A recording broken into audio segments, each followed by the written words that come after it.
there's a video of this person walking up the street. That's him? That is him. That is Stephen. As soon as I saw that, I said, we got him.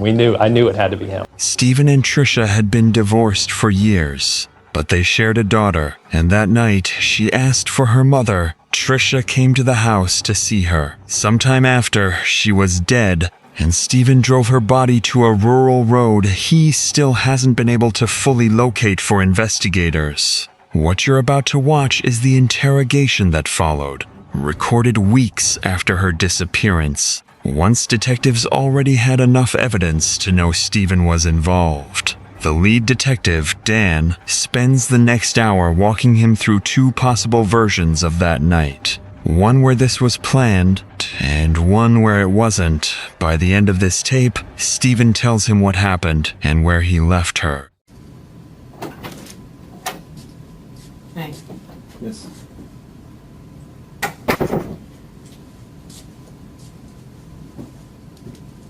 Did you need to use the bathroom or anything? Are you good? I know Mike come over and ask you if you wanted water or anything. Yes. Okay, so we keep checking on you to make sure. You said you wanted to see Gallant? Yes. What's that in reference to?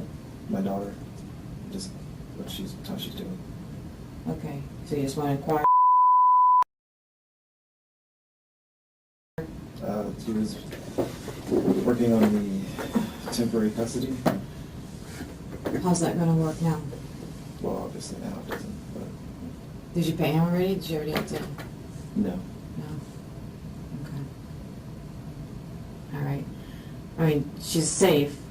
Right. And then, You know what I mean? That's important. key. That's the most important thing. And Steve, I know you're tired, and I'm tired too. And I told you I tried to be able to paint this picture of you and to keep you out. Because now she's without both her mom and her dad. You know, and if things happen the way you said it happened, which I told you, I understood everything you were saying yesterday. It took a long time to get it out of you and to try to understand. But if things happen the way you said it did, then there's really no reason why you shouldn't just take us to her. You know what I'm saying? That way we can prove, okay, or if there's no other injuries or anything on her, we can say, okay, well, it must have happened the way he said it did. And he just did a bonehead move and freaking brought her out here instead of calling 911 or taking her to a hospital. That's a misdemeanor compared to a freaking homicide charge. You know what I mean? Yes.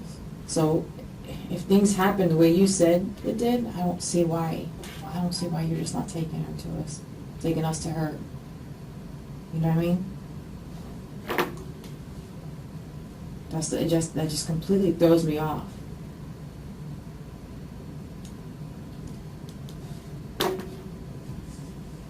You know, you've got to remember where you put her. That's not something.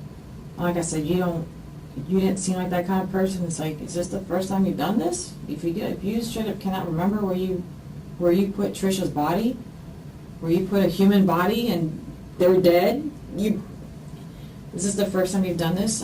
How often do you do this where you don't remember a specific location? That's the point. I've never done this. Okay. Why would I remember? I don't. So that's a day that you will remember for the rest of your life, I'm sure.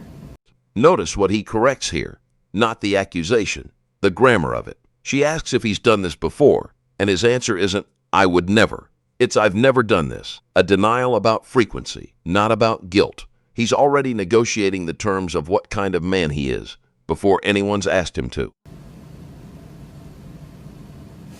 That's a day you will forever remember.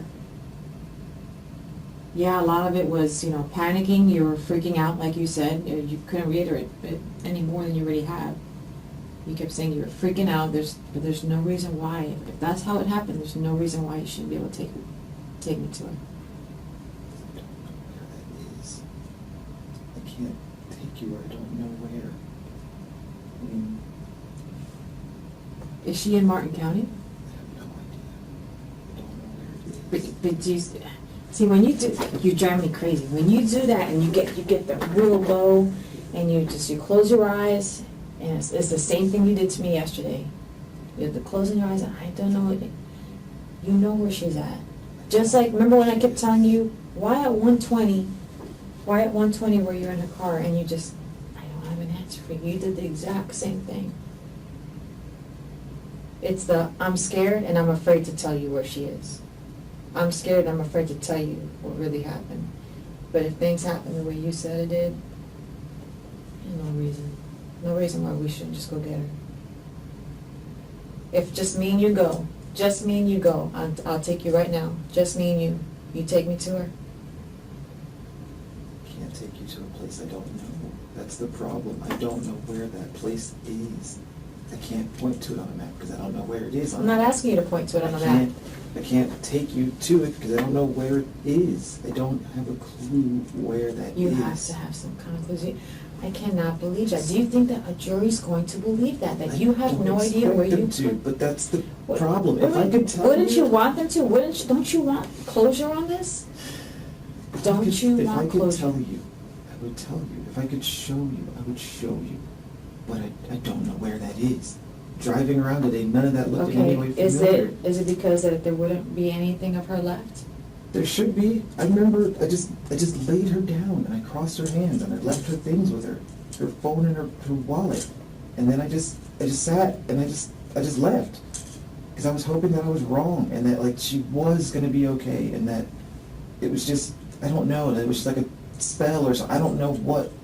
Look, I want to believe you. I really do.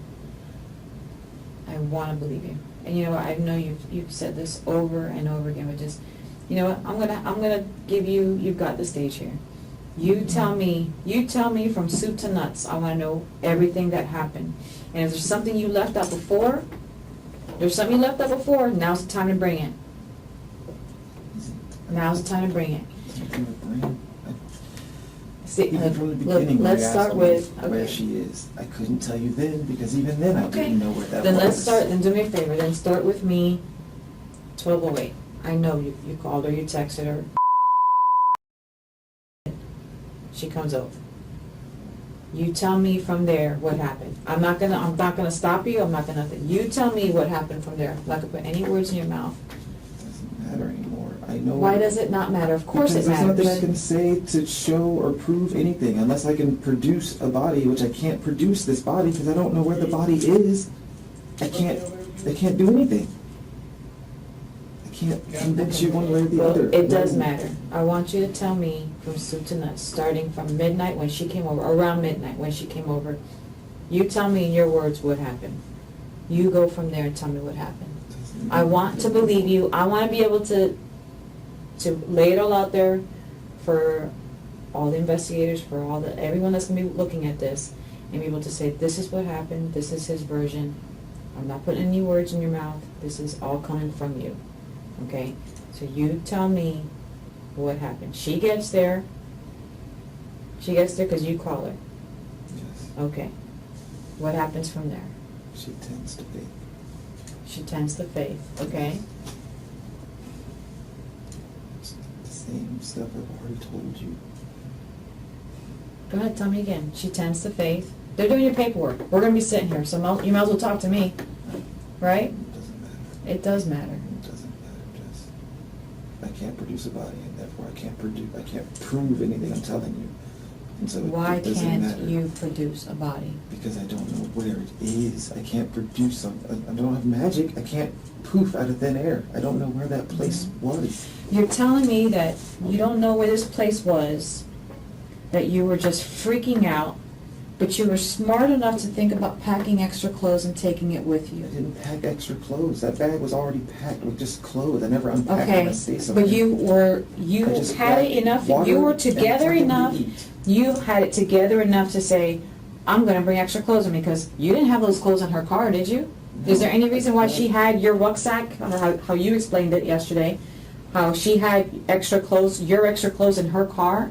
That was my bag. I brought that bag. I brought that bag from North Carolina. It was Okay. already packed with clothes. Okay, so you brought it from the house, but you put it in Trisha's car, I grabbed And it you- because I threw water in it. It was just a bag, I threw water and something to eat. And I was like, if she comes to, maybe she'll be thirsty, maybe she needs food. I just threw it in the bag. I didn't even unpack it, I just grabbed it. Okay. It was a bag. Okay. And you brought, what else? I just grabbed the bag.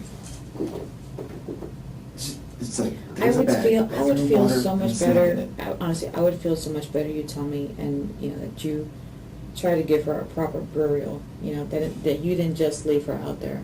I can't bury her, I don't have a shovel. I didn't have anything to do any of that with. You didn't bring a small shovel with you? No, I don't even own one of those. He says it twice. Not, I didn't bring one. I don't own one. I've never owned one. He's building an alibi for a tool nobody accused him of using. It's a strange kind of overcorrection, answering a question that was never actually asked, as if some part of him is already defending against the version of events where a shovel exists. I've never owned one of those. Okay. So I can't, that's why I'm saying, like, I thought by now she would have already been found. And so the fact that all this time has passed and she hasn't, even I'm confused, because I'm like, there's You no have to know- hiding. I just, You have just- to know, like, at least an approximate area where you took her. I don't know where that area even is. I don't have a clue where that is. But It's you just, made it there, you made it back, you were thinking straight enough to change your clothes, or I just got to, rid of the clothes I already had anyway. exactly, so you were Because I didn't want thinking anything straight else enough, to do with that and night. I then didn't want anything else to do with her and the you were crazy. thinking straight enough to go back and clean up.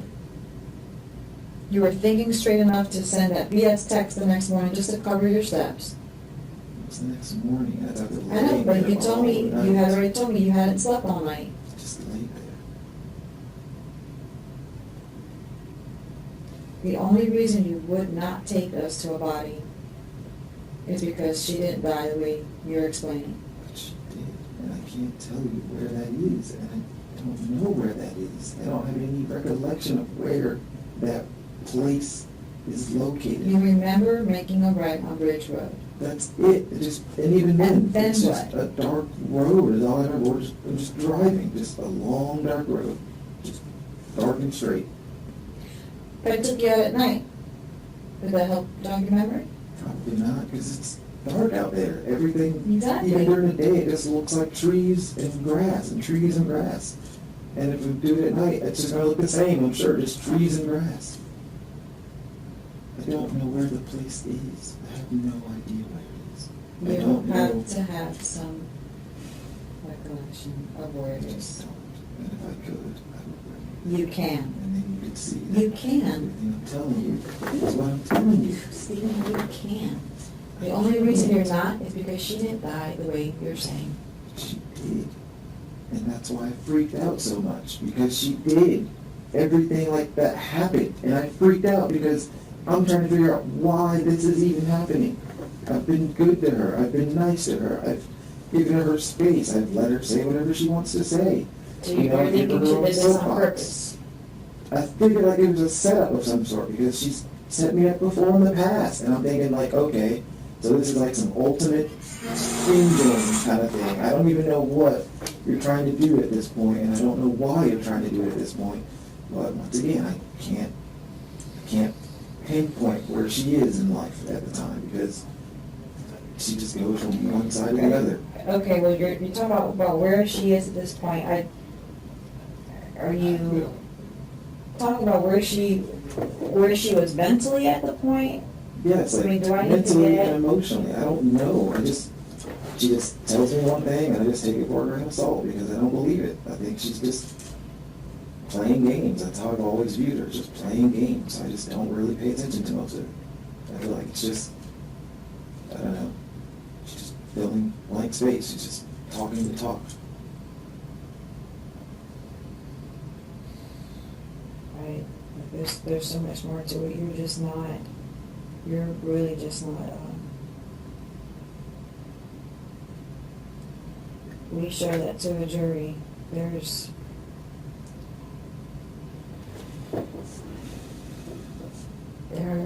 There's no way for me to help you paint that picture. And I can't You're not think of finishing it.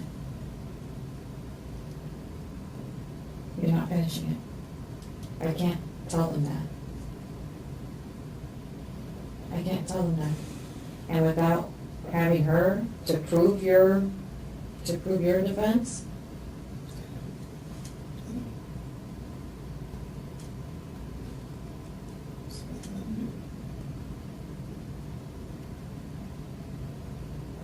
you sure you didn't put her in the water? Because she loved the water. Did you kind of want to leave her She likes the on? beach. Yeah. That's Bertram doesn't really beach. That's But you didn't go left. You said you went right.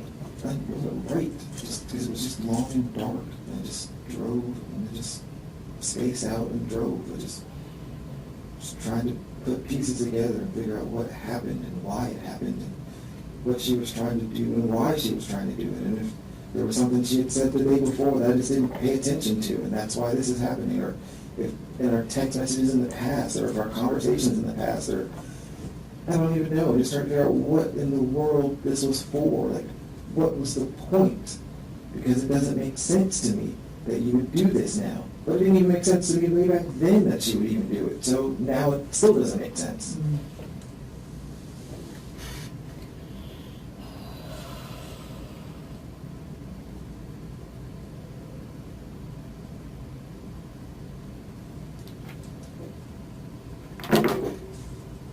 I'm gonna have a real hard time explaining that for you. Hard enough time explaining it to And myself. there's not gonna be much of her left at this point. I mean, honestly, you're trying to be like, you're trying to be this good dad, and That's all I've ever tried to do, was just be. you were trying to, keep your shit together, and you've got Laura, you're trying to do all this, keep everything together. And this goes and happens, and it's like, are you? I mean, honestly, do you even care? How are you gonna explain that to Of her? course I care. Of course. How are you gonna explain that to her? Do you expect her to believe that? When she gets older, do you expect your daughter to believe? I have no idea how I would ever explain any of that to her. I can't even explain it to you, much less her. But how are you gonna look your child in the eye later on, when she's older? When she's asking you, where did you put my mother? And it'll be the same answer. I don't know. I don't know where that was. I don't know. Wow, so you literally, here's what you've done, is like you literally tossed the future that you could possibly have with your child. You have tossed that completely away. Something as simply as taking us to where she's at, so we can prove your statements. I get how simple you're saying it is. The problem is, I don't know where that is. Why don't you know where that is? Because I don't remember where that was. I don't know. I don't know what the road was. I don't know where the road was. I don't know any of that. It's just a really dark night. It was just dark. Mhm. There were no signs. I didn't see any signs. I just drove, and then it was a dusty road, and then it was just dark, and I'm just sitting there. Because I don't know where the hell I am. I don't know why I'm even still out here, and I'm just sitting there now. Now what do? Call the police now? That looks great. You drove your ex-wife out to God knows where the hell you even are. You don't have your phone to call anyway. So now what do you do now? What do you, and every Do you remember day street look back. signs? Do you remember No, I seeing don't any remember street any names? street signs. I don't remember anything as far as location. I just know it was a dirt road. It was a stupid dirt road, and it was stupid dark. I Okay, couldn't so see anything let's out explain it to there. me. So you make this right on Bridge Road. How long do you drive out? Approximately. I don't know. I didn't have a clock or a phone or, like, I didn't have my watch on. I don't even know. It just spaced in my mind and just tried to make sense of stuff. And I just drove. And I didn't even know how fast I just drove. I just Did you stay on that road, or did you make a right or left and go down the other roads? I don't know what roads. I just know that it was a dirt road when I laid her down. It was just dusty and I'm dirt. sorry, Stephen. And that's all I remember. I and do not believe that. I do not believe that.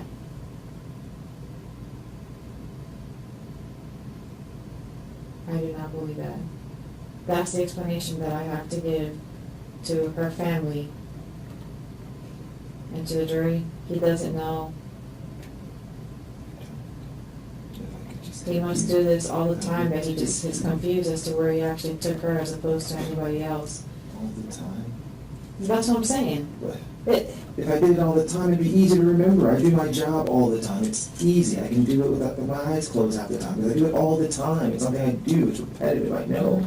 I've never done this. I've never dealt with any it's of this only before. been a month. That's a long time for something I haven't done before. I can't. If I took a new person to an aircraft and showed them one task and then waited a month and, hey, do that task again, they're not going to remember any of that. I know I need a screwdriver. Good job. You know a whole lot more than that. It was a month ago now, and I don't remember any of where that is. It was. I don't remember any of that Did location. you bury her? I can't bury. I don't have any means to bury her. I had no way to do anything with her. So I just laid her down. You had gasoline? There was no You had a gas. lighter? Yeah, There there was was no gas. gas in that thing. There was like nothing. I put that gas in the car for her.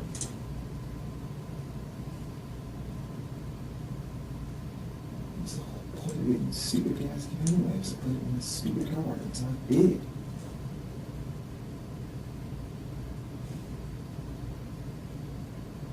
I'm not sure I'm buying any of that. And You have to know an approximate area. you need a where you whole took. lot more than that measly amount of gas to burn somebody. I imagine you need a crap ton more gas. Even a jet doesn't burn fuel that fast. It just doesn't. And it's jet fuel. I imagine gasoline doesn't burn nearly that fast. I don't know. I don't know where she is. What was she wearing? She still had her dress on. She had that bluish black dress. She had flip-flops.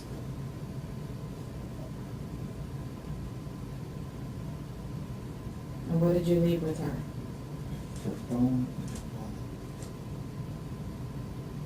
Because I hoped that I was wrong.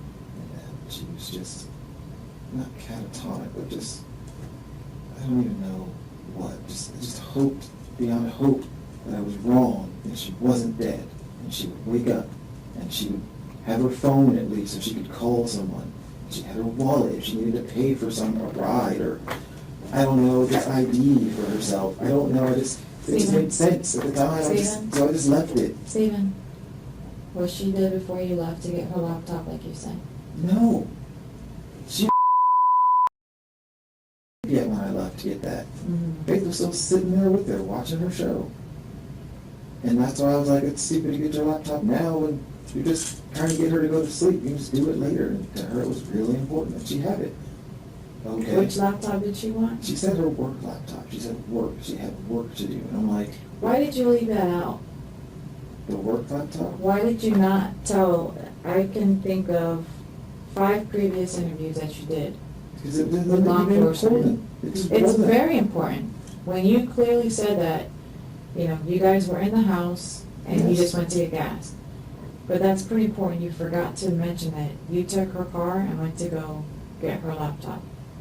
And it didn't make sense when I went, and I was glad I didn't go because it would have been even more awkward showing up to ask for a laptop.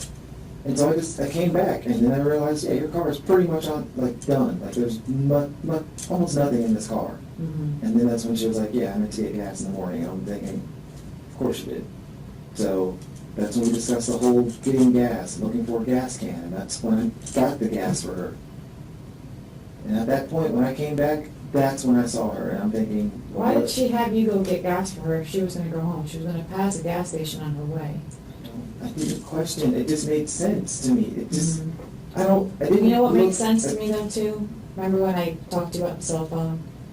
You told me yesterday that the cell phone, that she had it on her and the cell phone was dead. Remember telling me that yesterday? No, it wasn't dead. She had her phone. Yesterday you told me her phone went dead while she was in the house. It wasn't dead. Her phone was not dead. I don't remember her phone being dead at all. Because she had it earlier that night when she was taking Faith's heart rate. She was measuring it with her phone to take the time. Well, when we went to do the video walkthrough now, you told me her phone was in her car. I remember seeing it in her front seat, yes. Okay, so which one was it? Did she have it with her or was it in the front seat? I remember seeing it in her front seat. It was sitting over there by her purse. Okay. And tell me this, I'm asking you this. Do you shut that phone off? Or do something to that phone when you took it out the first time? When you took the car out the first time? No, I didn't take her phone. I didn't care about her phone. Phone, tower records, and all of this. There's no lying about that. Her phone, Didn't want her phone. her phone. Okay, maybe you didn't want it. I'm telling you, her phone went off around the same time you took the car out the first time. That's not me then. I don't care about, I don't need And her you're phone. telling me that her phone was in the car in her purse. It wasn't in her purse. It was, there's her purse and her phone is like next to the thing. Okay, so her phone is in the car with you. Not, Was it ringing? Did it piss you off? Was it somebody calling you and you shut it I off? don't remember it ringing either. No, I don't recall Okay. it ringing. Then why'd you shut it off? I didn't shut it off. The phone was just there. I didn't even care about the phone. The phone? I just left her. Okay, so we went from the phone on the couch to now it's in the car, but I'm But telling the you, first time she came over. I'm telling you, cell tower records and cell phone records do not lie. I knew they And the were. video surveillance is spot on, exact time. That phone went off while you were in the car. Okay. Because then I turned it off. But what's the coincidence? It's right when we have you making the U-turn. Why turn it off? There's no. Watch the concession. For 20 minutes, he insisted he never touched that phone. Then, cornered by a timestamp he didn't know existed, he simply changes the fact and keeps the tone exactly the same. Calm, mildly inconvenienced, like he's correcting a scheduling error. The lie didn't break him. It just updated. I'm asking you. I don't have a reason to. You sure nobody was trying to call it? No.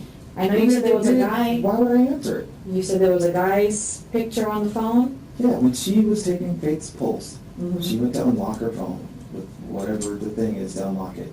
I remember seeing there's a guy and it looked like he was holding a puppet of some sort, or Yeah, I don't know what it is. I think it was a puppet. yeah, that And I was thought that was, interesting too. I thought it was weird, but Mhm. you know, that's who you like. Maybe I thought maybe he was famous in some way, and she saw his act or show, and that's why she had it on her phone.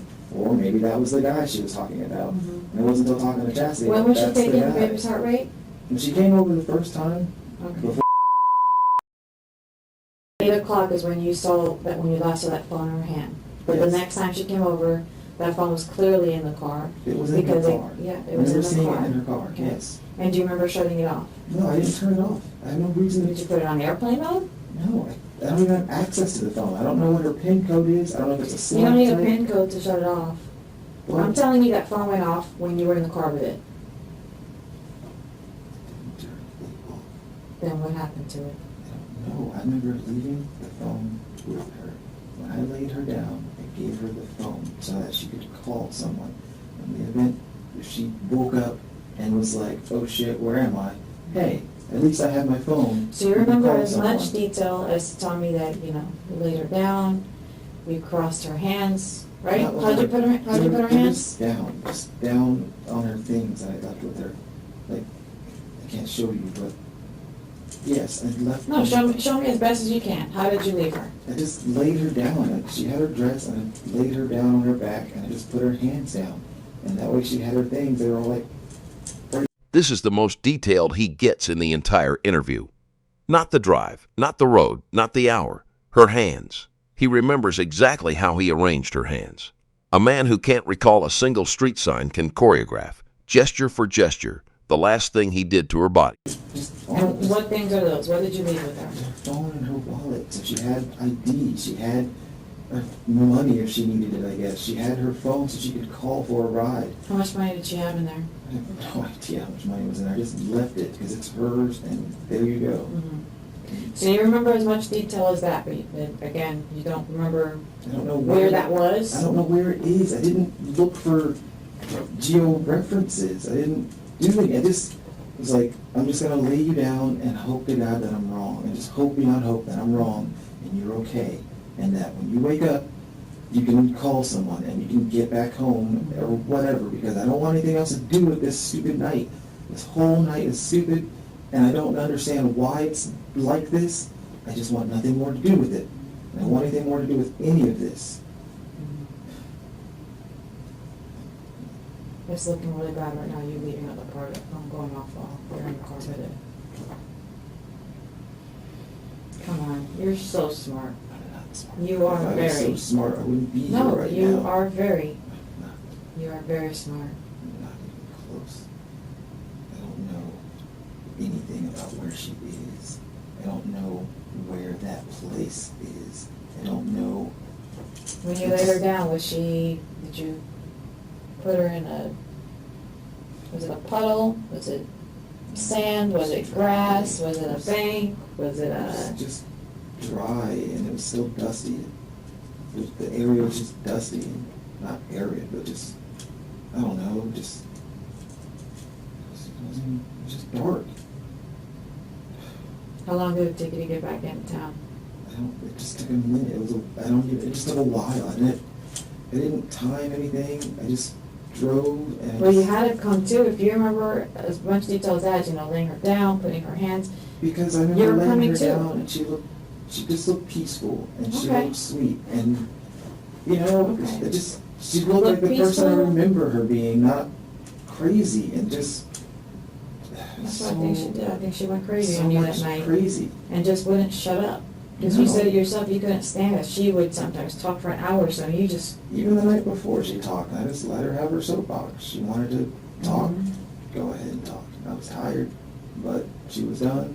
She left, she got some books, she came back, Mhm. and she left. And then I went to bed. That was the whole Monday night. Mhm. So here it is, I can see Tuesday how night. something like that would get Again, frustrating. Here again. You can talk if you want to talk. You can air out things you want to air out. You can Mhm. be on your own soapbox. But you didn't want to hear it though. Well, I Because you didn't guys care. weren't buddy-buddy like you said. They're not buddy-buddy, but it doesn't mean I'm gonna be a jerk either. Like, I don't know, I just don't care. Just didn't care about the things she had to say, so I just, not ignored, I just pretended to listen. I did it for 11 years, I could do it for 10 minutes. You just, oh, that's nice, oh, that's wonderful. I'm happy for you. Just say nonsense like that and just let her run her mouth, because I don't believe half the stuff she says, and I had no reason to, and then I didn't care. Like, who you dating and why you dating them, I don't care. Like, maybe you wanted information out of me, like you're hoping to carry a conversation about it, but, Maybe she wanted a reaction out of you. and I wouldn't give that either, because it's just, once Is it again, true I you were just going through her pretend. Facebook, checking her Facebook stuff? People say that does she have like shut her Facebook page now because you kept going through it? No. I blocked her well before the divorce. And then afterwards, I was like, hey. She was always the photo taker, so on my computer and on my phone, I have next to no photos. So I went and unblocked her to go to her page. For a day or so, there were some photos, and I was like, sweet, I can copy a few. And then after that, I guess she realized that, you know, I had unblocked her, and then I was blocked, and I was like, well, oh well.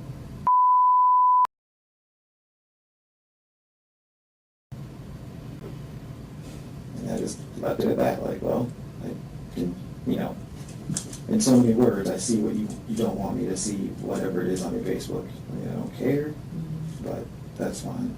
Steven, I don't see why she needed her laptop. She said she wanted a work laptop. Even at the hospital, she was, excuse me, smashing away on that thing. And she just kept saying, oh, it's just to send an email. Okay. Like, but she just kept reiterating, I have to get this email done. I'm like, it's your laptop. Like, do whatever you gotta do. Mhm. It's not my business. Type away. She was on it.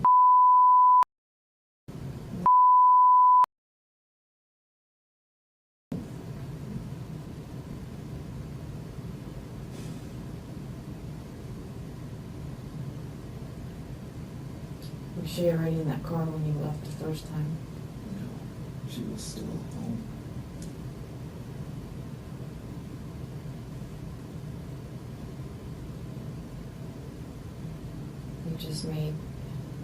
You've made so much effort to cover it up and cover your steps. I just didn't mention it because it didn't even seem significant to go get this laptop that I didn't even go get. You didn't think it was significant to tell the first 4 or 5 interviews that you had found her passed out in your house? Allegedly passed out in your house? Because I didn't know how to even Unresponsive? explain that. How do I explain that? How do I tell you that, yeah, I came back and she either hit her head or she banged her head against something or I don't know what, but she was not responsive. And I freaked out. And then, of course, the question goes to like, did you hit her? No, I didn't hit her. I would never lay my hand on her like that. But you're a smart guy, Steven. There's no reason, why didn't you just call 911? Because I freaked out, because all I'm thinking about is how this looks. This looks like I did something, and I did nothing. I didn't ask for this. I didn't push this. I did nothing to warrant this. I went to get your laptop, which I thought was dumb, and then I didn't do. And then I realized you didn't have gas, and I told you, like, hey, you have next to no gas in your car, so let me get you some gas. Like, otherwise you may not make it. You passed the gas station on the way back to the house. Why didn't you just put some gas for her? Because it wasn't my money. I wasn't going to spend my money to put gas in her car. It's her car. She should spend her money. But you were going to drive to get her laptop? Why even drive to get her laptop? If it's her Because laptop, why doesn't she made it just out get to be it? such a big deal that Why she pass the needed. gas station on your way back to the house? Because I'm not spending my money on her. You couldn't put $1 or $2 in there for her? It's not my money. Like, I'm not spending my money on her things. Like, I don't want to get the laptop. Okay, that Yeah, makes sense. that doesn't make sense to me. She wanted her laptop so that she could do.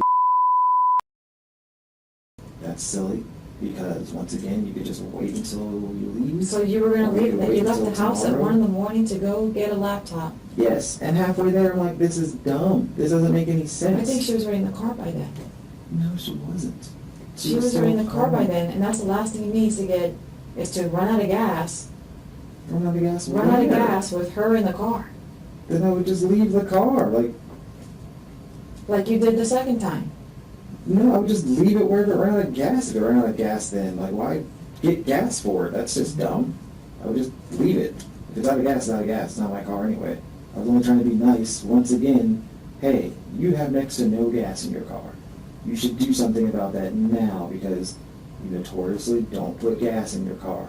Just like she had already told me, yeah, I was going to put gas in the morning. And I'm like, that's silly. When you could have already put gas in it. You could have put gas in it 101 times by now. But if she was leaving, why not just tell her to go get gas herself? Because it just makes sense to take care of it now. I just said, hey, if you have money, I'll get you gas. I'll put a gas can, whatever. Yeah, I have a 20. After looking around the house for a gas can, and there wasn't one, she had a 20. I got the gas can. I got the gas. I put it in her car. It's like, here's a gas can. So in the future, when you run out of gas, because it'll happen again, knowing you, at least you have a gas can to like go get gas. Or if some passerby or sees you and is kind enough to take your gas can for you and bring back gas.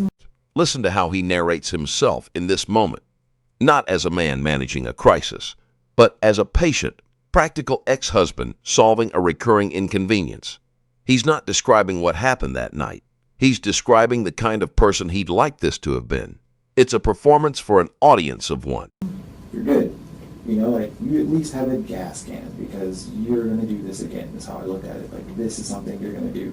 Because even when we were married, this wasn't the first time she'd run out of gas. Like, I think it was 2 or 3 times since we were married that she'd run out of gas and had to call me to come bring her gas. And I remember it. Once was in South Carolina by some dealership, and they were kind enough to give her gas before I got there. And another time was near the house, but not, which is near that one. So it was somewhat convenient. And then once she almost ran out in North Carolina, but I think she said she like spluttered into the station or whatever. And I'm thinking, oh, that's not necessary. You could just put gas in the car. So I looked at it as, I'm just going to keep you from running out of gas, because that's not going to be good for you or her now. The two of you stranded, no Yeah, but gas. you- What did you care? I don't Because understand. I'm looking I in the still don't future. understand why you went to go get the laptop. Because she asked. Making a And turn. I refuted a Same little bit, time and the at the phone same goes time, off. I Do you was see all like, do you see the coincidence there? The same time that phone goes off, here comes Stephen in her car. I refuted the laptop, but she just kept making it a big deal, and I said, fine, we'll get your laptop. If it's that big of a deal to you, I'll go. And then, like I said, halfway, it just was stupid, and I was like, I don't even know why I'm out here. I need to just go back. This is dumb. This is really dumb. And I don't know why I'm even going to get this thing, because it's stupid to me. I only just did it because I don't want to argue. I never like arguing with her. I don't like yelling. I don't like arguing. Fine, I just caved. I was like, fine, I'll go get it. I just literally just caved. I said, I'll go get it. But again, why'd you leave that out? Why did it take how many hours? Because it didn't make sense to me then, and it still doesn't make sense to me now. And at the Why same did time, it take It just. hours yesterday for you to tell me that you went to get her laptop. I can't explain why. I can't. We sat and talked, and then she said, "Did you get my laptop?" And I refuted. But do you see and that? After a few minutes, I just decided I don't want to argue with you. I want Fine, you, I'll and admit you it. will, you're gonna have the opportunity to watch that again, to watch that video of us yesterday, okay? You're gonna have the opportunity for that. You didn't give that option of the laptop after I had to feed it to you. Because I didn't have an answer to give you. I can't explain the No, laptop. all you kept saying was, I don't have an answer for you. Because I don't. Hold on. All you kept saying was, I don't have an answer for you, I don't have an answer for you. And I wasn't taking that answer, because we both know it's bullshit. Because it doesn't Okay. make sense. You're right, it didn't make sense. Exactly. I had to Even- feed it to you. I which had to is say, why I did she came ask me to back. go get something? Did you? Oh yeah, she asked me to get her laptop. So you see what I'm saying? You wouldn't give me an answer until I gave you a suggestion. Because that's what happened, though. Okay? So, yeah. But at the same time, it didn't make sense then. And that's the only reason why I didn't go get it.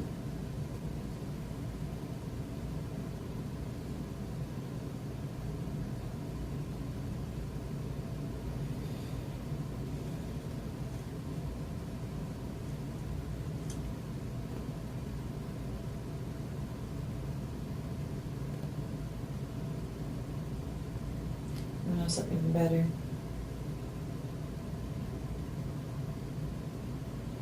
I could prove she was already in that car. Okay. You know why? You leave the gas station at 1:56. Okay. I don't know what that means, but okay. And then you leave at 2:04. There's no way in hell. Remember when I asked you in the house today? When I asked you in the house today, what did you do when you came in the house? You said, oh, you found her, you were freaking out. Yes, I paced. You I paced. stood and then I paced. 7:58 and 90 1 2 3 4. So from when you left the gas station at 1:56 and get back to the house, so let's say 1:57, 1:58, because it's right down the street.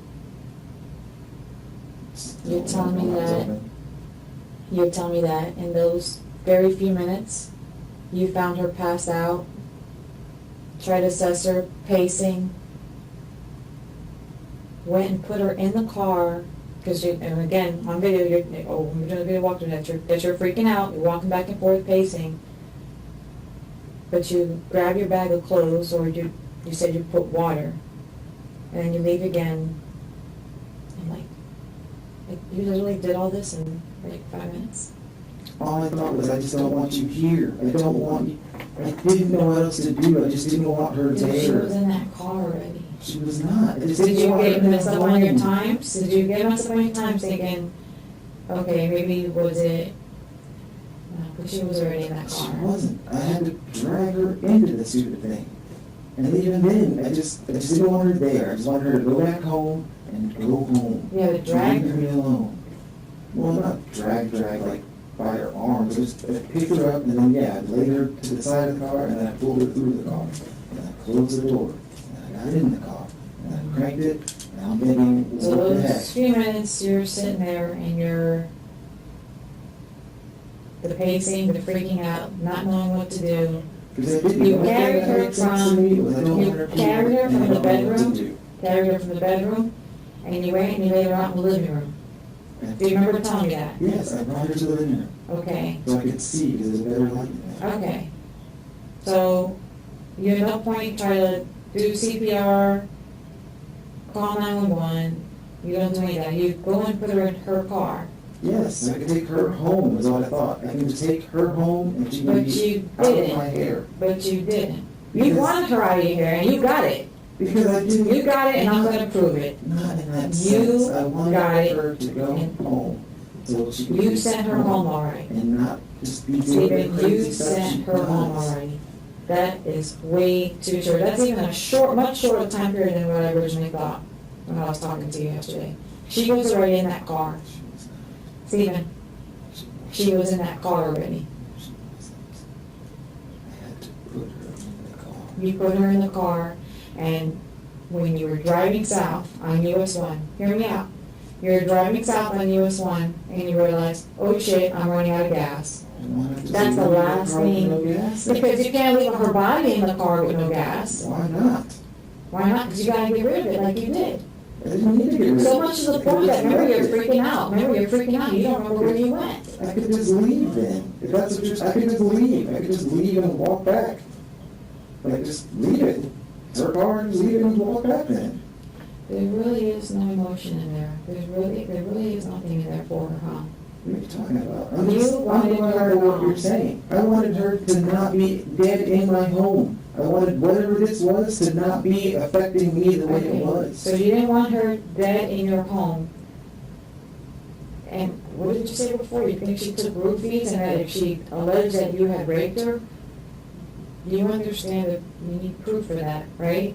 But it's still her word against mine. And my word doesn't mean anything. I've seen it time and time again No, where you- coworker is accused and then it goes through its You full need a on little bit more than process.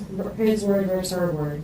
You're smarter than that. No, Come I'm on. telling you, in the Air Force, if a female says you did something and there's no way to prove that you didn't do what she's saying, that's it. It doesn't work for you. So without If she DNA says or you any grabbed her, type of injury, that's they'll it. still go after him? Yes, Or her? if a female says that I assaulted her in some way or I grabbed her, So I you groped thought her. of all this, and in those 5 minutes, you thought of all this, okay. Because She a friend of mine roofied literally herself, had that happen. she roofied He herself, literally had that which happen one was to him. that? My friend Reginald Jenkins had a female accuse him of rape, Mhm. even though everything was consensual. She still accused him of rape.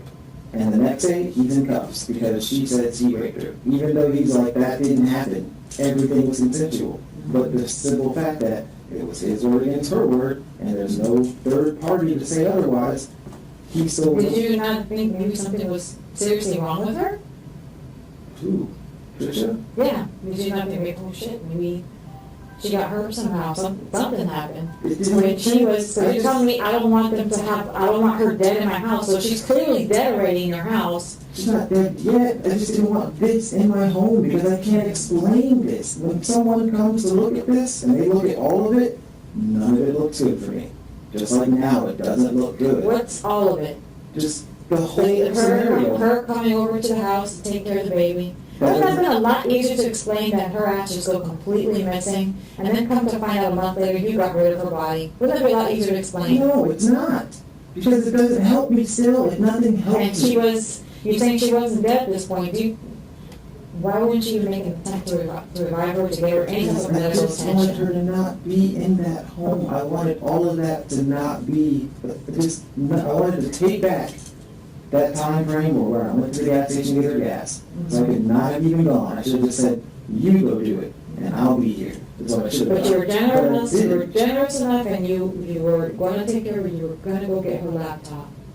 Exactly. I'll go get, oh my gosh. She asked, I refuted, and then after a while, I was like, I don't want to argue, fine. I just caved and said, fine, I'll go get your laptop. And then halfway there, I realized this is a stupid trip that it didn't even make. This doesn't make sense for you to go get her laptop. When you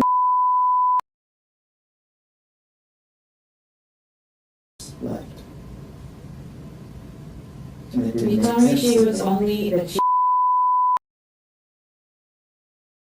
gets there around 12:10 or so. I don't know the time. I'm telling you the time. I'm telling you the time. She gets there around 12:10. Let's say 30 minutes. You said 20, 30, let's go to 30. Hell, let's go 40. She's still asleep about half an hour or so before you say you went to go, in good faith, get her laptop because she's sitting there with this child that's already sleeping. She was already in that car, Stephen. She wasn't in the car. I don't know how else to tell you.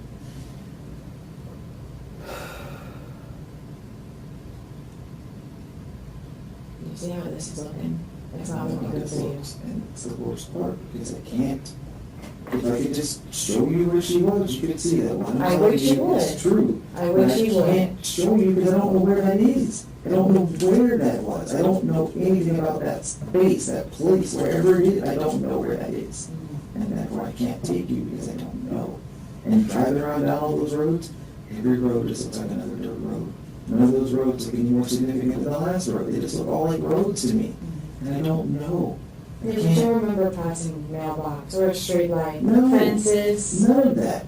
I don't remember any of that. I couldn't even tell you if there was a street sign, or if there was a stop sign, or if there was more than just that one intersection. Okay, let's say it this way. So you already, you had already come to, because you're telling me that you checked her pupils with a flashlight. That's when I laid her down.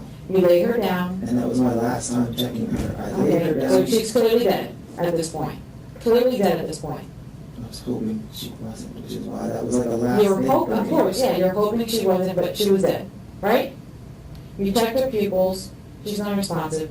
All right, you're coming too. Do you leave her stuff with her? How long did it take you to get back? I have no idea. I don't know how long. I just drove back, and once I saw that I was back at the main intersection, I was like, well, I know where I am now. Okay, so how long were you there when you were laying her down? How long were you there with her? I don't know. Did you stay by her for a long time? I don't. Did I you looked try at to her, give her I any just- medical attention? Well, no, I guess not. At this point, she's already dead. That was my last stitch, was checking her pupils, and they didn't even dilate. They were like half rolled back, and I was just hoping that I was wrong still. Just really hoping that she wasn't really dead, that she was just unconscious still, that she just still had shallow, that, I don't know, but just something, that All it right, was just so how wrong. long would it take you to get back to her house I have after no that? idea. You do have an I idea. don't If have you're an already, idea. you've already got in your mind, okay, she's dead, I'm leaving her here, I'm gonna leave her phone, her wallet, that's ridiculous, but you left her phone and wallet because you knew that, Exactly, because I wanted her to be able to make a phone call if I was wrong and have ID or something, just whatever. she's dead, who's she gonna call? I was hoping I was wrong about that. I'm not a medical expert. I don't know anything medically. All I know is I checked her pupils, they were like half rolled back, and I'm thinking, shit, what, just maybe I'm so wrong. I don't know what to do. I don't know anything at that point. So once you left her there, how long did it take you to get back to her house? Let's just go backwards. You have to know. I don't know. You had your shit together. Doesn't matter, there's no I don't know how long There's, that doesn't matter, there's time no is. phone. I just Sure you do. You're not a 2-year-old, you're not a 3-year-old. You're a grown man. Doesn't matter how long. You I don't have know how some long I've sense of been time. here. You I have don't a know sense to of tell you how long time. I drove, but I'm still stressed. And I'm still trying to make sense of an evening that doesn't make sense to me. You had your shit together enough to know to change your clothes. Just to get rid of them, yes. Exactly. Because I didn't want anything to do with that night. I didn't want anything to do with that. That was not something I ever wanted. Ever. Like, nothing. Okay, what did you put on that night? What I did had you, on a red shirt and some shorts from when I was still at the house. That's what I originally had on. It was an Okay. old red shirt and some and shorts. by the end of the night, what were you wearing? I had our old pants that were still packed. Okay, what else? I don't know. I What just kind know of it's pants were there. They were gray, I think. They had, pretty sure they're gray. They were gray Oh, pants. it's sweatpants, just old gray sweatpants. Old Nothing gray special, sweatpants. just in case it was colder than I thought it would be, or so chilly, so I had a pair of sweatpants. I Okay, had what kind of shoes were you wearing? a pair of old shoes, nothing special about those What either. brand were they? I have no idea. They're just old shoes, I've had them for a long Okay, time. what kind of shirt were you wearing? I don't even know the shirt. I don't even know what the shirt was. I don't even remember the shirt. Okay. I just know that. What else roots did in you the have bag, with you? there was water. I'm like, well, if this water doesn't do anyone any good now but me, so I'm thirsty. I guess I should have some water. I didn't care about the snacks. I definitely wasn't hungry. And I just changed. I put on the pants because they were pants. Put on the shirt because it was a shirt. And I just walked back and tried to think and What did figure you stuff have, out. what did you have the water and what else did you have? The clothes and, All that was already in the bag. what kind of bag was it? Just a black bag, old black bag I bought 10 years ago in the military. It was just old. I didn't even care about it anymore, but it was still something I put clothes in. Okay, you brought it from the military, so what was it? What kind of bag was it? I don't know the brand. It's just. I'm not asking brand, but was it like a little kid's backpack? Was it what kind of bag was It's it? just it's a big black bag. I don't know. It's just a backpack. I don't know how else to describe it. It was just a backpack. It was an old backpack that I've had for a long time. And it was already falling apart anyway, so I didn't care about it. Okay. Did you have anything on your head? There was a, no, there was a hat. There was a hat in that bag, an old something hat. What kind of hat was it? not even another team. It wasn't even originally my hat. They threw like that in my house a long time ago. Was it like a Scully? Was it a baseball cap? Was it a It's a hat, just a cap. cap? What is it, fitted, I think is what it's called now. It's one of those was in that bag. I didn't, it was like, well, that's old, but sure, just put it on. Just because I just wanted to get back to the house and just be done with the evening. That's all I wanted to do. Just put pieces, I don't even know, I just.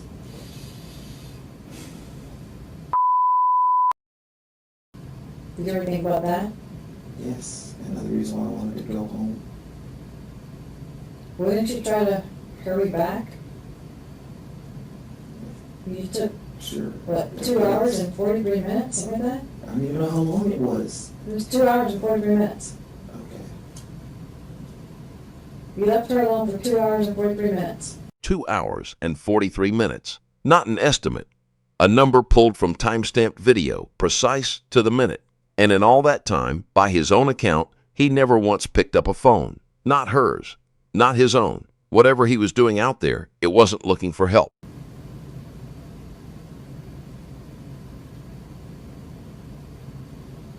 And she'd been sick all day.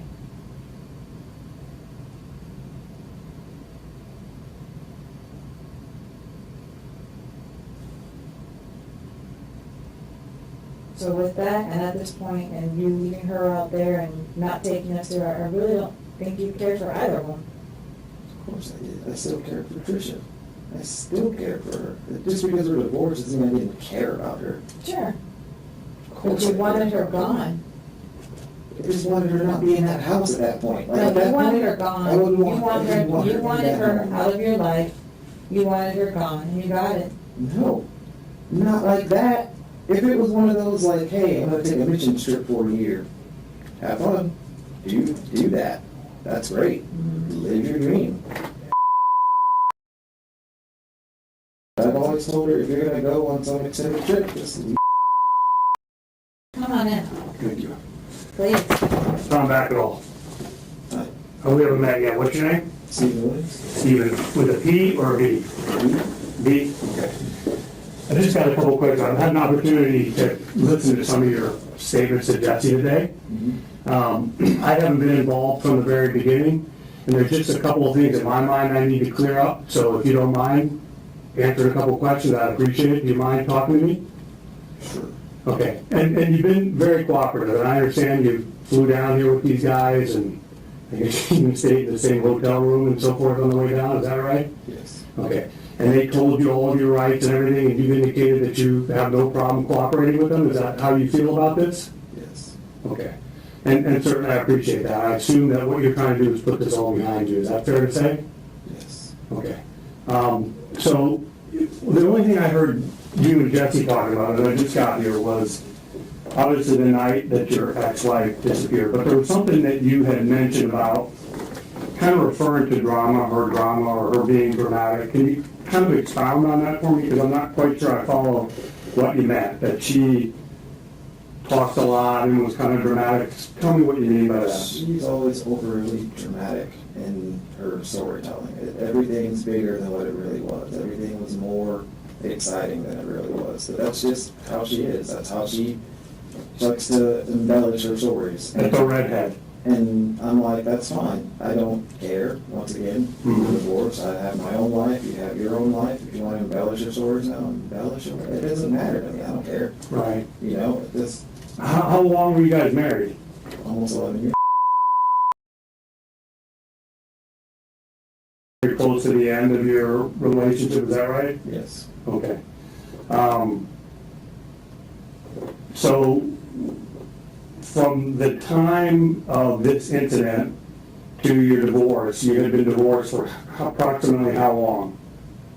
We got divorced back in, well, it wasn't final until back in February, but we were already long since separated before that. Have you been living up in North Carolina the whole time she's been down here? Yes. That whole period of separation? Yes. Okay. All right. All right, so what was your period of time, April 24th, 25th, what was it? April 24th. April 24th, just Yes, because my work schedule wasn't gonna allow me to come down any other time after that until July. What do you do? I'm an instructor, Instructor for, Air Force, I'm an aircraft maintenance instructor. oh, okay, you're in the military? Yes, sir. All right.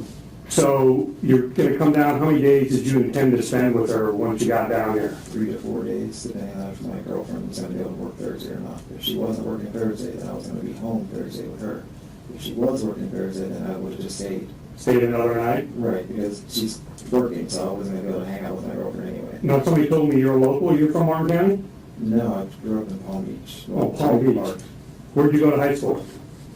here in Hope Sound, Hope Sound, the Academy, Christian Academy, something like okay, all right. But you lived in, where, down in Palm Beach Gardens or where in Palm Beach? that. Lake Park, just a little further Yeah, south there. okay. All right, so you're gonna come up for a few days. Obviously, Tricia knew you were coming? Yeah, we discussed it. I told her when I would be there, and I only plan to stay 3 to 4 days. And just like in the past, our schedule was always very fluid. We never made like, hey, you're gonna be here at this time, you're gonna meet at this place. It's always just been like, hey, let me know when you get here. Right. You can come get Faith. And the same for dropping her off. It's always just been the same way. Just let me know, send me a message, give me a call. It's always been that way. It's always been really easy and, nice. Like, we don't have this like super strict regimen of like, this is how it has to be, so. Right, well, and that's an interesting point to me, to understanding the dynamics of your relationship. People get divorced for any number of reasons, but the dynamics of your relationship post, I don't even want to call it divorce because you were separated for a longer period of time than that, was fairly amicable. I mean, you all got along? Sometimes. I don't know why, but whenever we were in person, she was very nice and very amicable. Yeah. But anytime, like via Skype or over the phone, she was a different person. It was more of a, you need to do this and you have to do that and you owe me this. And I'm thinking, I don't owe you anything. Like, I've given you everything I'm supposed to. I've done everything I'm supposed to do and then some. And I don't know why you feel like I still owe you something or why I'm still obligated to do something for you. So did you have a child sharing arrangement and child support payments that you had to make and all that? Yes. And you were making all that? Of course. Okay, and so why do you think she acted differently when you would be not face-to-face versus when you were on the internet? I don't know anything about that Skype nonsense, so what? And even I don't know. Like me and Laura always because Laura was there for some of our Skype sessions, and she would see how she would just act. She just wasn't the same person over Skype. And I told her like when I'm there, she's never like this. Like she doesn't act that way. She doesn't act this full of herself. Mightier than thou kind of like she doesn't act like that when I'm in person with her, and I don't understand that why over electronic means or whatever, you're just not the same. You ever hear of the concept of beer muscles? You know what beer muscles are? You're in the military, you gotta know. You know how some guys drink and they get mouthy and they get aggressive and you know what I mean? They call that beer muscles. So they might not act like that when they're not drinking. Do you think that she felt like she could treat you poorly when you all weren't face to face? And she didn't have to worry about maybe any physical repercussions or getting into any, problems with you when you're over the internet? Do you think that could be I think it? it was just more of her trying to push buttons because she can. She likes to get a rise out of me and anyone, honestly. Like I said, even when we first got married, she would talk. Well, she did talk to my mom because my mom didn't like her at first either. She would just say like off the topic things to get a rise out of my mom, and my mom, of course, would react. And I told her like, if you know me, you know my mom. It's the same. What kind of things would she say to you, or could she say to you that would get a rise out of you? There was one example where I told her like, hey, I'm gonna it's been 3 months now. I've been paying for your cell phone. Look, this is done. Like, you're not coming back. I've asked you to come back. You're not. That's fine. I'm turning off the cell phone. Like, there's no reason why I still need to continue paying for your cell phone when you're clearly not coming back here. And so I told her, like, hey, you have until this date, which was more than even a month, to make other arrangements, transfer the number, do whatever you want to do, but after this time, that phone won't be on anymore. And just the backlash I got about how I owed her and I should still be paying her cell phone bill, and I'm thinking, like, I don't owe you a cell phone bill. Like, you have a job, you're working, you have... How long have you been separated when that happened? maybe 4 months or so. Okay. And it was just like, I've been paying it all this time, and I didn't say anything, but now it's getting to a point where I'm like, well, why am I still paying your cell phone bill when this is clearly the route we're going here? Like, it doesn't make sense. Did you feel like most of the time in your relationship when things got difficult or heated, it always had something to do with money? I think you and I have been talking for 10 minutes. Money's come up 4 or 5 times, and that always happens in divorce situations. There's I only get that, many but issues Yeah. that we argued about. Just it was always a circle of things, same arguments. Just got to the point where there were no safe topics in the home, and I just decided I was done. I don't want to live like this. I don't want to live in a miserable home where every time I open my mouth we're arguing, and it didn't seem to matter about what it was, you know. And I just grew up in a happy home with one parent, then they grew up in a miserable home with 2 parents where they fight and yell all the time. in these period of years after the separation arguments, once you're all already living together anymore, I understand once you're in a relationship that doesn't work, there's no fixing it, and I get, what you're saying there. But in terms of disputes or disagreements y'all would have post-separation, did you find that they were always or primarily about money? No, the only thing we really argued about was it upset me that she didn't prioritize that. In her mind, it was more, but if I don't, then sorry for you. And I'm like, I'm asking for 10 to 15 minutes, Monday through Friday, that's it. And if you need to move the time, let me know. If you know you're not going to be there at 5, don't wait till 5:50 something to tell me you're not going to come online. Tell me at 3, tell me at noon. Just tell me, hey, today's not a good day even. Can we try again tomorrow? Fine, I'm very flexible that way. Don't string me along. But yeah, I'll tell her like, hey, I'm online, and then she'll be like, oh, 10 minutes. Okay, I'll wait 10 minutes. 30 minutes go by. Oh, I'll be on in 5. Another 20 minutes go by.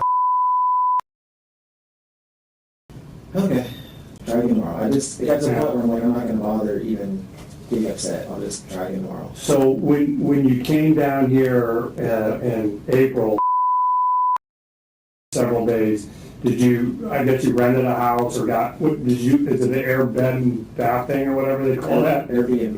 Did that work pretty good? That was my first time using it here. Oh, yeah? I've used it before in Miami. I mean, basically you're staying in somebody's house? Yes. Are they there sometimes? She came by. She was making like repairs to something, and she came by. But like, can you go on one of these trips and stay at a house and you're literally in the house with the people who live there? Some of them are like that. That's creepy. You can rent a room. That's creepy. I don't think I could do that. All right, so anyway, I'm sorry. No, you're fine. So you're down, you got this place for how many days you have it booked for? I booked it for the week, and that's because when I originally booked it, which was much earlier than when I came down, I didn't know exactly how long I'd be there. I knew I didn't plan to stay the whole week, but most people, when you're sending a request, you're requesting so many days, and they have to approve it. Well, in the past, I tried a bunch of different people first. Most people don't want 2 to 3 days. They want you to do 4 to 5 days. So I was like, hey, if I just request 4 to 5 days and I don't take all 4 to 5 days, whatever. Especially because when I looked at it, it was at a super low rate of like $67. When prior to this date, when I booked it, it was over $100 a day. And I'm like, well, this is a deal. I'm already getting it for half of what I was already going to pay for. So the 2 days that I don't plan on staying here, if I don't stay, I don't even care. Like, Right. I already booked. This is a man who negotiated a 50% discount on a vacation rental. In the same week, he says he can't remember a single road he drove down with a body in the car.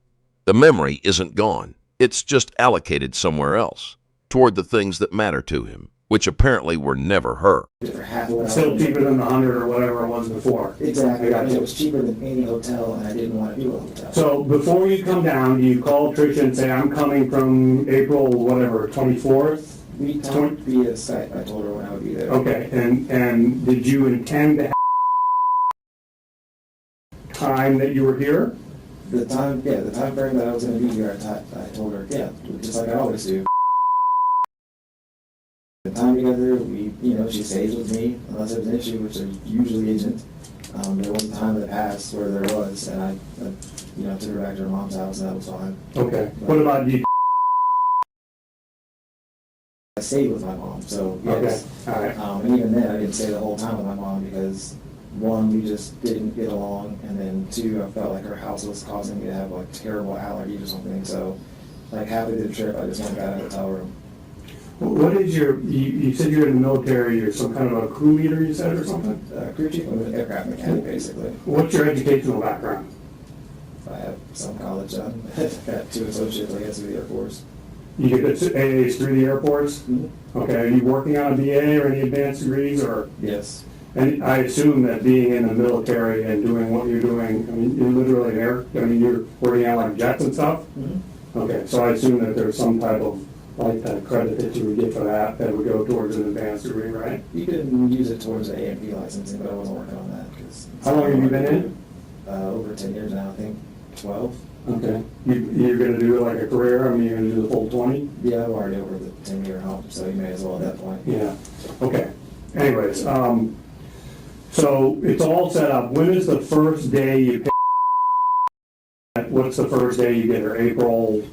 It was Monday. I came down. What is it? You gotta help me out. 25th. 25th. Okay, Monday the 20th. I'm gonna take a note because I get lost. All right, so you come down, you pick her up on Monday the 25th. Yes. Which had Tricia told you that she was ill at that time, or no? No, I had no inclination that she was in. First picked her up on the 25th? She just had a stuffy and she was a little congested, but I was hoping it was just minor, nothing big. Okay. I didn't realize how bad it was. Okay, so you came down here in, that's the car that I saw in the video at the gas station. What is that? That red? Is it red? Ford Fusion. What is that? What kind of car is that? Red Ford Fusion. That's your car? Yes. Okay. You drove down in that? Yes. Okay. Pack light, pack heavy? How did you prepare for what was your... I packed a small suitcase because it fit in the trunk, and then I packed another bag just for extra clothes. I always try to Okay. pack a little extra just because crap happens, or if I did stay longer than I expected, whatever, I had a few extra clothes, and I didn't know if I was going to be able to have access to the washer and dryer that were there. I didn't know that there was... Yeah. It said that, but I've been in a place before where they say they have a washer and dryer, and you get there and you're like, I mean, it's here, but Yeah, it's not a store. Yeah, that or you got to get a key, and the key is at this person's place. And I'm You like, strike me as a kind of fastidious guy, very organized and neat, and are you kind of a neat freak type person, do you think? no, I mean, I'd try to be clean, but that's about it. Okay. So, you say you packed a bag, like a suitcase bag with wheels on it? What kind of bag? It's a small, I think it's an American airline bag, actually. And I know in all of your cooperation, you let them go in your house, you let them search, you've done Yeah. everything that they've asked, you've been completely and utterly cooperative. Is that bag up at your house now in Raleigh? Yes. Okay. All right. So you time in the afternoon on Monday the 25th, do you think you pick her up? But I don't even remember what time it was. Well, how long of a drive is it from Raleigh? Oh, from Raleigh? I came down Sunday. Okay. I came down the day before, and that was a last minute decision because Laura was like, hey, if you drive down and get there Monday, it's like 10 plus hours. So if you're gonna drive 10 hours and then pick up your daughter and have to, spend time with her and everything, like you're gonna be exhausted.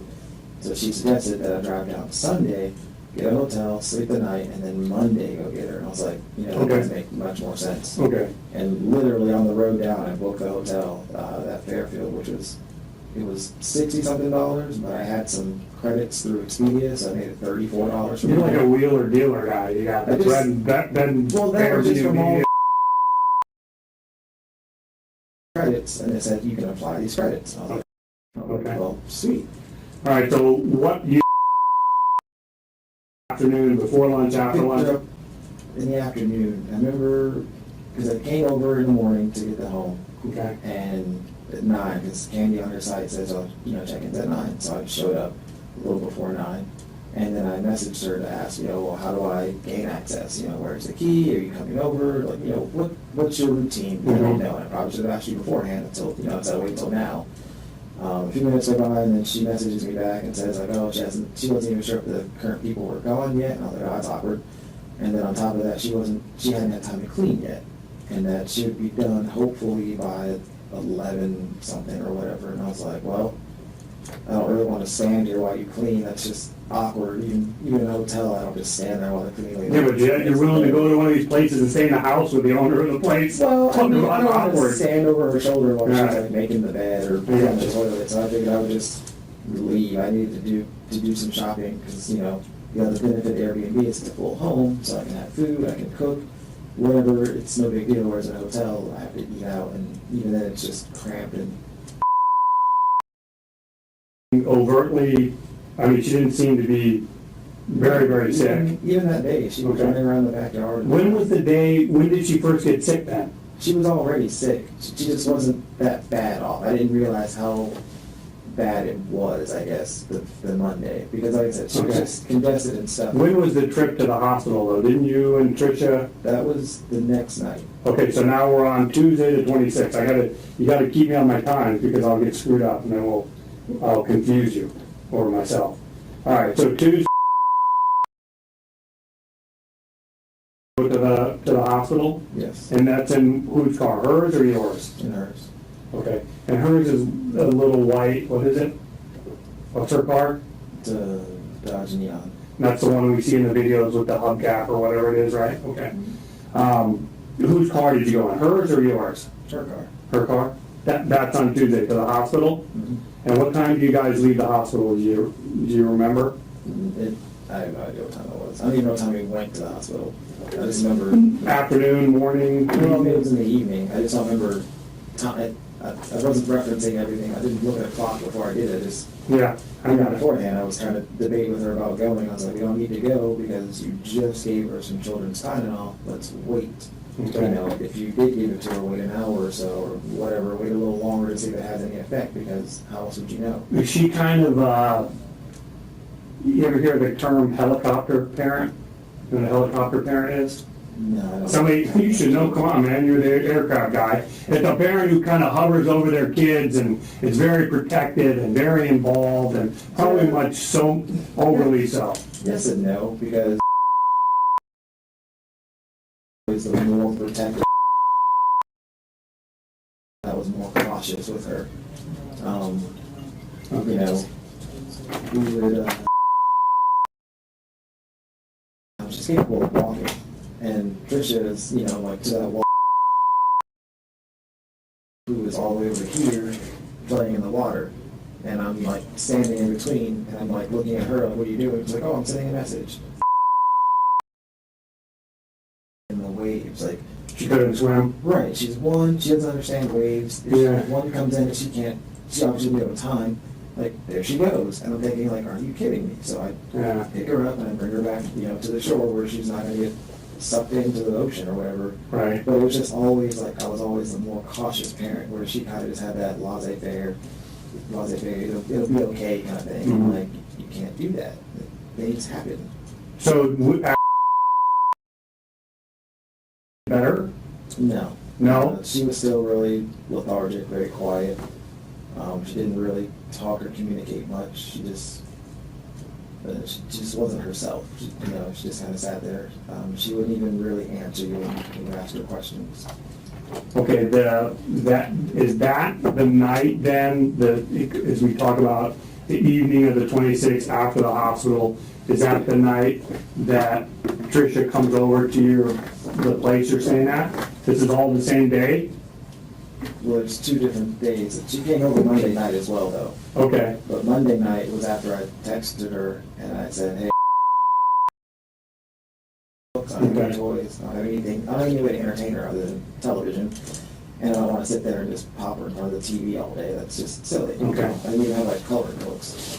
So she says, "Okay, when I get off work, I'll bring you some." And I thought, great, they bring me some toys, not a big deal. And when she came over, she brought like a bucket that had a bunch of toys in it. I was like, perfect. And she stayed and talked about her possible love interest and all that. And I'm thinking, how does that make you feel? I didn't care. This is the puppet dude you were talking about? I didn't know that was the guy that she was supposedly into. I had no idea who that guy even was. I mean, we're talking about I assume you were not jealous of whatever was going on in her life. You had your own life, you were moving your own direction, right? Exactly. The only tie you had to her at this point in time was a or financial obligations you had with her. Like, I've never even been before. Right, okay. All right, so that's the 25th, the night of the 26th, after you got to the hospital, you get home. How is it that you told me you guys went to the hospital in her car, you all go back to your place Yes, and leaves. yes. And you don't know what time that is. No, I didn't. Dark, I mean, it was dark when I went to the hospital. I don't know Yeah. what time that right? was. Okay. Well, when she was with me, I tried to send her to bed around 8, but because all day she didn't do anything but just sit and throw up. She didn't nap. She just laid there. So she fell asleep on the way back from the hospital. Okay. Because I had to wake her up in the car seat when we got back. And I was like, well, crap, now she's got a nap, it's whatever time at night, and now she's, got a second wind, so to speak. So she's pretty awake, and when we left the hospital, she was doing a lot better. She had finished her first little thing of the Gatorade and Pedialyte or whatever. And so now she's rejuvenated and awake. And I'm like, well, it's fine, I'll hang out with her, she'll be fine. And then when she gets tired, I'll just put her to bed, whenever that's Okay, but that's after she's kind of Well, I awake. tell church that's kind of my plan. I'll put her Alright. to bed. It's no big deal. But then she leaves. These two, so basically, this is like the third time you would have had contact with Trish when she leaves. And she brings the toys in. The third time is you guys go to the hospital. It was Okay. from her normal sitter, Denise. Okay, so it's only the second time. Mhm. Any conflicts, any arguments, any disputes, any disagreements? Like I Just- said, when we're face to face in Right. person, she's not the same person. Basically, Okay. she's very sweet and how are you and oh you look Okay. nice today and just complimenting me. Oh, looks like you're going to the gym. That's nice. Oh, your outfit's very nice. And it just kind of put me off. Like, why? Like, I would never compliment you. Like, not to be rude, but I'm not going to compliment you. Be putting on a show in the presence of your child. I mean, that Maybe. Okay. And I remember telling my mom about it, and my mom told Trish, and I was like, well, I'm not telling mom anything anymore. What then, how is it that it is that Trish comes to be back at the, like you call it, bed and breakfast, the B&B thing or whatever it is? Because when she got tired, she said, where's mommy? Yeah. And I told her, mommy's at her house. And she says, well, I want mommy. And I said, well, mommy, we'll see you tomorrow. Or, I'll take you to mommy's house tomorrow. Just trying to help her understand, like, it's just me and you, you're fine. And she just kind of kept saying, I want mommy. And I'm thinking, well, I guess I get it. You did just see the both of us together. And in the past, Trish had mentioned that, once again, via Skype, she pictures of us together. She wanted to keep this photo out of the two of us. And I was like, well, yeah, that'd be a little awkward. I get why you wouldn't, a photo of the two of us together. Whatever. And so I was like, well, I guess that makes sense. You saw us together. This is, I guess kids naturally want their mommy and their daddy to be in the same place. So I told Trish, which, once again, in the past, she's let me know, I'll come get her. In the past, we're like right down the street, so I'll just message her and you can just come get her, and then she'll be happy. So your plan was to have home with her? Then yes, if she was just going to be up and antsy, then yeah, you can just take her and go back home. But I still wanted to spend time with her the next day because I wasn't leaving till that afternoon. Yeah, but I mean, like, you're her dad. Mhm. Why didn't you just say, look, mommy's doing her thing, you get to spend some time with me, and why bring Trisha back over? I mean, it seems to me the last person you want to have any dealings with when you're down here with your daughter is your ex-wife. Well, to an extent. And Okay. to me, I thought, who am I to deny my daughter her mother? I'm not going to tell you, no, go to bed. Like it's your mom. Okay, so we know exactly what time that text is, and that's at what? 12:08. So now we're into Wednesday, just so we know we're all on the same days. We're on 4/27, Wednesday. Okay. So when she comes over, what happens? What are you all doing? She comes over, she comes over on the couch, and so she rushes over and sits with her, she picks her up, and they're watching the show that was and they sit together on the couch, and they talk, and just, I don't know, just whatever, mom, daughter, like, they just sit together, Okay. And, she's just holding her and sitting on the couch. Okay, so let's stop here for a moment. Let's stop on April 27th, 12 something in the morning. You got breakfast place. And the last time I heard anything about this case, the last time I had been briefed on anything that happened in this case was 3 weeks ago, when everything happened. And you were cooperating with law enforcement and you told them what happened from the 27th on. What did you tell them? Because what I heard today is not the same as what you told them. What did you tell them the first time you spoke to the cops about what happened that day? I didn't tell them about her wanting me to go get her laptop. Here's the first thread he admits to pulling loose himself. Not a detail he forgot, a detail he decided in the moment wasn't worth mentioning. A laptop nobody needed at 1 in the morning becomes the excuse for a car to be moving, alone, on video, at exactly the time it shouldn't have been. But what did you tell them? That she just hung out there for a while and was out of gas or something? Tell me about that. I told them that she came with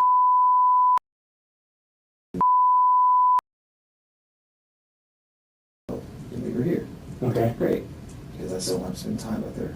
And then I said that she left, and that's when she discovered she didn't have gas. Okay, so you told them that she went out, got to her car, didn't have gas, and then what, came back? Yes. And then you did what? And then I went around looking for gas through the home.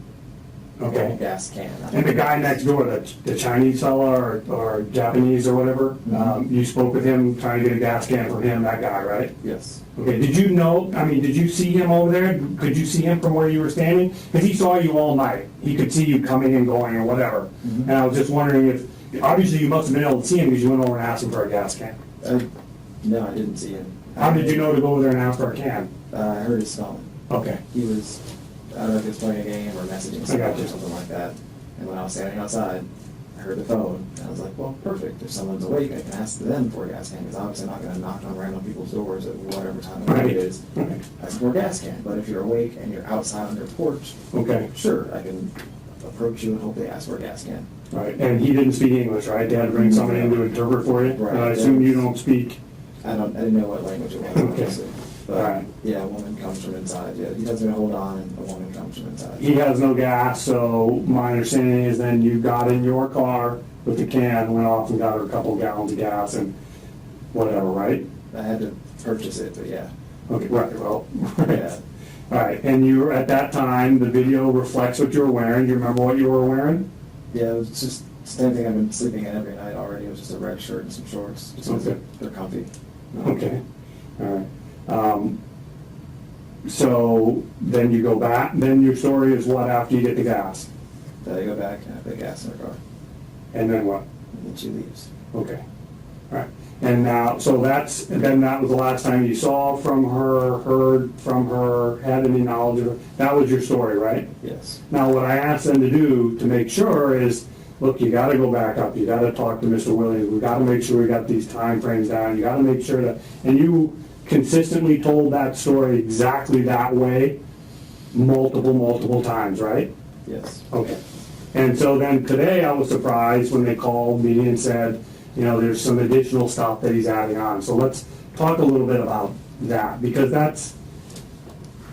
it doesn't make sense. You know, it just doesn't make sense, and you understand that. I've heard you say in here multiple times, you know, how this is stupid, stupid this, stupid that, doesn't make any sense. So I want you and I to make sense of this where we have an opportunity, okay?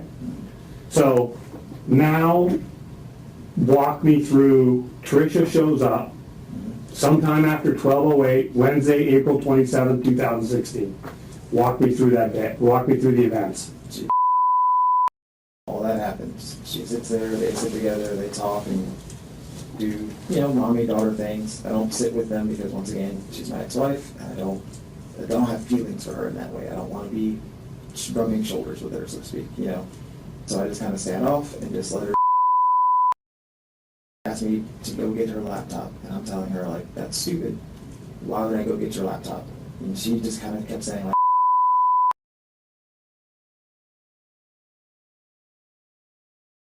she falls asleep soon, and then I can still do stuff with her. Otherwise, I gotta go pick her up in the morning, and it's just more work.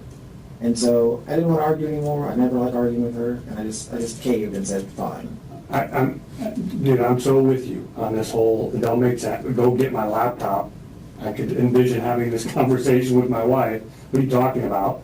Why? What did she need the laptop for? That's what, She just kept saying work, and even earlier that night when she had it at the hospital, she just kept saying, like, I gotta send an email for work, and she just kept saying it over and over, like I'm supposed to know what that means, or one email or multiple emails? I mean, did it make, even at the hospital, I'm like, we're at the hospital with our 2-year-old, and you bring your laptop in to do work, and I'm thinking that couldn't wait, but once again, I don't care. If that's what you're gonna do, that's what you're gonna do. I've just learned, don't just let it be.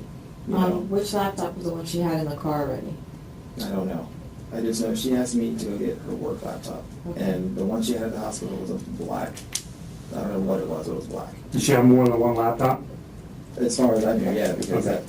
if she was calling that black one her work laptop, then I remember when we separated, she had it used to be my old laptop. It's a silver, I don't know if it was a Dell or an HP or something, but she had another laptop that, Okay. you know, that's what we usually Skype on. All right, but so, I mean, I get this impression from you that you're this kind of laid back, non-confrontational, chilled guy. So I try to be it. I just- But how, I mean, you know, like, what in the hell do you need a laptop for? You see, No, I mean, just because, Okay. like I said, after 11 years all and right. before, I just. What it I don't is she know. beat you down, is that what you're saying? Pretty much. Okay. I didn't want all the nonsense from the past. I was just like, you know what? Fine. If it's that important. Where was the laptop? She told me it was at home. Okay, where was she living? From, once again, prior weeks before, whatever, she had told me, like, hey, in accordance with the. Okay, I don't know, that's Okay. important, but what are you telling me? She's like, oh, well, this is our new address, or that we moved. And I was like, well, what's the address, please? And then she waited forever, I had to remind her, like, hey, what's this address? Did you, prior to the morning of April 27th, have you ever been to that new address of hers? Yes. Okay. I didn't know when I saw the numbers, but I looked it up to see where that even was. You know, Okay. when she originally gave it to me, and I saw where it was, I was like, oh, that's where Josh was living. So I took it as Josh moved out and you moved in. Josh, her brother? Yes. Okay. But after seeing Skype, I'd see that Josh was always there Okay. in the background or talking or something like that. And so if almost every day of the week this person is there, it tells me he still lives there. You know, and I didn't really question it. Once again, not my place. It's not my business. How did you know? plan on getting the laptop from the house? Exactly. That's why I was like, this is a stupid idea. Like, I don't even know if he's here. I don't know what his schedule is like. If he is, what do I tell him? Oh, your sister, my ex-wife, told me at whatever time it is to come and get her work laptop. Why didn't you just bring her up? Why didn't you I didn't even bring my call phone. her? I didn't bring my phone. I just.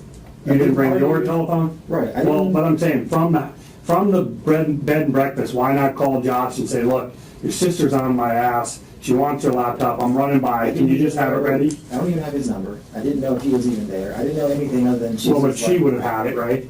Yeah, but I didn't think like that. Okay, It was fine. just, I Okay. don't want to argue, I'll just go get it. You know, Okay. I caved, I'll just go get it. Okay, so you're driving in that direction, what car do you take? I took hers. Okay, what, did you just basically figure you're gonna roll up there and knock on the door and say, yo, Josh, it's Well, I mean, it's I me, had the Steven? keys to the car, so I imagine I would just use the key if I needed to. But Okay. again, I don't even know if he's Why did you there or take not, her car? Why would you have taken her car? because her car was blocking my car. Okay, where was her car parked? It's just the driveway, so she just pulled in. Okay, so your car is in front and then she's right behind you? Yes. Okay, all right, makes sense. So you back out your drive there and I get like, I assumed halfway there or something, and I just decided this is stupid. This doesn't make sense. I don't even know if he is here. What do I say to him? If he's not here, this is still really awkward. And then I'm like, I don't even know where it is at home. Like, I'm just gonna run upstairs place to find some work. Like, yeah. all of it just seemed really dumb to me and like bad. And so I just turned around. And at that point is when I realized this car has next to no gas. Like, Okay, so that's when we got, your car is on video out in front of where, what's the name of the place, Jess? When it's turning around? Stonies. Sony's, you know what Sony's is? no. Okay, but is that, there's a white car without the hubcap that does a U-turn there, that's gonna be you having the epiphany, what the hell am I gonna do, I can't get this laptop and going back? Well, I probably could have, but it just, So- some past instances with her, all I'm thinking is, this doesn't make sense. This feels really dumb. Yeah. You know, like, I feel like I'm making a grave error by even being out here right now. Like, it doesn't. Well, I mean, I think you're being a little dramatic. I mean, not great error, but Well, it's a stupid idea. Is what you're Right, saying. it's like, Okay. this doesn't make sense to come get this laptop now. I should have stood my ground and told her to just wait. But I didn't, you know, I just didn't want to argue because I never like arguing with her. And I just Okay. gave. So I was like, you know what, this is dumb, I'm going back. So now you're doing the Louis, or you're doing the U-turn and heading back to your place, and that's when you say you notice her car is low on gas? Yeah, that's what I'm looking, because I made a U-turn. Okay, but I mean, shouldn't that light have come on a long time before? I did her classic thing where I didn't pay attention. I was just like annoyed, and I just got in the car and I just drove. Okay. And it wasn't until making the U-turn that I'm That you realizing, thought. like, this sounds almost okay. So here's, you know, I try to live in a logical world that makes sense, and basically you have an engineer's type mind. You like everything to be perfect. I mean, when you're working on an airplane, you don't say, well, it looks like this part goes here, right? Right. I mean, it goes there, and if you put the wrong part in the wrong place, planes crash, people die. You can't have that, right? Right. So, you know, things have to be in order and they have to make sense. They have to be logical. The first thing that popped in my mind when I heard this change in your story, adding in the going to get the laptop thing, is, why don't you get the gas right then? Why are we going through all of these motions to go search for a gas can? I didn't want to pay for the gas. And that's another theme you and I keep having. This money, money. You keep talking about money. I mean, what are we talking about? $4? For me, it wasn't just the fact that it's $4. It's like the principle that I shouldn't have to put gas in your car. Like, we're not together. Just like I shouldn't have to pay for your cell phone if we're not Right. together. I shouldn't, you know, I shouldn't have to do these things for you. Like, getting the laptop, I shouldn't even be doing. But you're not, here's the problem with that, Steve, is you're really not doing it for her. You're kind of doing it for faith. Like, I heard what you said was, look, I'm gonna get a little gas can, put it in there next time, because she's toting my daughter around, she'll have a can in the car. Right. You know what I mean? So she can maybe get gas or whatever. So really, I'm annoyed by the whole situation. The last thing I'm gonna do is spend any money on you to put gas in your car. all right. So I just drive it back, and then I tell her, like, you need to put gas in your car. And we talk about, like, you know, why you don't have gas or whatever, and she tells me I was gonna get gas in the morning. It's the same stuff I've heard before. All right, but so at that point in time now, you get back, you don't have the laptop. That couldn't have gone over very well. Well, I explained why I didn't go get it, and yeah, she didn't, I mean, she wasn't very happy, but once again, well, I think the gas, I told her the gas is more precedence, basically. But you didn't know about the gas until after you'd abandoned the laptop. Well, on the Project. yes, and that's what I told, because I come back, she asked, like, you know, laptop, and I told her, like, yeah, I didn't go get it, and you don't have any gas. in your Did she car. get hot? Did that get heated? I mean, did she get upset? No, I think she just kind of like realized it was a stupid errand to go on anyway. Because, like I said, I didn't really argue very much, but at the same time, my whole premise was this is why. Like, you can wait. Okay, so let's just stop here now, because there's now this whole, again, one of the reasons I wanted them to make sure when they talked to you back when all this went down was because the sure sign that somebody, you've ever heard the concept of consciousness of guilt? You know what that means? Heard it on it. People might act in a certain way or do a certain thing that leads others to believe they did something wrong. Like, for instance, people who run from the cops, what do you think they're doing? They're right? They're running because they did something wrong. People who lie because they're covering something up. Okay? So the first thing I need you to get me over is how you could tell them this initial version of events and leave out this whole, as you said multiple times, stupid laptop thing. Because it was stupid, and it didn't make sense. It doesn't make sense to this day. I don't understand why Right. it was sent on a fool's errand for a laptop. But you see, the fact, you keep kind of making the argument, which is it doesn't make sense. And when something doesn't make sense, it's generally not true. The detective hands him the exact tool he'll use against himself for the rest of the interview. He'll repeat some version of this phrase, "It doesn't make sense," more than a dozen times across 3 hours. Every time, it's meant as his own defense.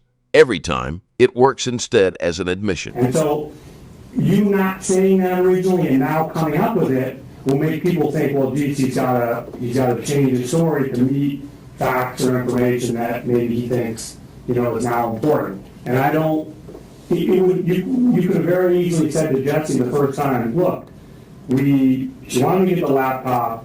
I relented because I didn't want to get in an argument with her. I drove half the way and I said, hell with it, and I came back. But then when they confront you with the fact that they've got her car going down the road and doing this turn, now you plug this laptop thing in. That doesn't look good. Do you agree with me? I understand. If I got up and I sat over there and you sat here, what would you think of me telling you that? I probably feel the way you feel. Bullshit, right? Yeah. Okay. But even when they asked about me washing my car, I was like, if you know me, my car is always clean. I Driving at 700 plus miles, I just wanted to get clean before I drove it another 700 back and Yeah. smashed more bugs into it. Uh-huh. And I didn't plan to wash it that weekend when I got back, but I didn't. So Right, well, and it's like, you could look at one fact and say, ooh, that's suspicious.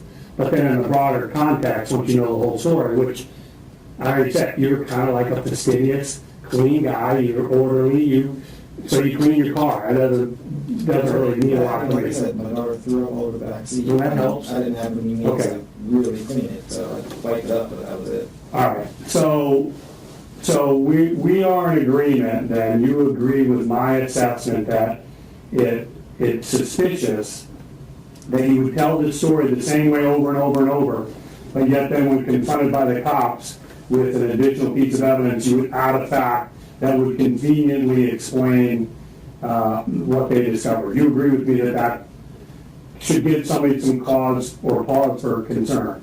I just left it out because it was stupid.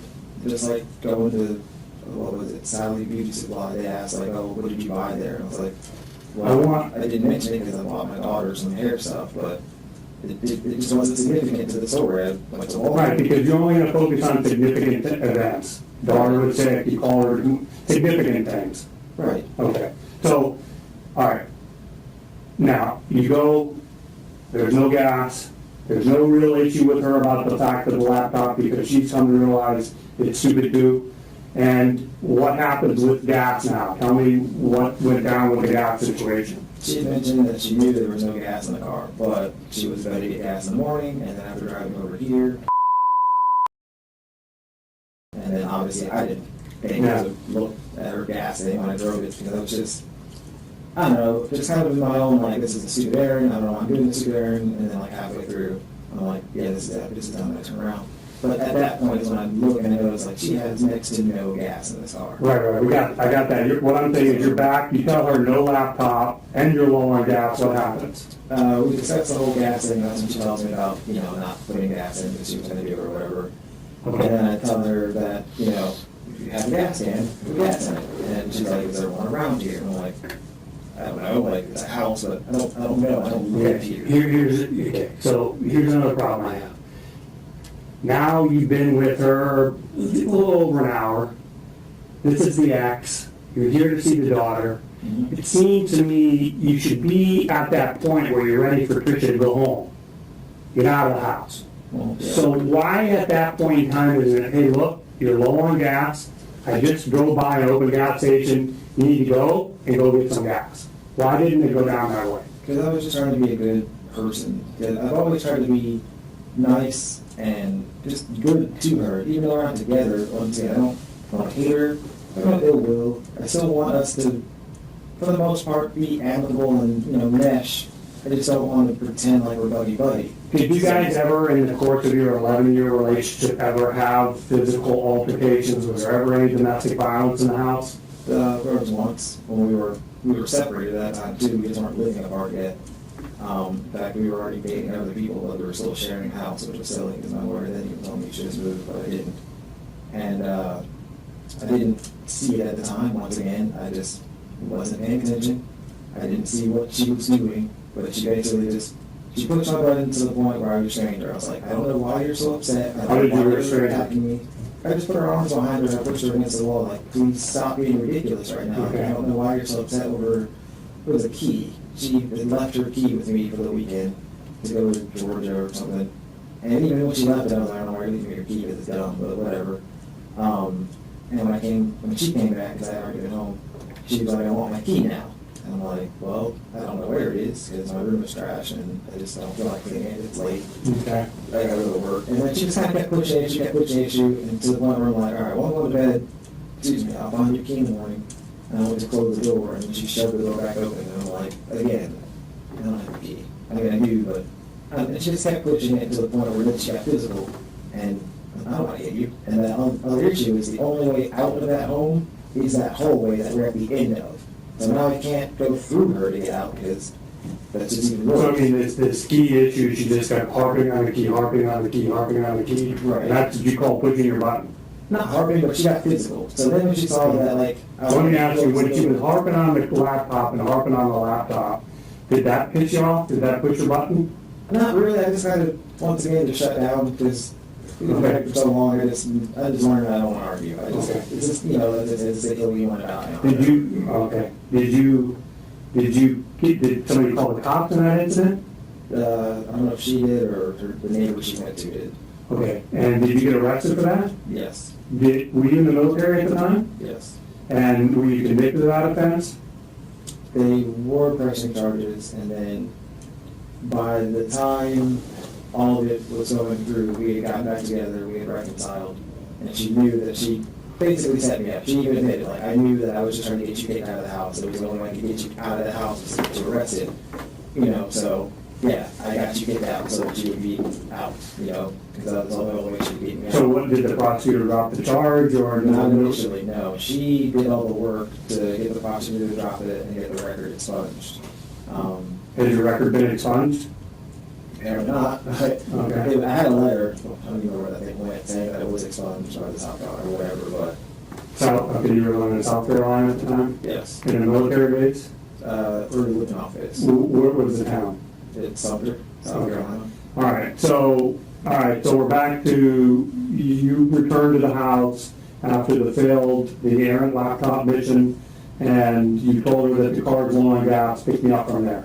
So the car was on gas, and she said, I was going to get gas in the morning, but I didn't, because, you know, you called me and I came for faith, and again, I'm like, all right, well, it's even lower now, because I drove it, you know, halfway to your place, and I just turned around, because I didn't feel like getting a laptop, it didn't make sense, and I was telling so I came back. And then she says, well, is there a gas can? You can just go up the street and get gas, and I'm like, I can look, you know. So, once again, not one to get jerk into sending you out there with no gas in your car. I'll look, see if there's a gas can. I look around the home, no gas can. Go out by the boat, no gas can. Look by the shed, no gas can.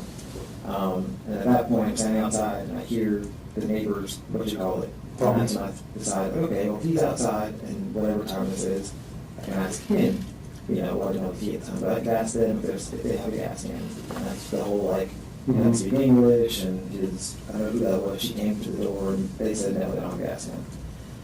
So I said, crap, there goes my last hope of a gas can anywhere around here. And then she says, well, you know, gas stations sell gas cans, kind of how I look at it too. You know, if I give you money, will you go? And I'm like, fine. If you're paying for it, once again, because I didn't feel like I need to pay you to do a service for you, like, you know. Okay. So she gave me the 20 out of her purse, and I went and I got gas. Whose car? I took my car, because hers had next to no gas. When you pulled in, did you pull in behind your car again?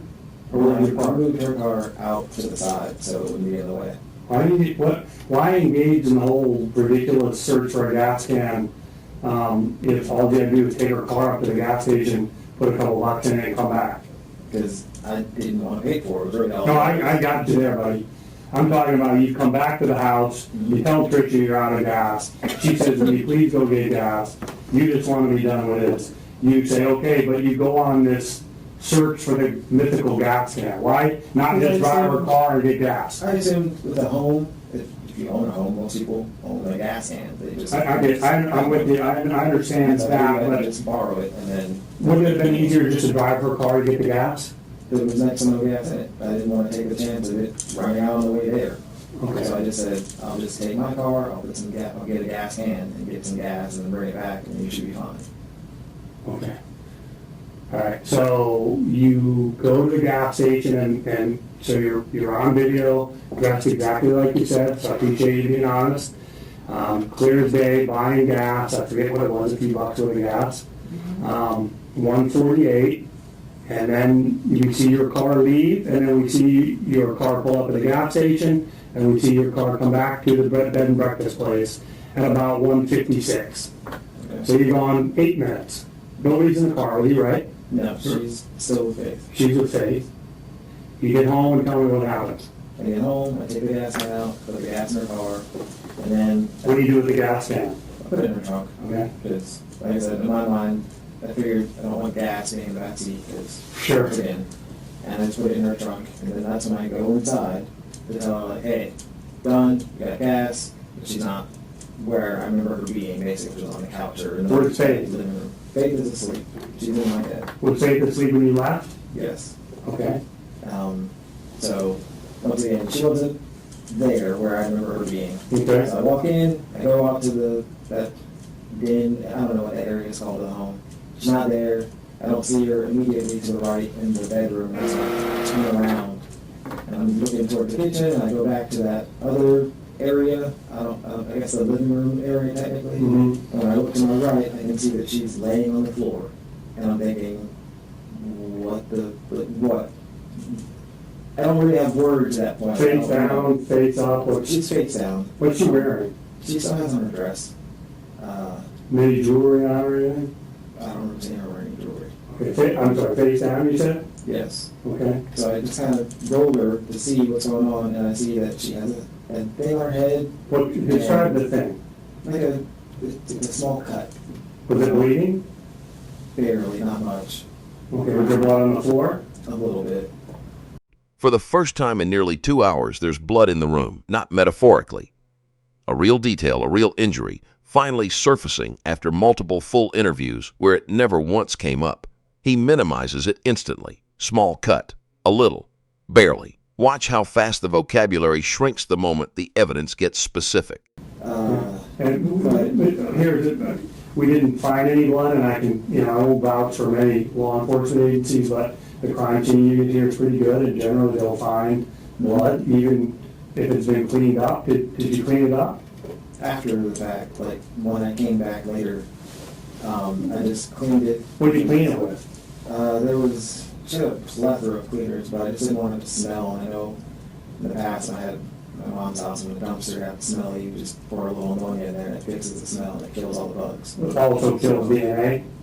I don't know that. I just use it for the smell. Like I know it gets rid of the smell. When you're talking about just a little teeny bit amount of blood, you were worried about the smell of that? I figured it would smell. I don't know. Okay. I know if you leave chicken in the trash can, it smells terrible the next day. Yeah, I mean, come on, we're not talking about chicken versus a little drop of blood, but, I don't know. She got a cut on her forehead. Just want to get wiped up.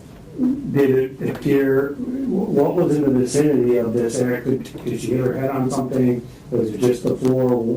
I didn't even take time to analyze how or whatever. I went into panic because all I'm thinking of is what I'm seeing right now and how this looks. Okay, so let's stop for a second.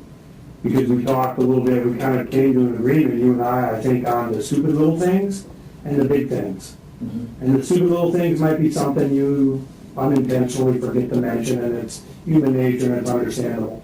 But then the big things, there really is no explanation for those.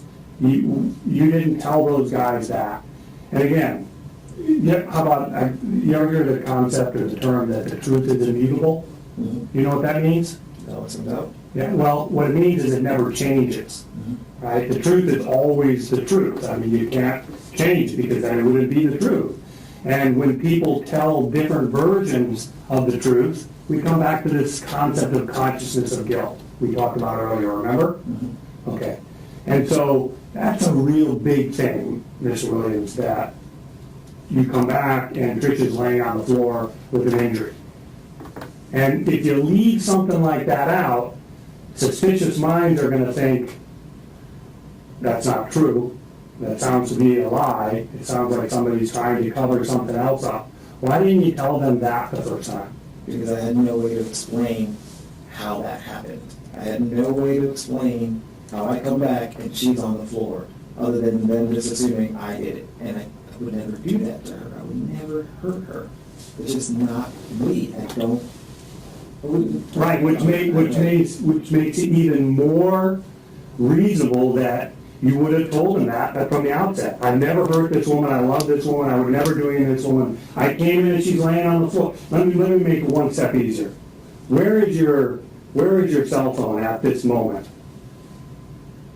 Somewhere in the home. In the home, right? What about the house itself? Does the bed and breakfast have a landline? I honestly don't know. Okay, but you know, you're a sharp kid, you know 911, boom, cops are there, ambulance, she gets treatment, right? But I didn't. Hold on. I'm going to ask the question just simply, but you know that's how 911 works, right? Yes. You pick up the phone, you call them, you say there's something wrong with my ex-wife, please send an ambulance, right? Yes. And you did not do that, right? No. Now again, I'm going to get up and I'm going to take your seat, you're going to sit here. Come on. Because of how it looks. All I thought about at that moment is, how does this look? You can't fix how this looks. There's no other way to say. Here's the problem with that. Okay, fine. I'll concede that for the purpose of our conversation here, but you told them she's still breathing. I checked. It was just shallow. Okay, but my point is, she's alive. You had an opportunity to save her life by simply calling 911. And how it looks comes out in the wash. I mean, you say she fell down or whatever. I mean, what happened to her in 8 minutes from when you left to get gas and you come back, see her on the floor? I don't know, and that's the problem, because all I'm thinking is, in the past, this is a game. This is some sort of like, I'm setting you up, I'm killing myself. I'm going to kill myself to set you up. I don't think she was intentionally to kill herself, but I just feel like she did something, it didn't work the way she intended it, it went too far or whatever, and now I'm screwed because I can't explain this. I don't know what this is. I don't know what she's trying to pull. I don't know why even, because I don't know. I just don't know why you would do this to me when, as far as I could tell, you moved on. But all you saw was this little abrasion to her forehead, and she was laying on the floor. Well, the abrasion was after I turned her over. Yes. Okay. One thing I want to make sure we're clear on here is originally you had made some statement. You didn't know if she had overdosed on drugs or something. Did you say something like that earlier? Right. Okay, I mean, we know that's bullshit, right? Because we're talking 8 minutes. You can't take a bunch of pills and have them knock you out in a period of 8 to 10 minutes. So we know it wasn't that, right? Okay. Well, do you not agree with me? I don't know. I don't know anything. I just know Okay. I come back and she's lying on the floor, and all I'm thinking is, I'm screwed. Like, I don't know what to say about this. So what do you do? At that point, I moved her to better light. Nothing, I couldn't do anything, and I just put her in her car because I'm like, I'll just take you home, and you can go home.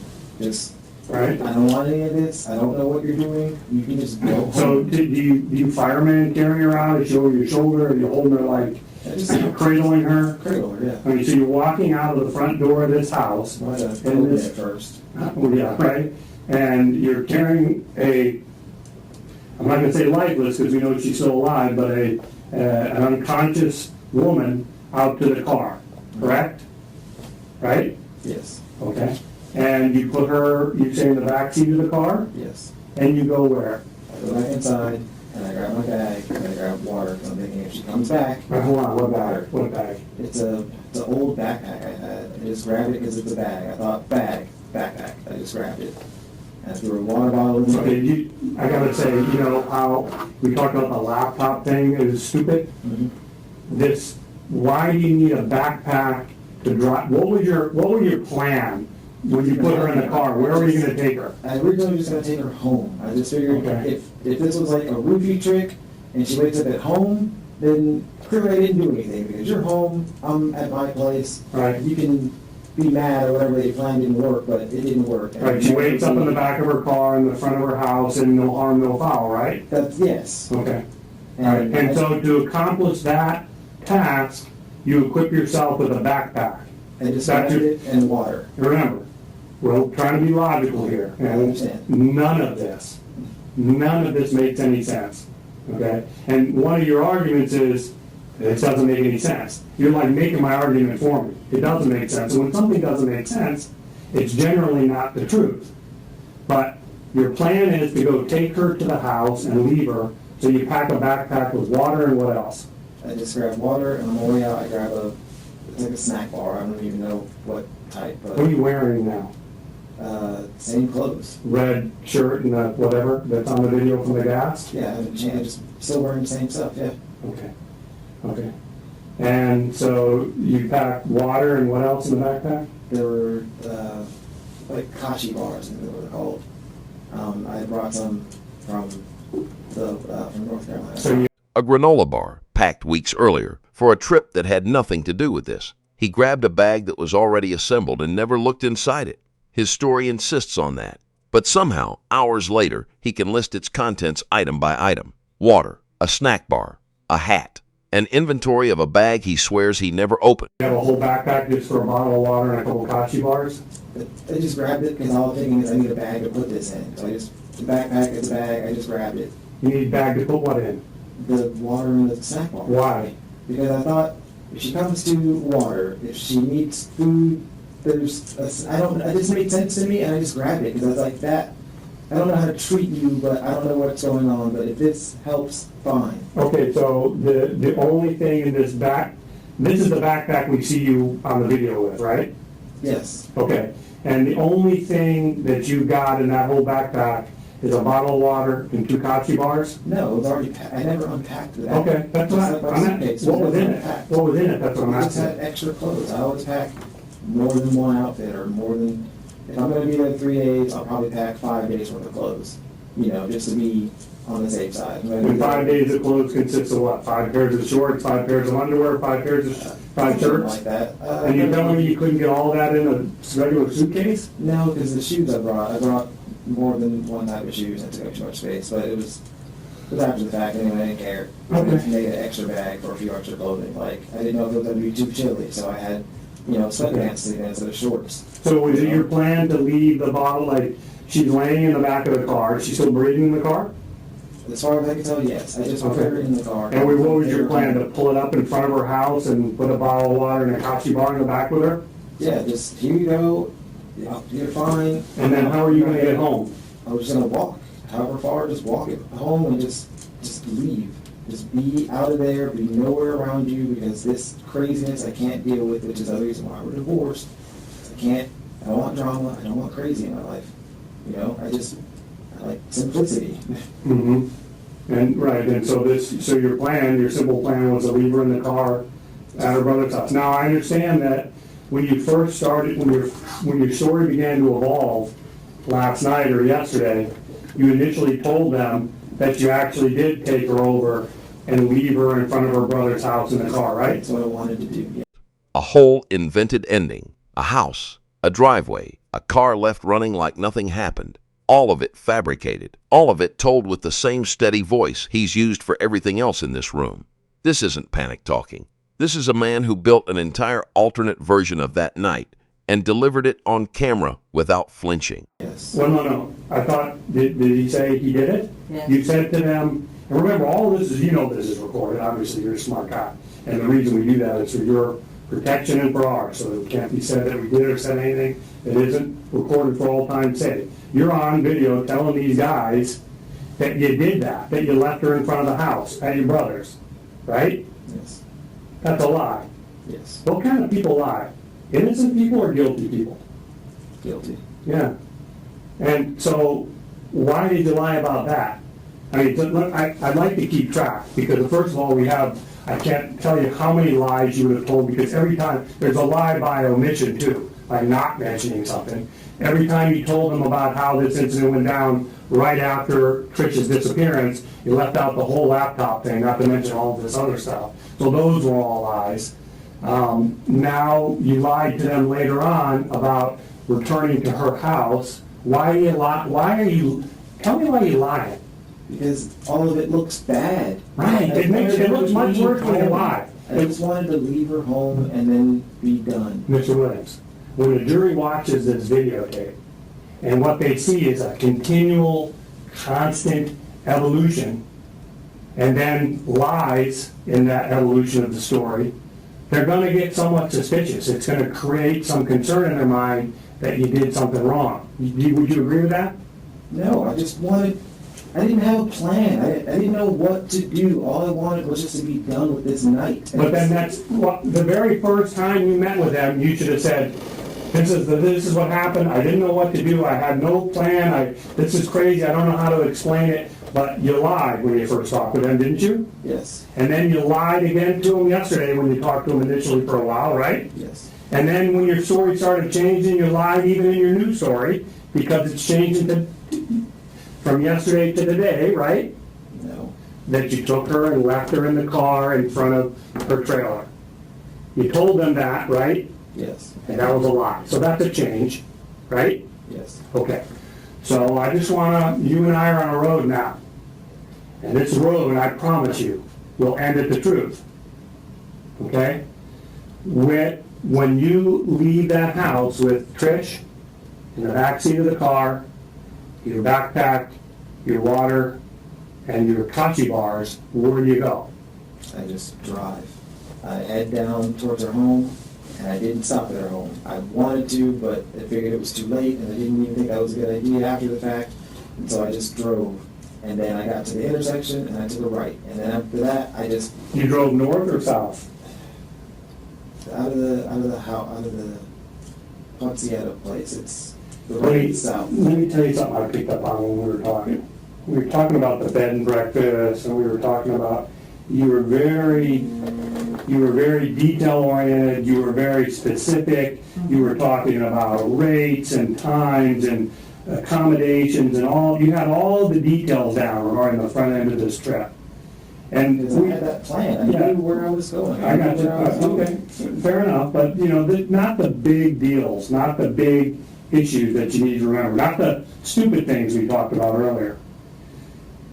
You're now driving around with, at a minimum, your unconscious wife in the back seat of her car, and these are now the big things, which no jury in the world is ever going to believe you don't remember these real big things. Trust me. So, what direction do you go? Turn right out of the neighborhood. It's a one-way when you come out of there. Okay, what direction would that be? South and US 1. Okay, south on US 1? Yes. All right, and then you get where and you said you took another turn? To the right. Okay. And it was just a major intersection. I just took a right. And I just drive. I don't even pay now, attention. you went to school here. You went right there in Hope Sound. You know the names of the roads and the streets in this area. I haven't lived here in, I don't even know how long. I've been here since 1980 and the roads have not changed. I mean, you got US 1, you got A1A, you got, I've moved. I don't keep track. I don't even know Your where high the school is new right street there is. at Bridge and at the end there, at the end of Bridge. I What's don't the high even school know you the went name, to? so I don't Okay, even so- know the name of that road it's off of. all right. I know you have to go down and you have to turn, but I don't even know the name of that road. Right, and they took you out there today to show, let me make something clear to you. I don't need your body. Don't need it. I know you're thinking that that's the big deal. I don't care. Don't ever tell them where the body is. Don't make no difference to me. I don't know where the body is. Oh, I know, but No. when I talk to you about consciousness of guilt, this bullshit story that you're giving them, and your refusal to take them to where the body is the strongest evidence of consciousness of guilt that we have. I can't take you to a place I don't know. You don't know the big thing. Listen, you didn't hear me, Ms. Williams. I don't care. I don't care. I want to get down to what's going on now. So now you've got a woman who is at a minimum unconscious in the back seat of her car. You're driving around with your ex-wife in the back. It'd be very difficult to explain that one, right? Yes. Yeah. And you do what with her? I just drive. I don't know what to Okay. do, so I just Is drive. she breathing in the back? Can you hear breathing or anything? No, I can't hear that, so I don't know how I would hear that. Right. I'm just driving. I'm not paying attention. At some point in time, your conscience doesn't kick. Do you have a conscience? Yes. Do you? Yes. I mean, we all know this is not a question of whether or not Tricia is dead. Tricia is dead, right? Tricia's dead. Yes? I don't know. You know. Come When I on. left her, it was just a matter of, I hope I'm wrong. Okay. I hope that she's Okay. not. Now though, 20 some odd a month later, let's not bullshit each other. She's dead. You know that, right? I know. We know Well, I that. know she could have came to and wandered for all I know. I don't know We where she clarified is that though. yesterday, that she was dead. But I don't know where she is. Okay, but again, you didn't hear me. I don't care. Searching, you should have found her. I would imagine you would have found her. Doesn't matter. You don't have to prove how somebody was killed. Law doesn't require that, so it's not a big deal. So, you're driving around with her in the back of the car. How long are you driving for? I don't know. Well, I mean, is it 5 minutes? Is it 10 minutes? Does it seem like hours? I'm not paying attention. I don't even know how long it was between all of this. I didn't Okay, keep track well, of so time. what we know from the videos is, just check me here if I'm wrong, Detective, but he leaves in Trish's car at 2:04, right? Correct. Okay? And then we don't see Trish's car again until sometime around here, 4:36, 4:38. 4:30 something, so about 2 hours. Now, these are the big things, Mr. Williams. These are the big things that you can't, for 2 hours you're driving around, or I should say, you're doing something. You couldn't be driving too much, right? Because you only got about 2 gallons of gas in that car. So you couldn't have been driving the whole time, right? Right. Okay, so you drove somewhere, and again, you don't know where, you don't know this one big thing, but you know you drive somewhere down, I guess you told them a dirt road, right? It was dusty, so I Dusty? was third. Now, they told you there was dust underneath the undercarriage of her car. Is that why you then said it was a dusty, dirty road, or was it really a dusty road? Really a dusty road. You know, a lot of times, I just want to make sure of something here. I think I know the answer to this, but a lot of times what people will say is, well, the detective said X, Y, and Z, and I was just repeating that to make them happy. I was just saying what the detective said. Nobody's putting any words in your mouth here, is that correct? Yes, the road was a dusty road. Right, I'm talking about the whole shebang, sir. Nobody's putting words in your mouth. What happened the morning of April 27, 2016, when your wife disappears, right? This is your story. These are the facts as you remember them, right? So far, yes. Okay, okay. If I, at any point in time, say something that's putting words in your mouth, please feel free to make it known to the record that I'm doing that. So we got 2 hours. There's no way on God's green earth you're driving Trish's, and we also, incidentally, we pulled the gas tank out of the car, and we know how much gas was left in the car. This is the moment the math stops being metaphorical. Detectives didn't estimate how long he could have driven. They measured it, pulled the tank, calculated the mileage, and the number doesn't support 2 hours of driving, which means for most of that window, wherever he was, the car wasn't moving. He was. See, these things are not looking real good for you. And we know that how much gas you bought from the gas station, and just do a little bit of math, figure out what the mile per gallon is on that vehicle, and we know about how much driving you could do. And you sure as hell can't drive for 2 hours on that kind of gas. Do you think that's probably fair to say? You put the gas in. Sure. Sure. So that means you weren't driving the whole time, you were doing something else. I said I wasn't driving the whole time. I just said I spaced and I drove. You spaced and you I drove. just tried to figure all this nonsense out. Did you go, right. And as she's laying in the back of the car, your conscience, I asked you this earlier, I asked you if you had a conscience. Your conscience never kicked in and said, shit. Maybe she's still alive. Maybe I should take this opportunity to save a human life. Not just a human, but the mother of my child. Did that ever kick in the 2 hours when you were driving around with her in the backseat of your car? So you're insinuating because I didn't think that I don't have a conscience? Well, yeah, no, I'm not insinuating, I'm saying it. That doesn't mean I don't have a conscience. Of course I have a conscience. That thought never came to me. What could be more important in the grand scheme of things than the preservation of human life? And I'm talking human life for somebody you don't even know. Not somebody who is the mother of your now orphan child. Or motherless child, I should say. So I'm not asking you just randomly, how would you feel about this, Mr. Williams? I'm saying, if 2 hours with her in the backseat of this car, it never dawned on you, shit, I'll just have to deal with the consequences. I hope they believe me, but I need to see what I can do to save her life. That never dawned on you. Didn't know what to do to save her life. Oh, let's see. 911. Did you have your phone with you when you were out? I didn't even think to grab it. No, you didn't think to grab it, and you know why? Because you know we can follow you with your phone. You know that, right? I mean, everybody knows that we can follow a cell phone. Yeah, of Grab the course. caution marks though. Yeah, right. I grabbed food in case she woke up. Okay. Yes. But you didn't take your phone with you. No, I didn't think I needed a phone. I just grabbed the bag, water, and Hachi bar. Right. Water, food, Okay. bag. So anyways, so the first thing was you couldn't call 911. Well, her phone was in the car, wasn't it? Yes. Okay, so you could have turned her phone back on and called 911, right? I don't know her code. Well, I don't know okay. her past anything. Good point. That's another You need a odd code fact. for 911. Well, maybe he doesn't know that.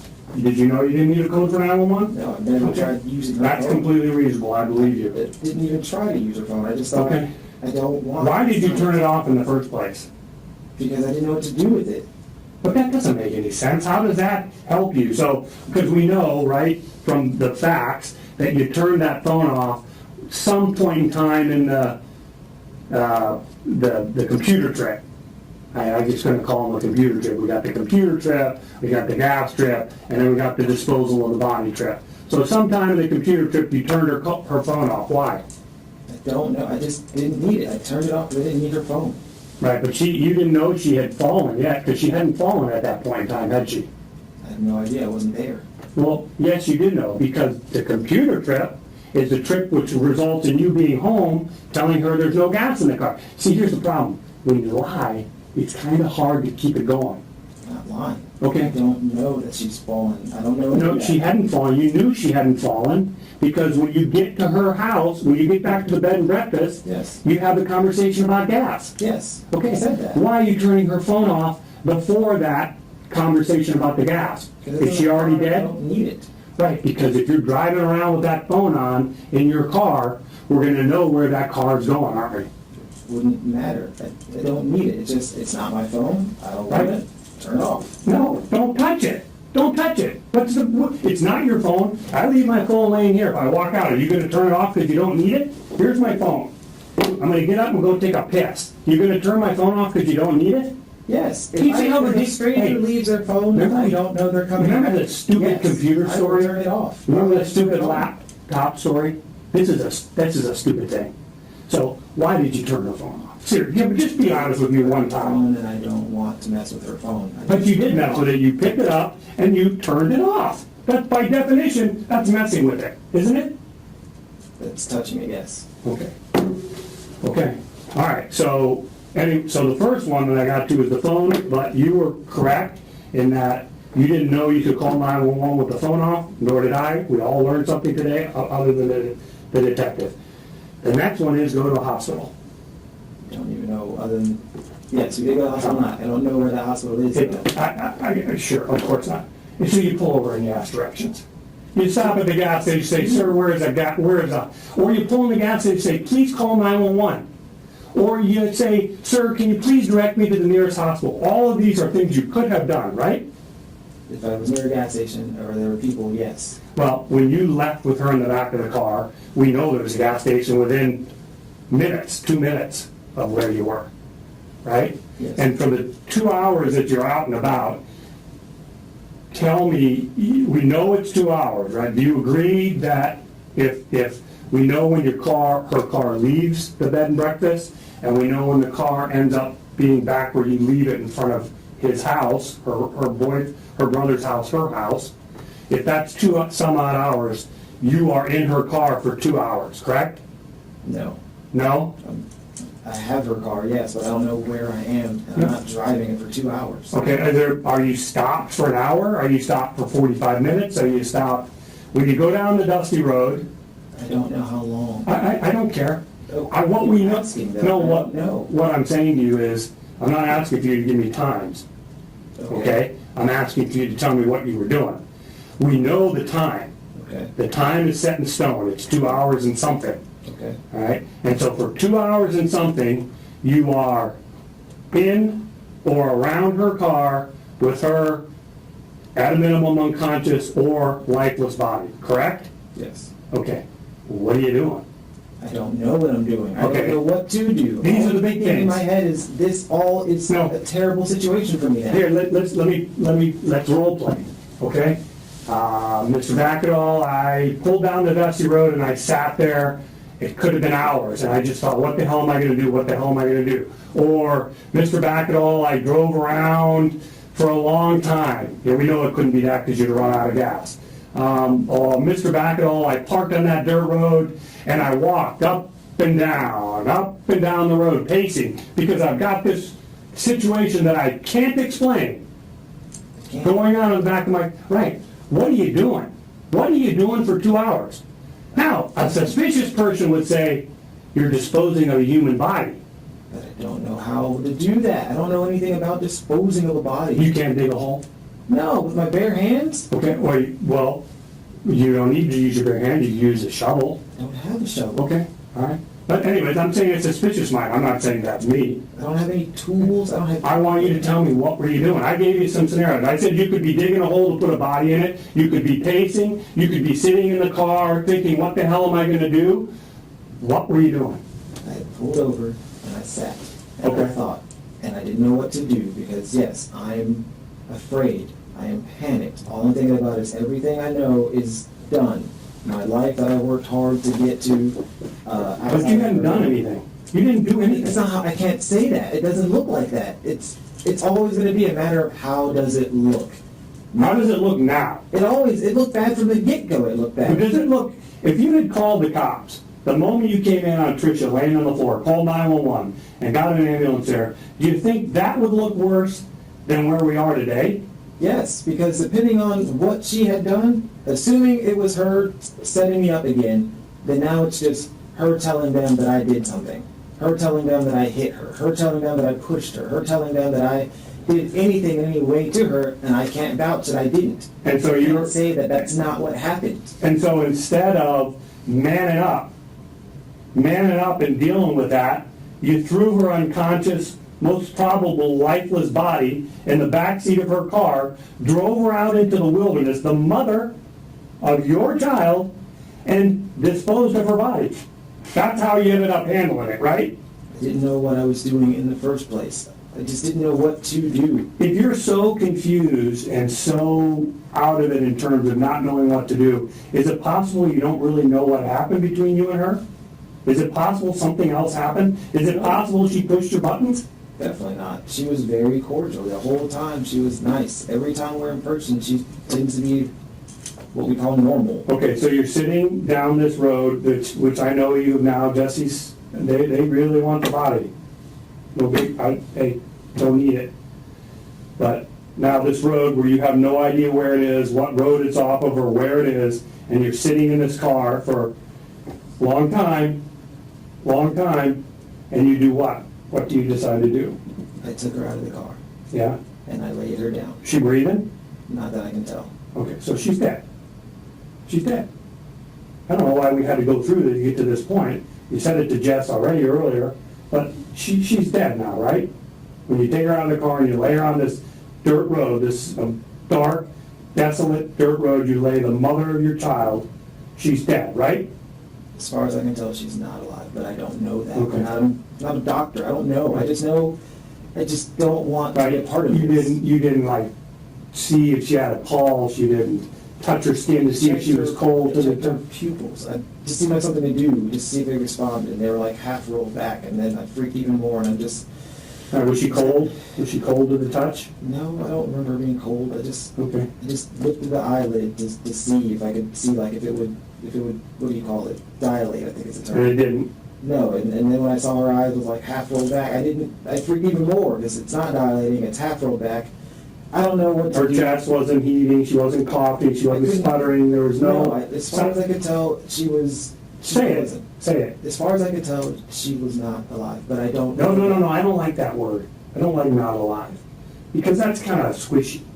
I like the word dead.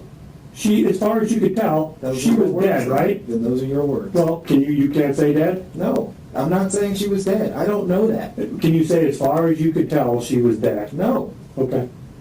But you could say as far as you could tell she was not alive. she was unresponsive, definitely unconscious. And I hoped beyond all Right. hope that I was wrong about the situation. And so you pulled her out and you just laid her right there on the road, I laid her down and I crossed her arms. on the middle of this dirt road, right? Yes, not in the middle, Okay. off to the side. Okay. Did you leave the kashi bars in the water with her? No, You didn't? no. Why? because I just wasn't sure of anything at that point. I just didn't think to leave him at that point. I Because you knew she was dead. didn't know that. You brought the water in the kashi bars in case she woke up. That's what you told me originally. In case she came to. Yes. But now when you're dumping her on the side of the road, on this dark, desolate road, dirt road, you don't leave the water in the kashi bars because you know she's not unconscious. She's dead. I'm hoping that's not the case. Okay. And so, let's go back to when you walk into the house and she's laying on the floor and you're thinking to yourself, God, I know, what am I going to do? How am I going to explain this? This is why you don't call 911. Nobody's going to believe it. This is her being dramatic. She's setting me up. She's setting you up by knocking herself unconscious and ultimately killing herself, apparently. You don't know how to explain. You don't know what to do.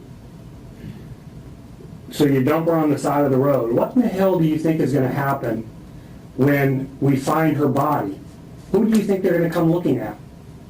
I didn't even think that far ahead. I didn't think that far ahead Well, at but all. you thought far ahead enough when she's laying in your on the floor in your bed and breakfast I know. that you can't explain it. How in the world do you think you're going to explain her life? The last person on earth to see Trisha alive is guess who? Who's the last person on earth to see Trisha alive? I don't know, because as far as I know, she could have come to. I don't know that. I left. Okay, I'll play the game with you, because you like to play this little game. I don't want to play that game. Let's just assume, without stating it, let's just assume she's dead when you leave her lying on the side of this dirt road. Let's just assume she's dead. Who's the last person that saw her alive? You tell me then. Since you Okay, I'll tell you. wanted to tell me that I killed her and left her. I didn't kill her. I didn't do anything to the woman. I just wanted her to be okay. Who was the last person to see her alive? That's all I'm asking. It's not, I didn't say, did I say you killed her? That's what you're insinuating. Oh. Everything you're saying is telling me that I killed her. Okay. That's what you're trying to Who's say. the last person that saw her alive? I'm the last person to have seen her. As far as I know, yes, I'm the last person to have seen her. Alive. And I hoped that Alive. she was still alive when I left. Okay. Okay. And who was the person who lied to law enforcement about where he was or what he did or the circumstances surrounding this entire episode? Who is that person? Yes, I did. Okay. So once you leave her on the side of this road, I mean, were you hoping somebody would find her there? Of course. Couldn't she have come too? Of course. And so that's why you would leave her on a dark, desolate dirt road in the middle of nowhere, because you're hoping she'd come to and somebody find her, right? Yes, honestly. Why didn't you just take her down, pull around the back of the gas station and lay her out there in public where you know somebody's going to find her? Why did you leave her out in the woods? Because I already Well, drove. it's evident she's not- I drove too. I didn't plan to go. I just didn't plan. I didn't think. I didn't plan. It just. You had over 2 hours to plan what to do with your ex-wife's dead body. But that's not something I do. I don't plan murders. I don't plan Okay. dumping bodies. I don't plan knocking people off or whatever. I don't do that. You're sitting in the car on this dirt road with your dead wife in the back seat of the car, and you got a couple hours to figure out what to do with her. Now you're trying to tell us that you're hoping she's not dead, and that you lay her out there without water or kashi bars, incidentally,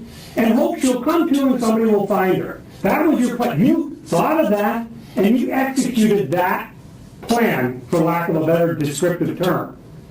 You could have just as easily taken her to the public parking lot off Bridge there, and laid her in the middle of the parking lot, and drove off. And the same things could have happened, right? She could have come to, or somebody could have found her. But you took her somewhere where we'll never find her. Do you think that's suspicious? I didn't know where to go anyway. I'm just asking you, No, you don't think I that's don't know where I even am. You don't think it's suspicious to take a dead body out into the wilderness and dump it on the side of a road? I left her there. Right, left her. She was alive. Left her. Right, because you weren't sure if she was alive. I So was hoping I was wrong about what was going to happen if she wasn't alive? If she was alive? And I was hoping she would wake up, she would call her brother or somebody Right. to come get her. And then probably call the cops, right? Because that's the whole reason we ended up from the bed and breakfast to the side of the road. That's why you didn't call 911, because you were worried, how the hell are you gonna explain it to the cops? If you left her out there and she was alive, listen to me now. If you left her out there and there was any possibility she was alive, you're back to Jumpstart. I don't think that way. I don't know what to do. You're making it seem like I had this whole grand, I didn't have any plan. No, I didn't know anything to do. This is not a, this is the most poorly executed murder in history. I didn't murder her. Okay? You had an opportunity to call 911. You told us in your own words, correct me if I'm wrong, I didn't do it because I didn't know how I could explain this, correct? Yeah, I didn't know. I didn't want to deal with that. I didn't know what she was trying to do to me. I didn't know if she was going to say I knocked her out and raped her or abused her or whatever, right? Yes. So what you do then is you take her out on a dark dirt road and dark 30, and you leave her on the side of the road with the hopes that she'll come to, right? Yes. Okay. And that's your story. But that's not like I planned. You make it seem like I just drove like, oh yeah, I know where this wonderful place is. I just drove. No, you have it. And drove. Here's the deal. Again, they're really worried about the body. They keep talking about the No, body. I know you don't care. Okay, I get what you're saying. But listen, You're making it let seem me like explain to you I what, had so let me explain to you, let me, I don't know. okay, and I'm violating my number one rule, which is talking over you. I should give you an opportunity to answer all these questions. It's not fair. But, having said that, the one thing that the body would do for this investigation is, well, it's one of two things. It would either confirm or refute your whole story. And so, sir, you can't take that into the body. You know you can't, Mr. Williams. You can't do it. Because it'll prove that all of this, from soup to the side of the road, is a lie. It's not. Okay, so then, I want to finish this up because I'm pretty much, you leave the mother of your child on the side of this road that you have no idea where it is, even though you sat there for 2 hours, and you take her car and you do what with it? What do you do? I brought it back to her. Right. What were you trying to do there? I just wanted to be done with her and that evening, and just, I didn't want anything else to do. Well, you wanted the cops, you wanted it to be done. You were done. This whole thing was a major inconvenience to me, wasn't it? This is all about you. This is all about how inconvenienced you were by her. No, it's just all about the fact that I didn't know what was going on. I don't know what this thing is. I don't know how it came to be that she was like that. There's some good And defenses. I want to be. There's some good defenses at law. There's some good defenses like self-defense or insanity or alibi or whatever. No, I know. But I just wanted this over and I didn't know what to do. Not so good. But anyways, you park her car in front of her house because that's where you want them to find it. Correct? That's her home. Right, It but wasn't her home. As far as I know, that's where she lives. well, look in the vicinity of her, did I misstate the fact? In the area of her trailer, right? You parked it there because, and her purse was in the car, right? Was her purse in the car? And her wallet, or no? No, just the purse? And you left it there because you wanted them to find her car there so that they would focus on that, right? I didn't have that thought at all. I just left her car at her home. Well, you came up with this elaborate story you initially told them about how the gas and she left and all of that stuff, and that she drove home. So you had to have the car at her house in order for that story to make any sense. I didn't have that story. You make it seem like I thought all that. Why didn't you just take her car over to the public parking lot there off Bridge? And again, I know you don't know where you took her body, but somewhere in that area in Hope Sound, and leave it in the parking lot and walk home from there. Why take it to her house unless you're trying to mislead the cops in the investigation? If I took it to the public parking lot, wouldn't that be the same family? No, because it would just be there, and there would just be, where did she go? What happened to her? What you're saying is the same situation then. if I didn't leave her car wherever she was, then wherever I put the car, by your definition, it's just misleading. But if you left it at the Publix parking lot, right? This is the Publix parking lot off a bridge, right? And isn't that the road you went down when you took the right? Was that the name of the road, Bridge Road? Or do you not know? I don't know, it's just a major intersection, that's what I. Okay, so you get back to her house, it's somewhere around, or where she's living with her brother in the vicinity at about 4:30 in the morning. So we're now about 2 hours after, 2+ hours after you left with the body, and you hump it back to your place, right? Yes, I just walked. Right. And why did you change your clothes? Because I wanted to be something different, I didn't want all that stuff on me or whatever. I just didn't What's want up? anything. What's up? Just dust, dirt, all of that, I just wanted to. Well, how much dirt are you gonna get on yourself taking a dead body out of the back of your car and laying it on the road? I don't know, I just wanted to I not. mean, you get dirt on you if you're digging a hole, right? I imagine you would, yes. You get dirt on your shoes, right? Yes. Where are those shoes? All that's trash, I threw it all away. Who throws away things? Do innocent people throw away things that might be evidence of a crime? Yes. If The they're, backpack was trash, the clothes didn't wear anything special, most of them were. well, why bring anything? Because they're mostly just bed clothes.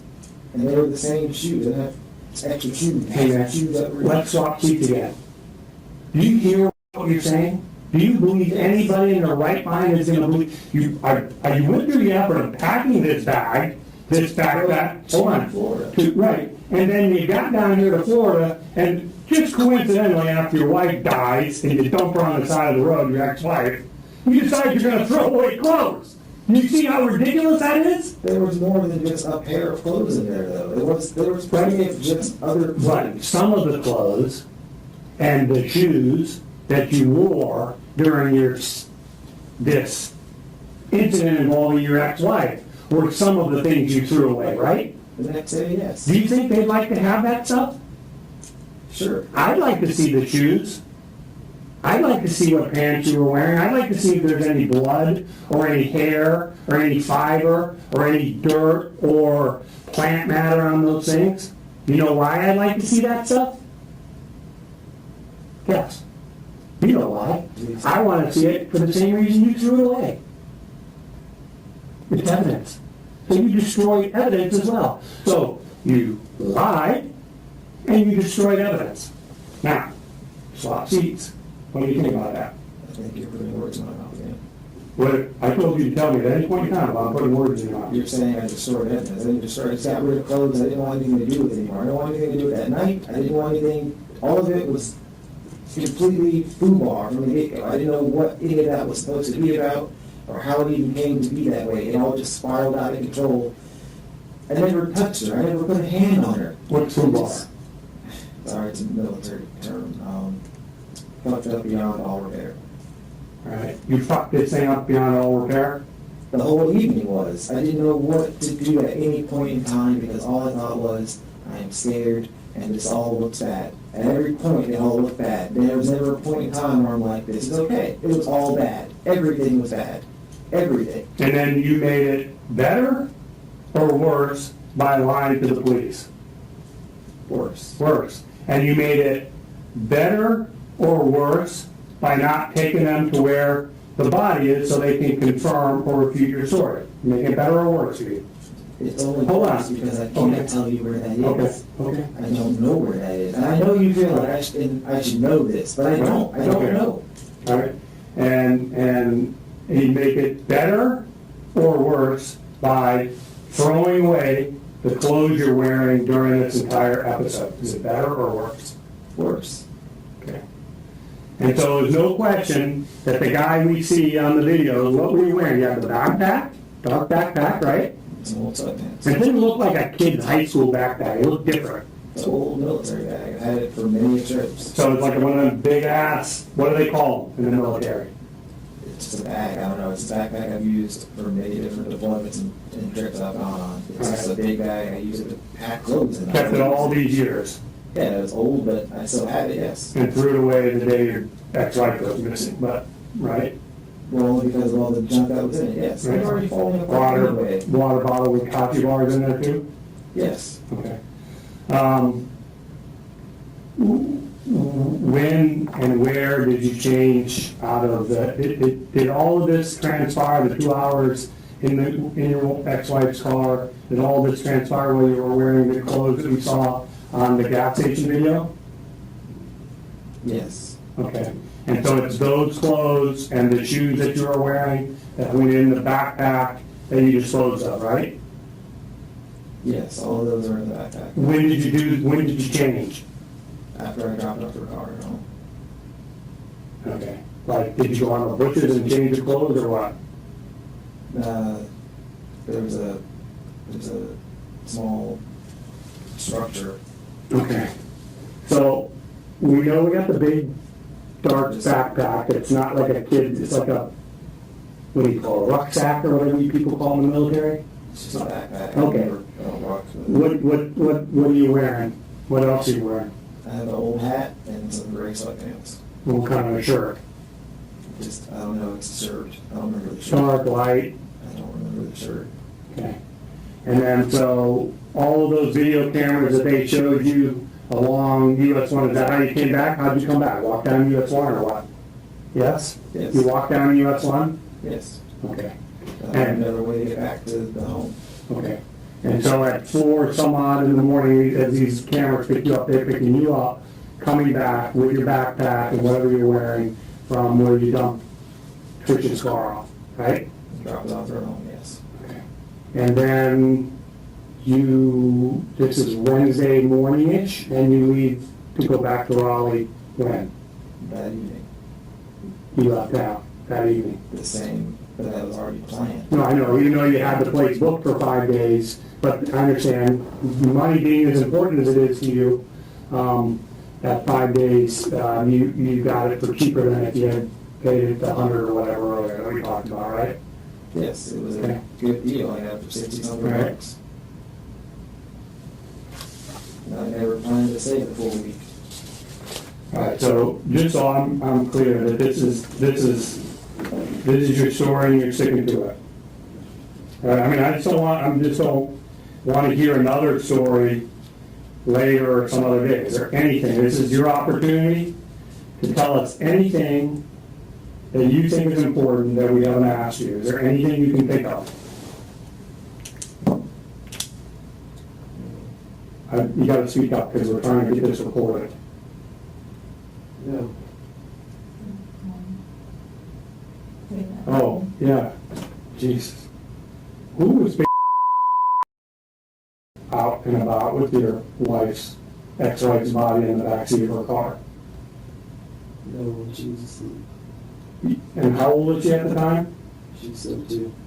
Okay. And this is the same child you were criticizing Tricia for letting her play in the waves. And you left her home alone.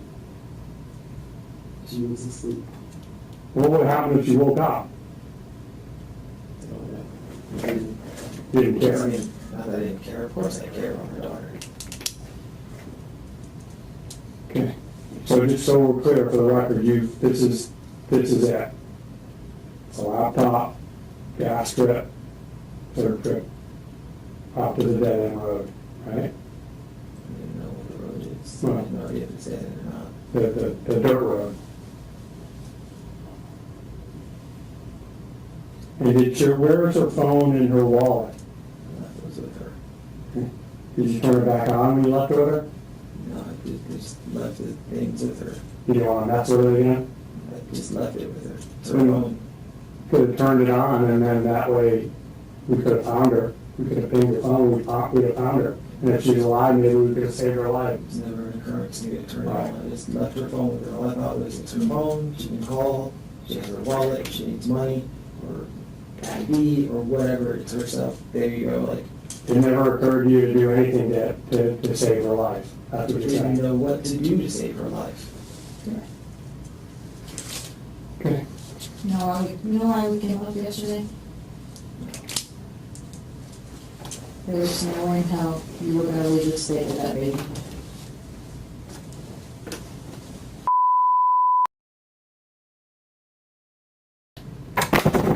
You killed her mother.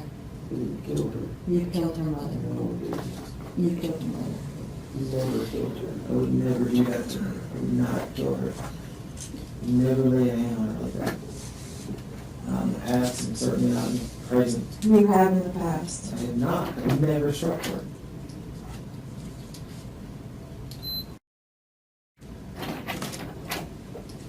Hey, Stephen, how you doing? Good. You remember talking to me earlier? Yes. I'm Dan. Listen, you want some water or anything? You doing all right? Don't worry. You doing all right? Just walk. You want some water? Yes, please. Okay, let me get you something. I'll be right back. Thank you.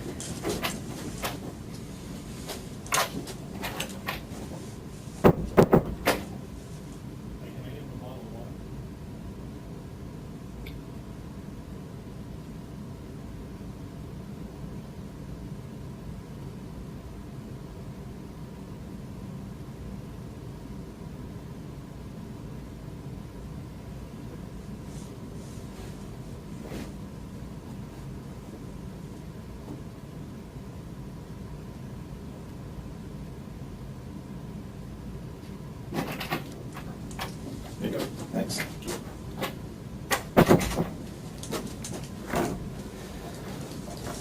All right, listen, I wanted to kind of talk to you about what's going on with this, okay? And I've been involved with this case from the beginning, okay? And I've seen everything that we have. I've seen all the interviews. And at this point, I know we've come in and we talked to you over and over and over again. We've talked to you in Raleigh, we've talked to you here. And we've always talked about the past. What happened that night, what happened that night, what happened that night. What I want to do is I want to kind of talk to you about the future, where we're going from here, okay? Now, you've already heard about all the stuff that we got. I mean, there's no question about what happened that night. We know that it's more than you're telling us. We know that you were involved with her death. We know that, okay?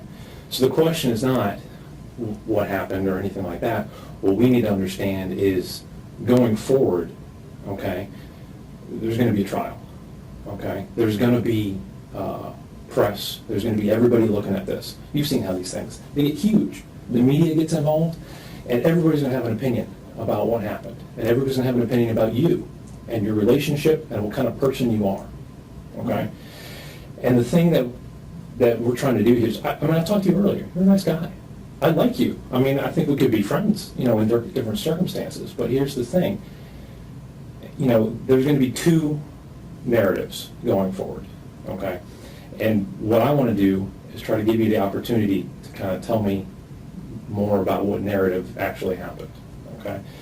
A new detective, a new tone, and a new offer, not a question, a menu. Option 1, premeditated killer. Option 2, a good man who panicked. Nobody's asking what happened anymore. They're asking him to pick a story off a list. And for the first time all day, Stephen leans forward. So what we're looking at is, you know, there's the one option, okay? And that's the option that you were kind of getting earlier when Tom was in here, which is, you know, you planned this? You came down here with the intent purpose to hurt Tricia? That you planned to ditch your car here in some calculated way, and that you planned to go put her in a certain place that nobody could find her and all that kind of stuff? And that sounds pretty bad, right? I mean, I mean, you wouldn't agree with that, okay? Now, the other alternative is that, and like I said, we know what happened. We know that, you know, that something beyond what you were telling us happened in the house. But I think the more likely story is having seen, I mean, trust me, I've been here, you haven't seen me before involved in this, but I've seen you, okay? I've done a lot of research in your background, and I know what it was like with Tricia. I know what kind of stuff you went through. I know she had a wild streak when she was younger. I know what she did. She came after you, you know, in that domestic thing that happened before. I know how that started, okay? We've seen the reports. We know how it all happened. We know she went back and said, no, the whole thing was made up because she started it, okay? What I think is more, to me, having known you, having known the background of everything between you and her, everybody's going to have their own opinion. But I can see that. I think probably what happened was something more like she started something that night, okay? And, you know, having known what her background was, having known how she treats you, okay? I've seen text messages. I've seen what she says to you, okay? I know what kind of stuff she's always bitching at you about stuff. I get that. I see that, okay? So I could see how that would kind of go that direction that night, all right? So what I want to do is try to set the stage so that you can actually tell the narrative about what actually happened, which is not that you planned all this, okay? Not that you planned down here to come down here and kill her and send her out into the woods like some sort of mass murderer. I mean, really? I mean, like you're going to chop her up into little bits or something like that? I mean, that seems kind of ridiculous, okay? It seems far-fetched, like you said, okay? And I don't think you planned all this. I don't think you're capable of that, okay? I think what happens is sometimes things just get out of hand, okay? You'd agree with that? Sometimes, you know, people start doing something and they cause something to happen, okay? And I'm not saying you wanted this to happen, all right? But I know you were there when it happened, okay? What we want to understand is what actually happened that night, okay? And I know you were there, and I don't believe it was your fault, okay? So what I imagine something to be, you know, is maybe you guys got in an argument. Maybe it was over the computer, maybe it was over the gas, maybe it was over whatever, okay? Any little nitpicky thing that she's going to get on you about, which she always did. I get that, okay? And things got heated, okay? You're down here to try to see your daughter, okay? You're a good dad. You're trying to be down here to spend time with somebody that you care about, your daughter. And Trish is here again, you know, and unfortunately, I'm sure that doesn't make you feel that good. She's trying to spend time with your daughter, okay? It's okay. But it's, you know, and Trisha came over, but then things started getting kind of ugly, okay? And I'm sure she started it. And you didn't want to get involved in that, okay? But if she starts pushing things, she's not going to back up. She's unrelenting, okay? I've seen this, okay? I've seen the history. I've seen the background of how this works, okay? So what I could see happening is that maybe she came at you and, I mean, just defending yourself, she falls. Maybe you didn't realize how hard you pushed her out of the way, but you're just trying to defend yourself. You see what I'm saying? I'm not saying that you tried to hurt her, but I'm saying that it's clear that something happened there, and that resulted in Trisha getting injured to the point where she was deceased. Okay? And then beyond that, I can see, putting myself in your shoes for a minute. Okay? I see that you're a hard worker. Okay? You've rose through the ranks. You're in the Air Force. You've been there, what, 11, 12 years, you said? I mean, that's a long time. That's a career. You devoted your life to that career, to this country. Okay? You've got your daughter to think about. Okay? Something happened. It's Trisha's own fault. Now she's gone. I mean, there's nothing you can do about that. But what do you... People aren't going to believe that you weren't, planning to do this. People aren't going to believe that you weren't intending to hurt her in some way. But sometimes shit just happens. And now here it is. So now you've got to make a choice. Okay? Do you call the cops and roll the dice that we're going to believe your story? Or do you try to do you go into a little bit of panic mode? And trust me, if I was in the same, I don't know what I would have done, okay? I couldn't even imagine being in that position. But I can understand going into that panic mode of, holy shit, what do I need to do now? And so your first plan, I mean, you told us that your plan was that you were just going to take her back to the house and you were going to leave her there, which I understand, because she's going to be back by your house, and people are going to find her, and then maybe they'll look other places. You know what I mean? And I understand that. Okay, and that's what you told us. That was kind of your first thought. But that's probably when you saw that Joshua was still home. So, and now you're not going to run the risk of him coming out when this is all going on, because I mean that's not going to look well for you at all, right? I mean, if Joshua comes out and sees all this, he's not going to understand. He's obviously going to think that you planned this and did this intentionally. So now we're going to go back to the house, okay? And of course, Trisha, being the way she is, there's no gas in the car. Typical Trisha. And I mean, come on. I mean, how How hard is it to go fill up a gas tank? I mean, really? It's not that hard. It's not that hard. You got to think ahead about this type of stuff. I never let my gas tank go below a quarter of a tank. That's me, but I pay attention to that stuff. My wife, she'll run that gas tank out all the time. And the next thing you know, I got to go out in the middle of the night because I got to run and get groceries or something. Now I'm also getting gas because she didn't think ahead about it. Okay. So now, well, obviously you can't go to the gas station in her car because she's in the car. Well, that's not going to look good, right? So you head back to the house, and the only thing you can think of is hopefully somebody has some gas there, right? And we confirmed that. We talked to everybody. And yeah, you did. You tried to get some gas at the house. And then you decided that you just have to go get gas, but now you're going to take your own car, obviously, because you don't want to get her car. So, I mean, that's all confirmed, and that makes perfect sense. Okay. So, and then now you're going to have to go to plan B, which is, unfortunately, you're going to have to take her somewhere else because you can't risk somebody seeing you with her in the car, right? Because that's going to be too hard to explain. And it is, and now we're in this position. It's very difficult to explain, and I get that. But what we need to do is moving forward. I mean, it's and like I said, it's these two narratives, okay? We need to understand now what happened because we're going to write reports about this. This is all on video. This is all going to go forward into this trial. This is inevitable. I can't change this at this point. This is a boulder rolling down a hill, okay? The only thing I can do is alter the course slightly.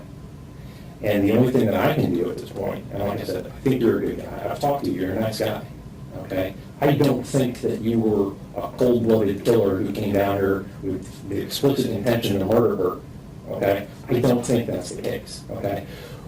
But right now, I can't say otherwise. I can't say that there was an accident because you're not telling us something other than that, okay? We have all this evidence, and then we also have things that are not consistent, okay? We're having inconsistencies where there's still, even after all of this, there's still holes in the story that we can prove through evidence that what you're telling us is not completely true. And that continues to make it look like, even having understanding that this has happened and it's out of your control and we know what happened, you're still trying to tell us little lies about what happened so that it makes you look better. And unfortunately, that's not going to help you because any lie at this point is going to make you look bad. And it's going to tip that boulder right back to everybody thinking, oh, well, he's a liar. He's a cold-blooded murderer. He came down here to kill her. And they're going to put you on, like these poachers or all these, serial killers and stuff like that. That's not where you need to be, okay? Sometimes people just make mistakes. Sometimes accidents happen. Sometimes things get out of control. And that's understandable, but you have to tell us that story. We have to understand what happened so that we can tell that story. Because once we're done here, we don't make any more recordings. We don't write more reports. Once I put in my report, whatever happened, that's set in stone because that's what you told me. Whatever your words are, that's what we take to court. That's going forward. What you told us about what happened. That's what you told us the truth was, okay? And if we come back and show that, hey, that's not the actual truth, then again, that just looks horrible for you, and that starts telling that other narrative, all right? So I think that you were there when she was injured, and that she was injured in some way that was not a direct attack from you, but I think that you have more information about what actually happened to her, because I know you were in the house with her when it happened. Is that true? No. I never really did. Okay, no, listen, I know, and you tell me that, okay, and you're using very specific language. So tell me, I'm not saying that you laid a hand on her, but I know that you were there when she was injured. So you need to explain to us how it was she became injured, because this whole thing where you came back from the gas station and you just found her like that, I know that's not true. And I can prove that's not true. Okay? And I don't want that for you. I don't want you to be locked into the story where you're telling us a lie about how she became injured. Because if you lie about how she became injured to me right now, then that makes it look like you did it on purpose. Of course not. And that's not the story that I want to tell. okay? And I want you to be able to tell the story about what actually happened and for the truth to get out there. The only thing that's gonna help you at this point is the truth. And I know that the truth is not that you came home and you found her after you went to go get gas for her. I know that's not the truth, okay? And I need you to tell us the truth so that I can tell the actual truth when we go to court, because that's what I'm here for. I'm here to find out the truth about what happened. I'm not here to try you. I'm not a jury. I'm not a judge. I'm not a lawyer, okay? I'm a detective. A detective's, my sole job is to find the truth about what happened. Because once I'm done with my job, I can write the truth in my report, and I can be satisfied that I understand the entire truth. But if there's something that doesn't add up, if there's something that I know to be a lie, I have to keep digging at it, and I keep digging at it, and keep digging at it, and I have to bring that up in court, because they're going to ask me, is this the whole truth? Is this what actually happened? And I'm going to have to say, I have evidence contrary to that. I know that that's not what happened, and I know he's lying. Okay? But the only person who was in that house who can tell us what happened to Tricia is you. Can't tell us what happened. But if you don't tell us the truth about what happened, it just continues to make it look like you're lying to us to cover up something more sinister, for lack of a better word. Like you intended this to happen, and now you're covering up. And I don't want that to be the story. It's not the story. And I know. And that's why I want you to have this opportunity to tell me the truth about how she became injured, how Tricia lost her life. Yet you do, okay? And I know that you were in the house, like I said. I can prove. But I didn't do anything to her. And you're not hearing me, okay? You're not hearing me, okay? I'm not saying that you did anything to her on purpose. I'm not saying that you hurt her. I'm not saying that you laid hands on her, okay? But I do know that you know what happened to her. I know that you know what happened to her. I know you were in the house. I know it, okay? And I can prove that. And I don't want to have to get up on the court and on the jury in the stand and explain to the jury that even after giving me the opportunity to tell me the truth about what happened, to tell me the truth that you're not this cold-blooded murderer who came down here to kill her. I would never do that. You can tell me that, but you continue to tell me a lie about what happened. You continue to tell me a lie about how you found her dead, how she came to be injured like that. And I know I don't want that to be the last thing that we hear about this. I don't want the last thing that you're able to tell us is this lie about how she got hurt, because that is the most important piece of this. There's no question that she was killed. There's no question that she was taken out into the woods. But the problem is that the narrative was that the actions of someone who was panicking, and a jury could completely understand this? I did. I didn't know what to do. I don't plan this. So explain to me. I know what you do in these And I know you situations. didn't plan this, and that's exactly what I'm saying. That's why I'm trying to give you the opportunity to explain to us how it happened, because it was not planned. You did not attack her. You did not try to kill her or try to come down here to kill her. Whatever. But things happen.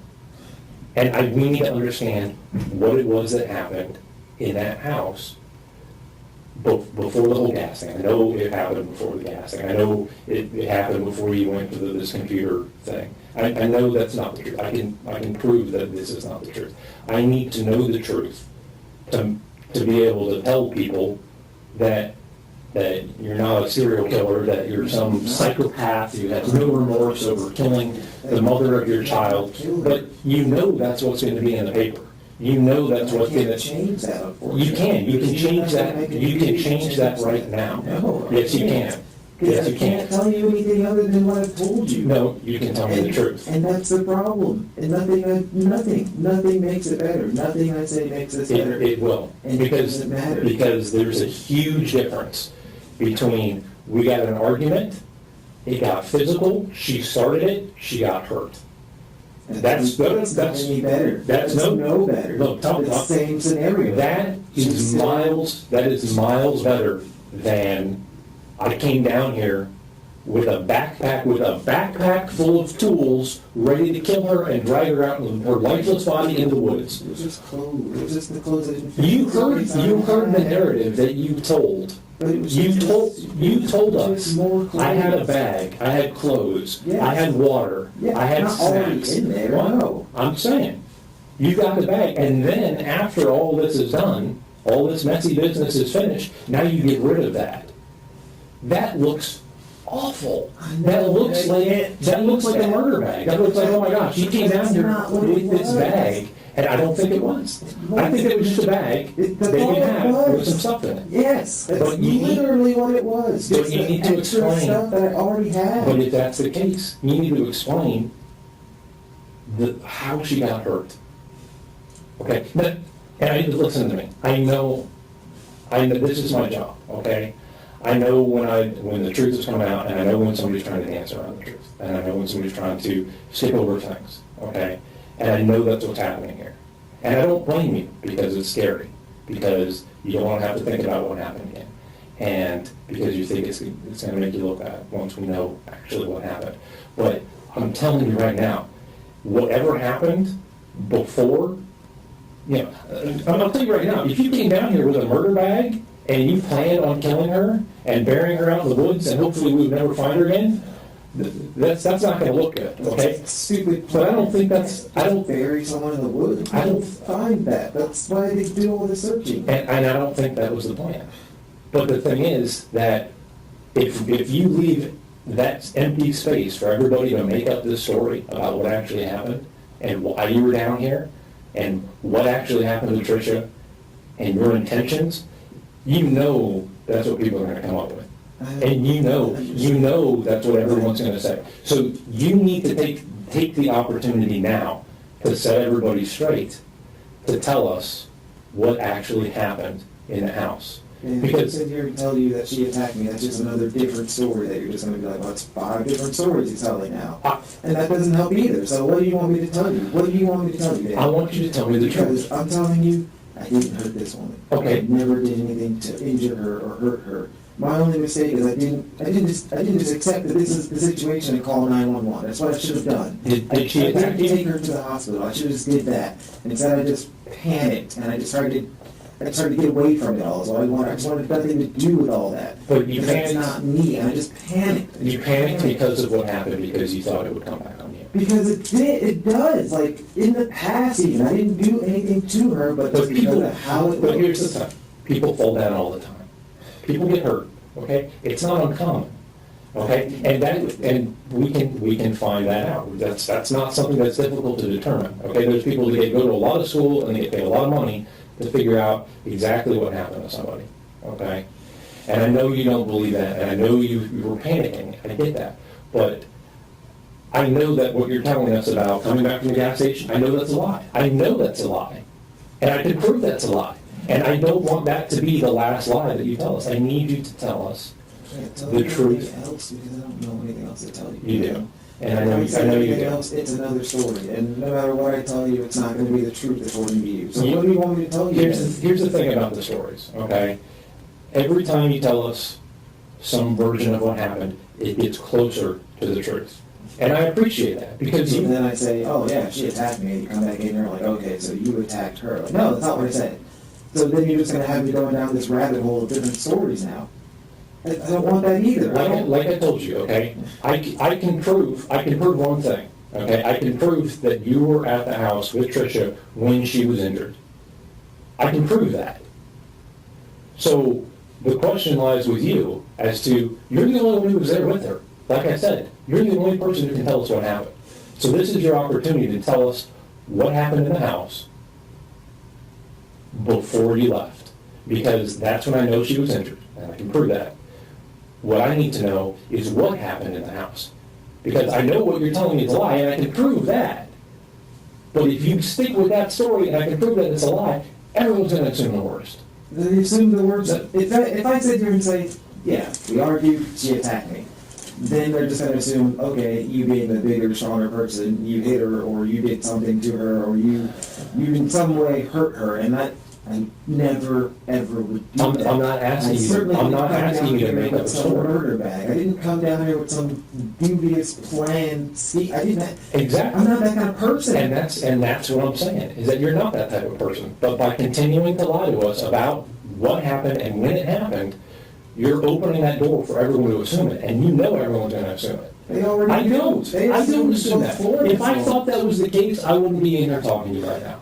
Because if I thought you had this murder bag and you came down here with the express intent to kill Tricia, I'd be like, you know what? Never. There's no sense in talking to this guy. He's a psychopath, No. and he's not worth anybody's time. That's why you're divorced. But I'm not going to murder the woman. But I'm not going to. that's why I want to come in here and talk to you and try to give you the opportunity to set the record straight and tell us the truth about what happened with Tricia. Because I know what you're telling us right now is a lie. And I don't want you to be stuck in this lie. Because once I write it in my report, it's done. This is what Stephen told us, and that's it. But I can prove that's not true. That's not how I want to end this report. Because everybody wants to know what happened to Tricia. If Tricia had an accident, if Tricia came at you when she fell, She clearly had an accident. 'Cause I didn't do anything So- to her. I'm so telling what- you I didn't do so what anything. happened? I never hurt her. I didn't push her. I didn't shove her. I didn't do anything to that woman. so to hurt her. what happened? I didn't do anything. I'm not saying you did anything. But I'm that's asking, not- that's not the question I'm asking. The question is, what happened? Because like I said, I know you were in the house when it happened. I know you were there. I can prove that you were there. And if you don't tell me the truth about what happened now, then you're going to have to forever live with the fact that you lied about it, and then it's going to come out in court that we know he was in the house and he's lying about it, and that looks awful. That looks like you knew exactly what you were doing, that you need to cover this up because what you did was so horrible that nobody would understand. And I don't think that's the case. I don't think that's the case at all. Then why even go with that? If you know that's not the case, I'm why not do saying that to I'm me? not saying that's what I think. I'm telling you, you know that's what everybody else is going to think. You know that once this thing gets on CNN and Fox News, they're going to put your mugshot up there, Regardless of what I and you say. leave that void. You leave that void where they can tell whatever story they want. They're going to tell Because whatever you're gonna- story regardless of what I tell them, Not- man. It doesn't The matter news, what the I news, say. the news is not going to lie about something. Yeah, they will. They won't, because they can get in big trouble. If we have evidence that you said that she attacked you and that it was an accident or something like that, whatever the narrative is that you tell us, and we can say, you know what, this is the closest thing that we can get to the truth. We believe this to be the closest thing to the truth, because you can never find the absolute truth. It's very, very difficult, okay? But the thing is that if we're sitting here and we can know that you're lying to us, that leaves this giant gaping hole where anybody can put whatever they want in that. Because a lie is a lie, it's not the truth. If we know, well, that's not the truth, what goes there? What fills in that spot? I don't think you did. I don't think you did. I didn't have a murder bag. I don't think you did. I don't know anything about But you this know, nonsense. I don't know. you know it looks like It, that. oh, it And looked bad from looks the get-go. That's bad. why I panicked from the That's get-go, because why- it looked so bad. But you need to take this opportunity to tell me the truth, because I don't want you to have to live with the fact that you lied to us about this whole gas thing As it is, and coming back and fight. There's no point. There is a now. point. There is a point, because this is a huge difference. Because someday in the not too distant future, you're gonna not don't worry about the media. Don't worry about what your friends and family are gonna think. Don't worry about all this That's stuff. really not. You're gonna have a jury That's my deciding your and I feel fate. like no matter what I tell you, it's not going to make No. a difference with them. It's gonna make If a I sit huge here and difference. Tell you another story of we had an argument and fought, then they're going to be like, well, what happened to the other 2-3 stories he told? Why wasn't this the story? Because you were scared. And I I'm scared. understand you're scared. Now, I was scared then, I'm scared now. You've been scared throughout this entire thing. Your actions look like somebody who's planned this and look like somebody came down here and murdered you. But I can see they're Yes, actually the that's what it actions looks like, of and someone that's who not was what I scared. do. But you need to explain to them that you didn't just come home and you saw that she fell down and you got scared. That doesn't make sense to a jury. Regardless. They're not going to buy this. They're not going to believe you. And They're not going to buy anything. They're gonna believe the truth. Because They're gonna all of believe the it- truth. All of it from the get-go was just, Just unbelievable, man. All of it from the get-go was one of those, like, I'm living a nightmare. I'm living some shitty Lifetime movie special is what I'm living, and it's bullshit, because I would never hurt that woman. I would never... So tell us what actually happened in the house. No. What actually happened in the house. The only way that we're going to be able to move forward from this is for you to because I'm telling you, I'm being straight up with you. I'm being honest with you, okay? I've done this investigation. I have all this forensic evidence, okay? We have a bunch of people who have gone through all of this forensic evidence, and we can see what you're telling us the truth about and what you're not telling us the truth about. And I can tell you right now, the biggest glaring lie is that I know that you're lying about that she was already on the ground when you came home. I know that's not true. I know that's not true, and I can prove that in a court of law to be not true. So you have to take this opportunity. I'm giving you this huge clue. Hey, you need to tell us what actually happened here. Because if I can prove that you're lying, now you're going to leave it in the hands of a jury of a bunch of people who have been watching the news about what they talk about you, and then you're going to let them decide and fill in that hole about what happened to Tricia.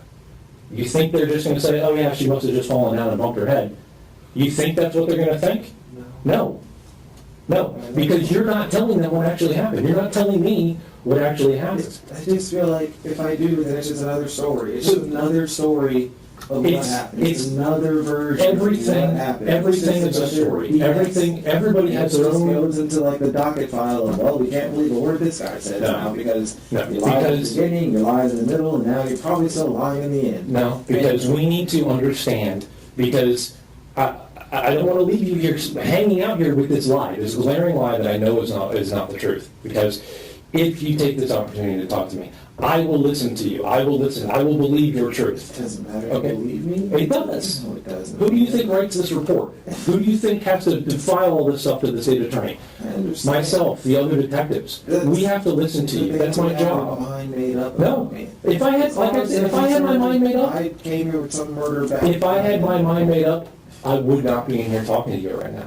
Because I don't believe, I talked to you earlier, we had a good conversation about the Air Force and all the cool stuff that you've done, the cool places you've been. Yeah. You're a good guy, okay?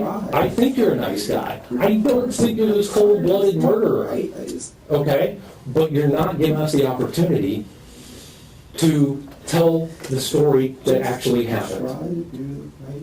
I know you do.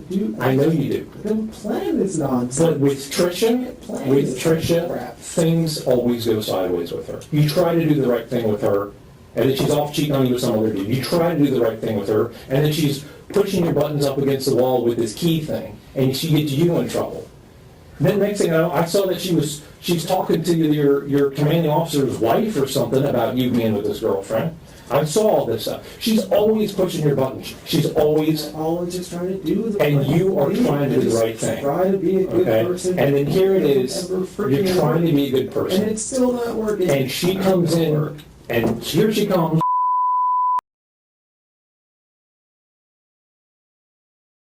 I have a kid, okay? Not it is a stressful thing to have to deal with a kid in the middle of the night who wants their mommy, and they will not take no for an answer. She would have. That's stressful. And I just felt like, That you know, would- who am I to deny you your mother? That would push anybody's buttons. That would get anybody on edge. Trust me, I've been there. Sometimes my kids start screaming, I want my mommy, I want my mommy, and it's like, upset with my daughter. I know. I just said, I don't get upset with it. Honestly, it makes me feel a little upset at myself, because why am I not good enough for my own daughter, you I'm know? not there enough, and I know that. I wish I could be there more, but I can't. It's just the circumstances. I can't change that, you know, how often I can be there, so I just do what I can. But no, I'm not upset that she wants her mother. No, That's and fine. I get that, and so you try to be you're trying to be the nice guy. You're trying to do the right thing. For your daughter now, all the time, she wants her mommy, you know what? You don't really like Tricia. You don't want to see her in the middle of the night. You don't want her to come back over. But you know what? You will make that sacrifice for your daughter. Of course I would. And then when she shows up, she's probably got an attitude. What's her deal? I don't ever know what her deal is. She always has her own agendas. I just try to ignore them. I just pretend that whatever she says is just take it as a grain of salt and move on. And I know she's I got... don't feed into it. I don't ask questions. I don't answer things.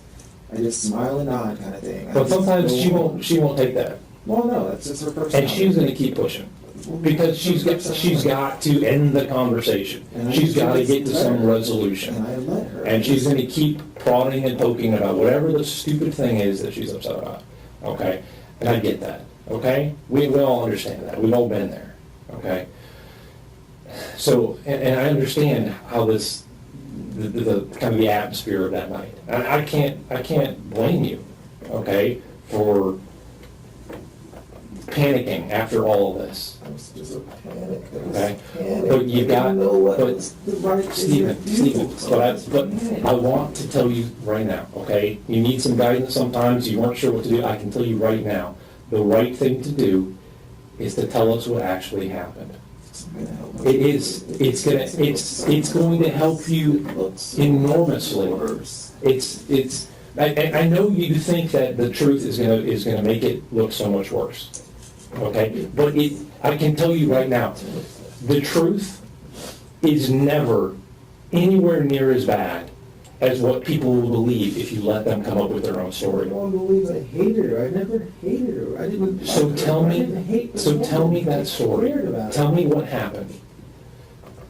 Tell me what happened so that I can tell. But it was, and you tried, and I know you did. Even after she was off with this other dude, you brought the family back together. You had a child with her to try to create this happy family. Even though you didn't really want to, but you did. You tried so hard. Okay, and I get that. And I get that, and I appreciate that. I think you're a good guy. You're a family man. You're trying to do the best that you can. Okay? You got a career, okay, you provide, you're a good guy. I mean, especially, there's a lot of people that they don't even try. They abandon their kids, they don't get a job, they're out drinking, doing drugs, all kinds of shit. But you're not that guy. Just do the right thing and be a good person and try to be a good father from a distance, I guess. And you did, and you were doing a good job, okay? But sometimes people throw monkey wrenches into your plans, okay? And you're trying to do the best that you can. You're trying, and I can see that. And like I said, I've seen all your guys' communication, all your text messages and how you talk to each other, and she was trying you. You wanted to talk to your daughter. You wanted to be there for because you don't want to just abandon your child. No. You don't want her to not have a father. I wanted You're to be doing part a of good her life job. as best as I could. And so- like, because of the military and her living in Florida, I can't always be there, but yeah, I'll try to be there as much as I can. And that's why that night, you gave in and you said yes. I know, I have a daughter. Daughters always get what they want, no matter what. They always get what they want, no matter if you don't want it or not. She wanted mommy, she's getting mommy, even though you didn't want that. So, I know that your plan was not, how ridiculous is that? You planned to have a sick child? You planned to have your child call for the mother in the middle of the night? Plan to take a stupid trip to the hospital. But people are No. going to believe that if you let them. They're going to How do you believe. plan that?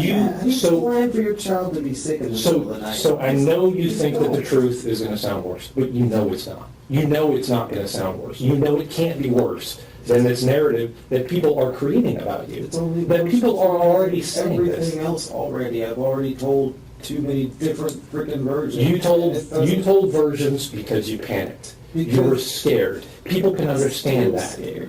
People can understand that. But at a certain point, you have to realize, because you're afraid, I'm going to you're afraid that you're going to get prison for caught, you're going to trying get do the right blamed, thing. you're going to get in trouble. But I can tell you right now, we're there. Just wanted to We're there. my life. Okay? I've been in You're prison. you're here with us, not because of what happened. And we need to understand the truth about what happened, because I know you're scared. I know you're scared about what's going to happen in the future. But before you were panicking because you didn't want anybody to know you were involved. You didn't want anybody to know you were there. You wanted it to go away. That is a normal human response. That's what anybody would do in that situation. That you're panicking. You're panicking. It's a reasonable thought process that people can understand. But what we can't get past is you continuing to lie about what happened. And I can't let you continue to lie about what happened. I need you to tell me the truth about what happened. I know you were there. I want to give you the opportunity to tell me what happened.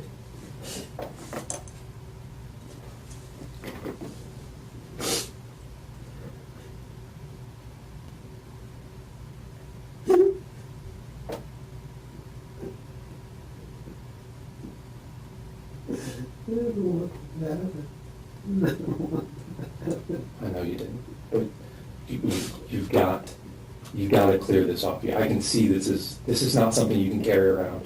It's not something that's you can weigh you down for the rest of your life. Like so many times to just say the truth or talk to a counselor, and I didn't even know what I would tell them. I didn't even know how to tell them. I don't know, and it's impossible for somebody who's outside to understand sometimes. But you've got to let us know the truth about what happened, so that you can move past this for yourself. You've got to get this weight off of your shoulders, because it's going to destroy you, and you can't let that happen to yourself. You've regardless of what happens from here, you still have a daughter. You are still a father. You still have somebody you're responsible for.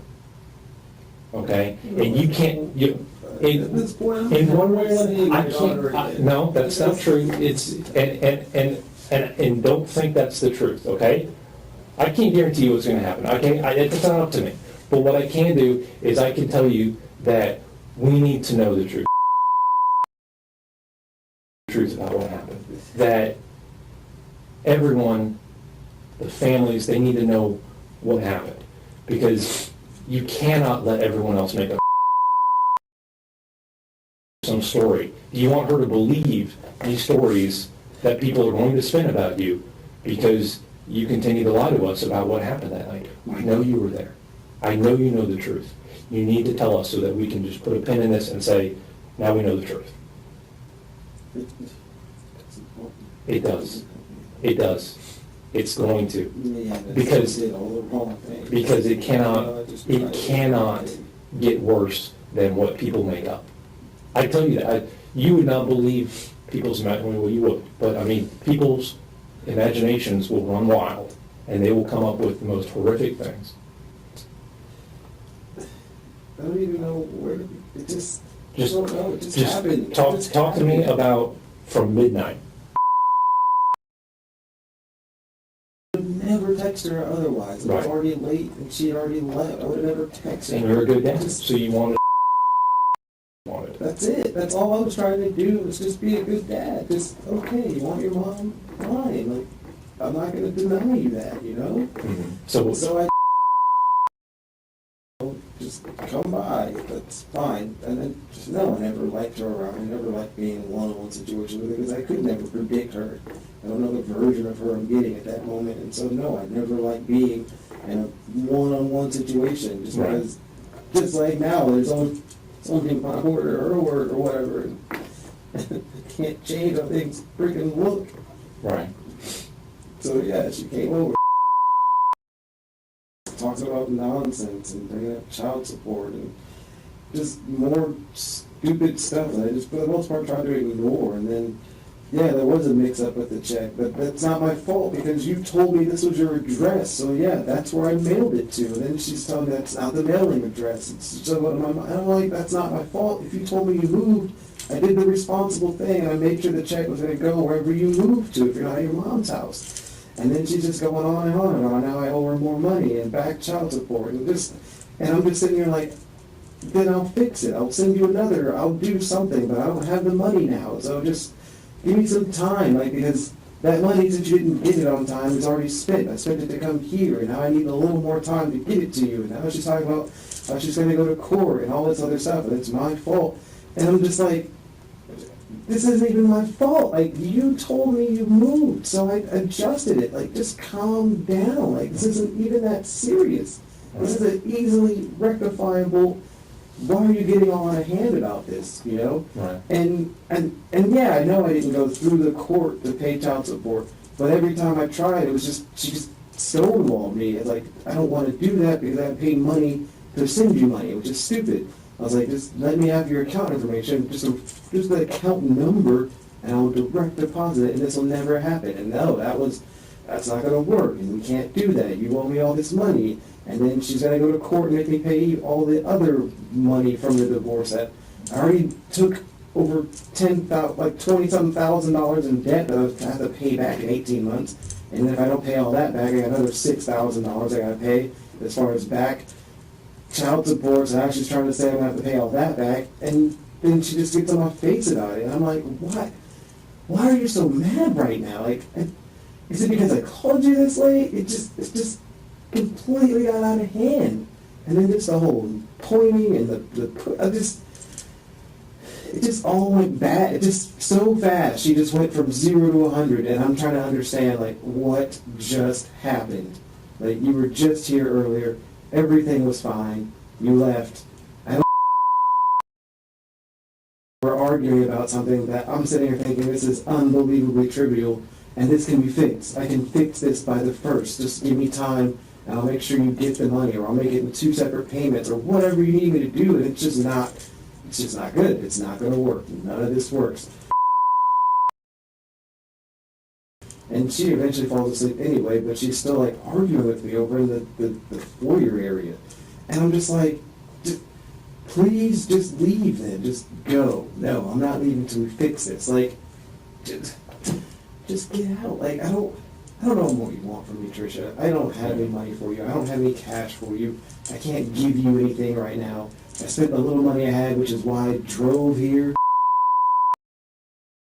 Fly. I didn't get a rental car like I normally do. I'm not in a hotel. Well, I don't want to do the hotel thing, but I don't have money. Like, I paid so much money to the debt that I don't have any more money, okay? I just don't. I am, like, pretty much strapped when it comes to cash. Living paycheck to paycheck, and even then, I'm not making it right now. And it doesn't matter.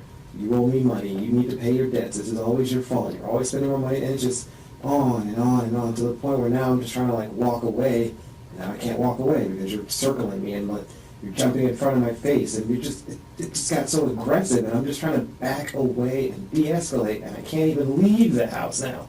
You know, I don't want to push you. I don't want to touch you. I don't want anything with you because I'm just thinking about flashbacks of before, when you just blew all this shit up for no reason, and then now I'm getting arrested, but only after the fact did you go and, you know, say that it wasn't my fault. No one else knows that now, but only after the fact that I got arrested. All I'm thinking, just flashbacks. So I go to push her away, and then she gets really pissed about that, and then she gets even more aggressive and in my face and pushing me back, and I'm like, would you please just stop? Like, I don't want this. I don't know what's going on. I don't know why you're so mad. I don't know if you took a freaking crazy pill all the way over here, and that really pissed her off, and it just escalated, and then I just moved her away, and then she slipped.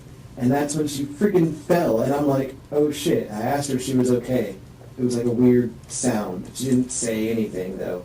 And then I freaking panicked. And then I just freaking panicked.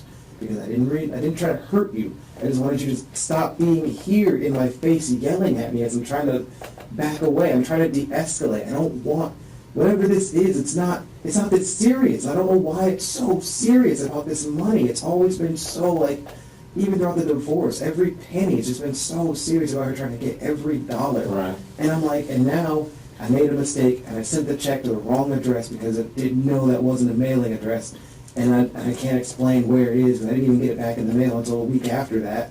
And it just went so fast. And then I pushed her, and I didn't push. I was just trying to get her away. Just please stop yelling in my face. It's like, just, you know, like, if she was at that distance, fine, but she wasn't. She's just Right here up the your face. whole time, and I'm like, please, just stop. And so I went to move her away, and she slipped, and she hit her head, and I didn't mean for that. That wasn't my freaking fault. I wasn't. And then all I'm thinking is, great, now I've pushed her, and she's hurt her head, and I'm done. I'm just, everything I've tried to do, everything I've tried to be is done because I made a mistake. I didn't even lose my cool. I just tried to move you away. I didn't want you. There it is. Not a confession forced out of him. A confession handed to him, word for word, an hour earlier, and now recited back like an assignment. She slipped. She hit her head. It's almost exactly the sentence the detective offered him. The only thing Stephen added was the word just. Very nice. Oh.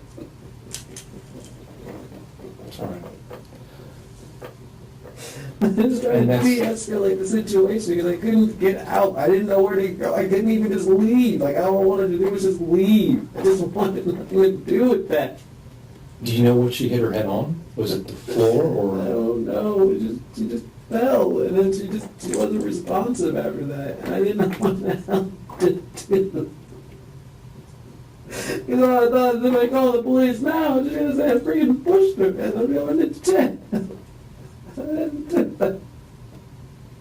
So what did you do next? And I just tried to wake her. I tried to like snap her out of it, and it just kept getting worse. She just wasn't responding. She made weird breathing sounds, and I'm thinking, oh shit, I'm going to jail. Like, I'm going to jail for killing this woman that I never wanted to hurt. Never. And I don't think you I did. never wanted her to be hurt. I never wished ill on her. I tried to always do right by her, no matter what the situation. I just tried to do the right thing. And all I'm thinking is, I'm going to jail for trying not to hurt you. And that's exactly why I wanted you to tell me the I truth just about that. wanted it to stop. I just wanted it to go away. I just wanted to just go back. It just... Okay. And that, I believe you. I believe everything that you just told me. Okay, Stephen? doesn't even matter. It does. It makes a huge difference because that's what we need to do. We need to get to the truth about what happened. Now you know the next question I'm going to ask you. Okay? And I know you don't want to, but we need to know where Tricia is. I don't know, and I I really know. don't have a freaking clue where that was. I But- just panicked and I just drove. And I know- I you went were- through 1,000,001 scenarios in my head of what to do, and none of them were good. All of them just ended bad. He just told them she's dead. He just told them how. And in the very next breath, the door closes again. The one piece of information that could actually bring her home, gone, same as it's been for 3 hours. He can confess to killing her before he'll help anyone find her. I Okay, didn't pay attention to anything. I just drove, and as I drove, I didn't read any signs. I just drove, and I just tried to think of how to fix it, and I couldn't fix it. It was just bad all around, and I'm just like, no matter what, I'm screwed. Like, I am screwed no matter what. I can't go back. I can't go to the hospital now. If I do, how does that look? I don't even know what to do at this point. I'm just freaking out because I just didn't want any of this. I didn't want anything to do with any of that. I just want to be a good dad. I get it. I understand.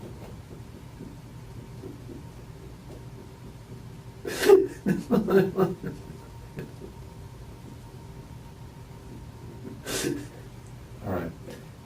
And Stephen, I want to help you do the best you can from here. Okay? And I know shit happens. It does. It does. It happens to good people.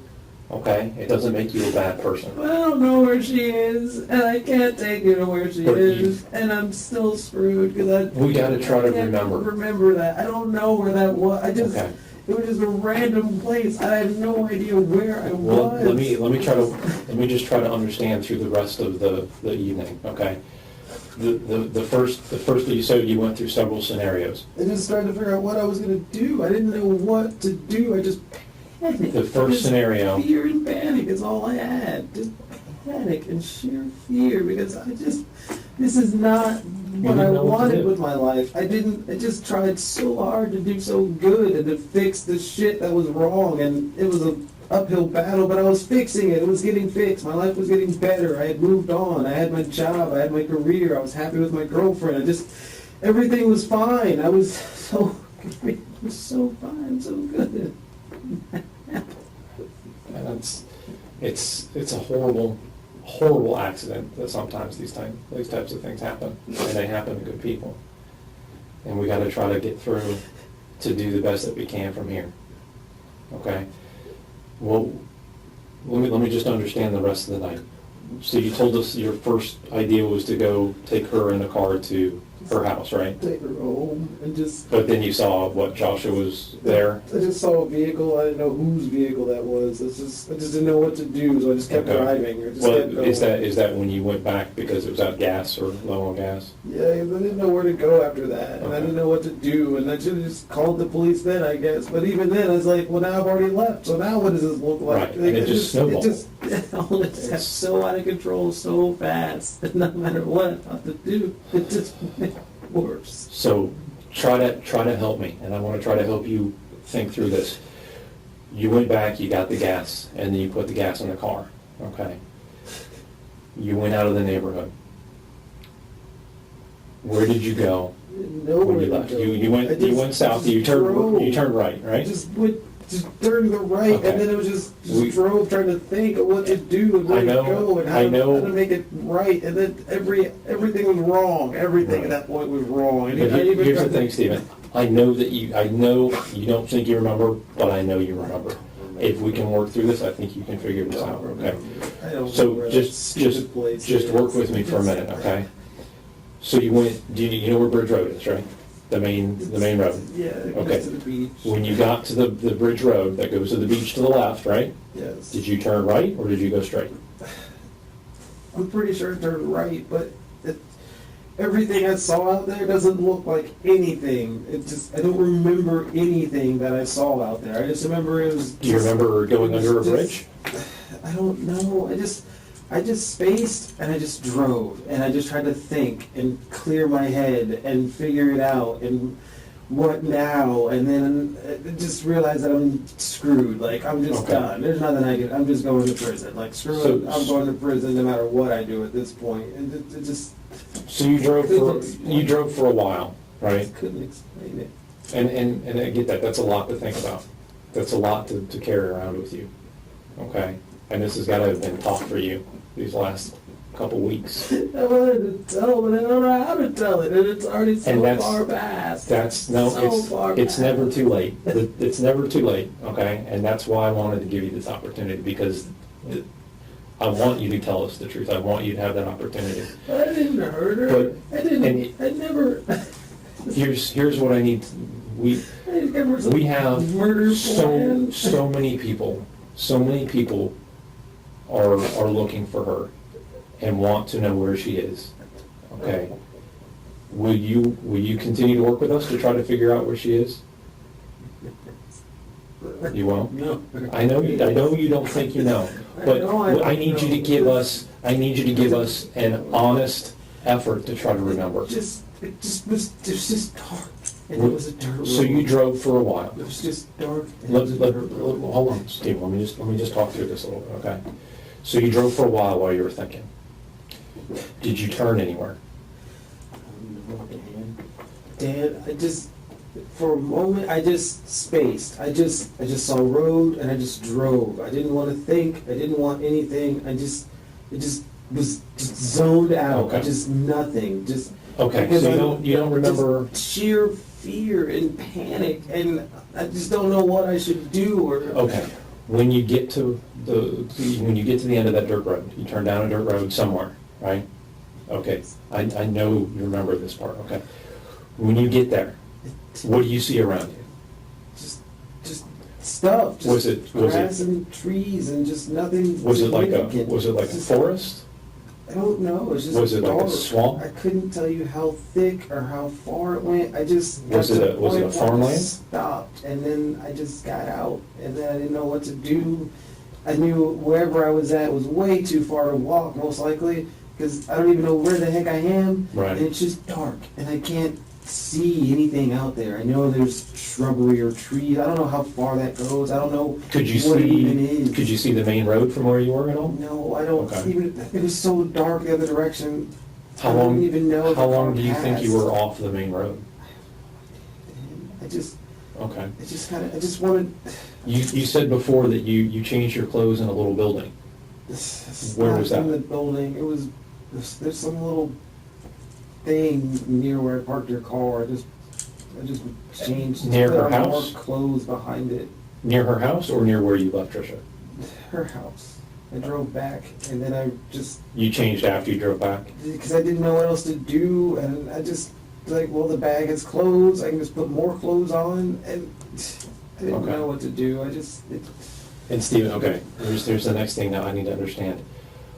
When you got to where Tricia ended up, where did you put her? Okay, I laid her down. okay. I took her out of the car, and I just laid her down. Was she in water? No, she was on the ground. Was there water anywhere nearby? I don't think so. I didn't hear water. I don't just. Well, you know how a lot of them have like the little ravines and canals and stuff that run along them. You didn't see anything like that? I didn't notice any of that. Okay. I just remember it was Did really she- dark, and I just took her out, and she just looked peaceful and sweet, like what I remember her. You know, the way I would like to remember her. I don't ever talk bad about her. I feel, not like love, but I care about her. You had a life Like, with this person. I was married 11 years to her. Of course, I still care. And you about her. created a life with And this I- person. You're always going to have some peace together. I get that. I get that. No matter what else happens, the money and all that other stuff. Just didn't want. And that's why we need to She just looked peaceful. we need to do everything that we can to bring her home now. I know what happened. I know, and that's done. It's in the past, and that's what I want. And I told you in the beginning, I want to talk about the future with you. We're done talking about the past. We know what happened in the past. We need to get beyond that. We need to find her. We need to bring her home. I don't know. I honestly, after all this time, every day I sat home thinking, today they're gonna come knocking on my door. There's no way they're not gonna find her. I don't even know where I left her. Did you- I didn't even try to cover her up. I just laid her down. So because she I was wasn't- hoping beyond belief that she would be okay. I just Well, didn't. you knew she was peaceful. You knew she was at peace at that time. I mean, I know you were hoping. I was just I know you're hoping, but you knew that was not the case. And it's horrible and it's unfortunate, but like you said, and that's just what happened. And bad things happen. But so you're telling me you did not cover her up at all? I didn't even. Did you? I didn't even know I didn't know what to do with her. Okay. It's everything. I thought like, okay, if I bring her back, but then it's like, why did you go anywhere in the first place? And then it's like, if I go to the hospital, then I don't know how to explain to them that I didn't do this to her, and it just sounded so bad. I just wanted it all to end. I just wanted the whole thing to just stop and just go back. Okay, and I know this is tough, and this is something that you don't want to go back to, but I need you to try to think really hard about what it was like there, okay? Because we've got to do this, we've got to bring her home. And I need you to help us do that. I could take you, I would take you. I know. So I could show you. I know, and that's what I'm trying to do, I'm trying to get you to help me, I'm trying to help you to remember what you can. How long did you sit in the car once you got there? Yes, I just Was that stopped for- and I thought, and then it just. Was that for a long time that you thought? No idea. I just, once I got down this dirt road, I kind of realized, like, I don't even know where the hell I am. I don't even know where this road is going. I just kind of stopped after a bit, and I just stopped. And that's why I said it was dusty, because when I stopped, the dust caught up or whatever. And then it just didn't know what to do. It was in the back of the car, in the free back seat, and Okay, try to think. I know you don't want to put yourself there, but put yourself there for a minute and think. Try to look around and tell me, you've got to try to remember what it looked like there. anything. I know it's dark, It's just a narrow. it's black, but you could tell. area. Could you see the stars? It was kind of a full moon, mostly full moon that night. Did you see the I moon? don't remember looking for the moon. I never thought to look at it. I just. So that's going to give you a little bit of light at that time. Did you see farmland? Did you see animals? Couldn't see anything. There was shrubbery. There was foliage around, but I don't know what kind of foliage. I don't know how thick the foliage was. But it wasn't real tall. It wasn't like trees, real tall trees. There were some. It wasn't like, what are they, pine trees? It wasn't like that, but it wasn't like, they weren't like bushes. I don't even know what kind of trees there were. I just know it wasn't a forest. It was just, I don't know. I don't even know how to describe it. It just. Was the road straight, or did it curve at all? It was straight. I'm pretty sure it was straight. It was just like a straight shot? It might have had a slight curve or I don't know, just a slight, you know what I mean? Like, it's not, I don't know, not like a razor straight. It just, Do you remember passing any buildings? you know, No. I couldn't see anything out there. And that's why eventually it just kind of stopped because I can't see anything. Like, the headlights are on, I can't see anything. I don't know, there's just nothing out here. I Okay. don't know where I'm going. There's just nothing that's. So now you need, after you take her out of the car, you need to get back to her place. Okay.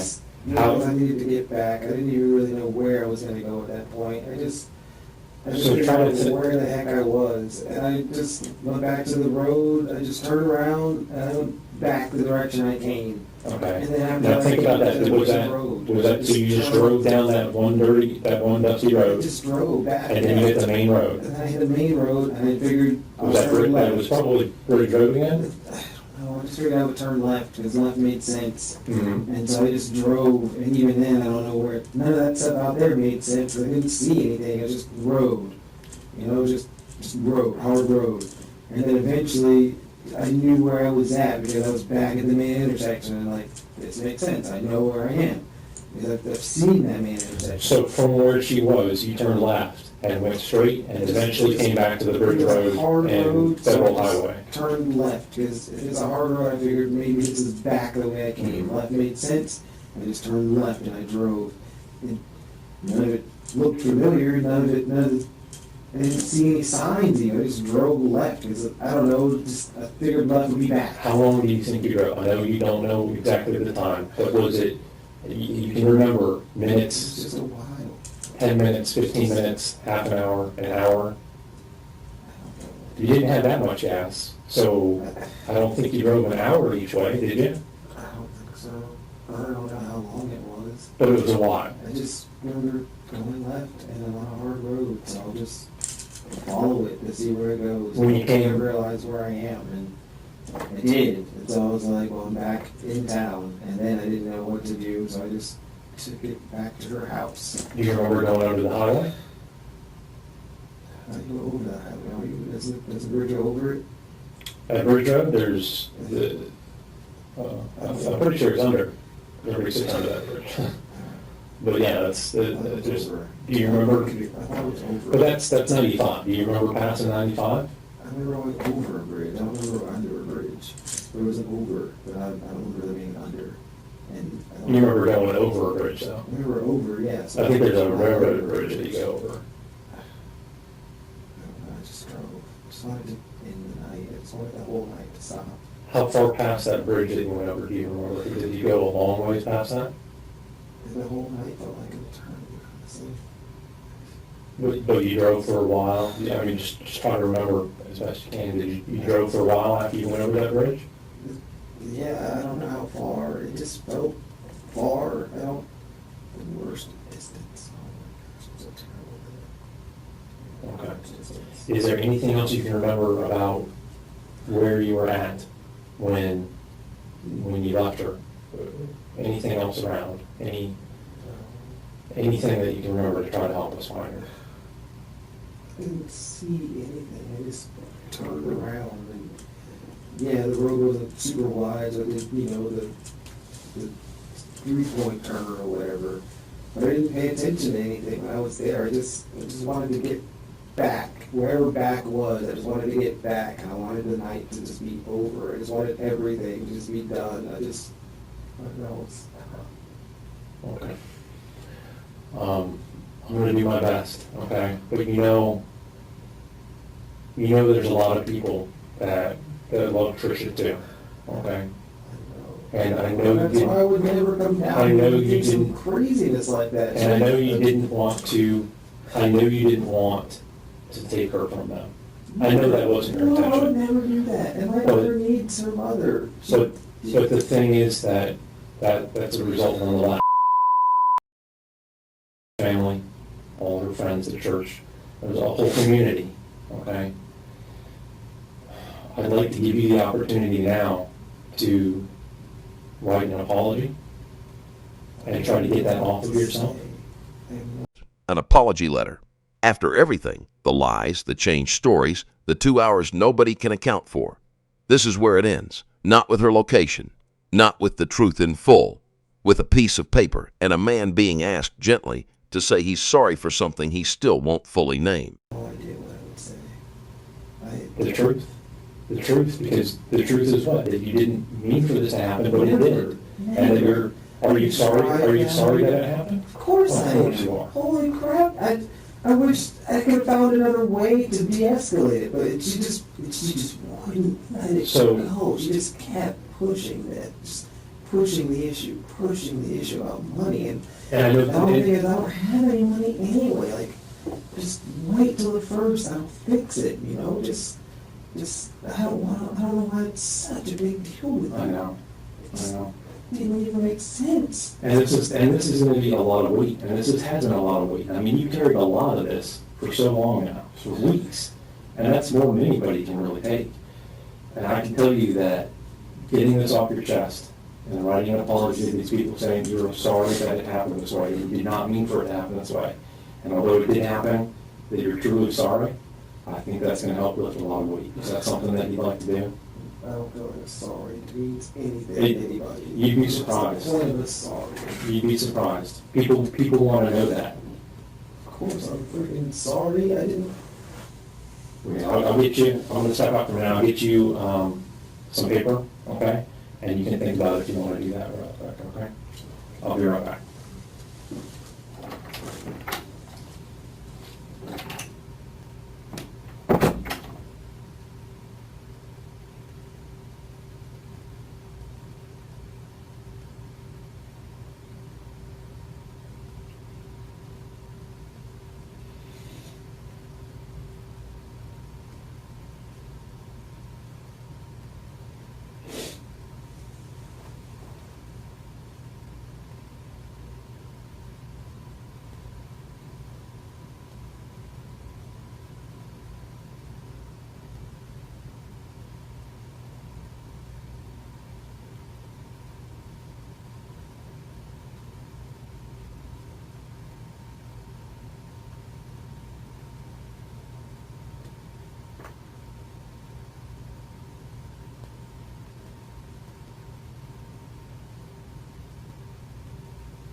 Stephen?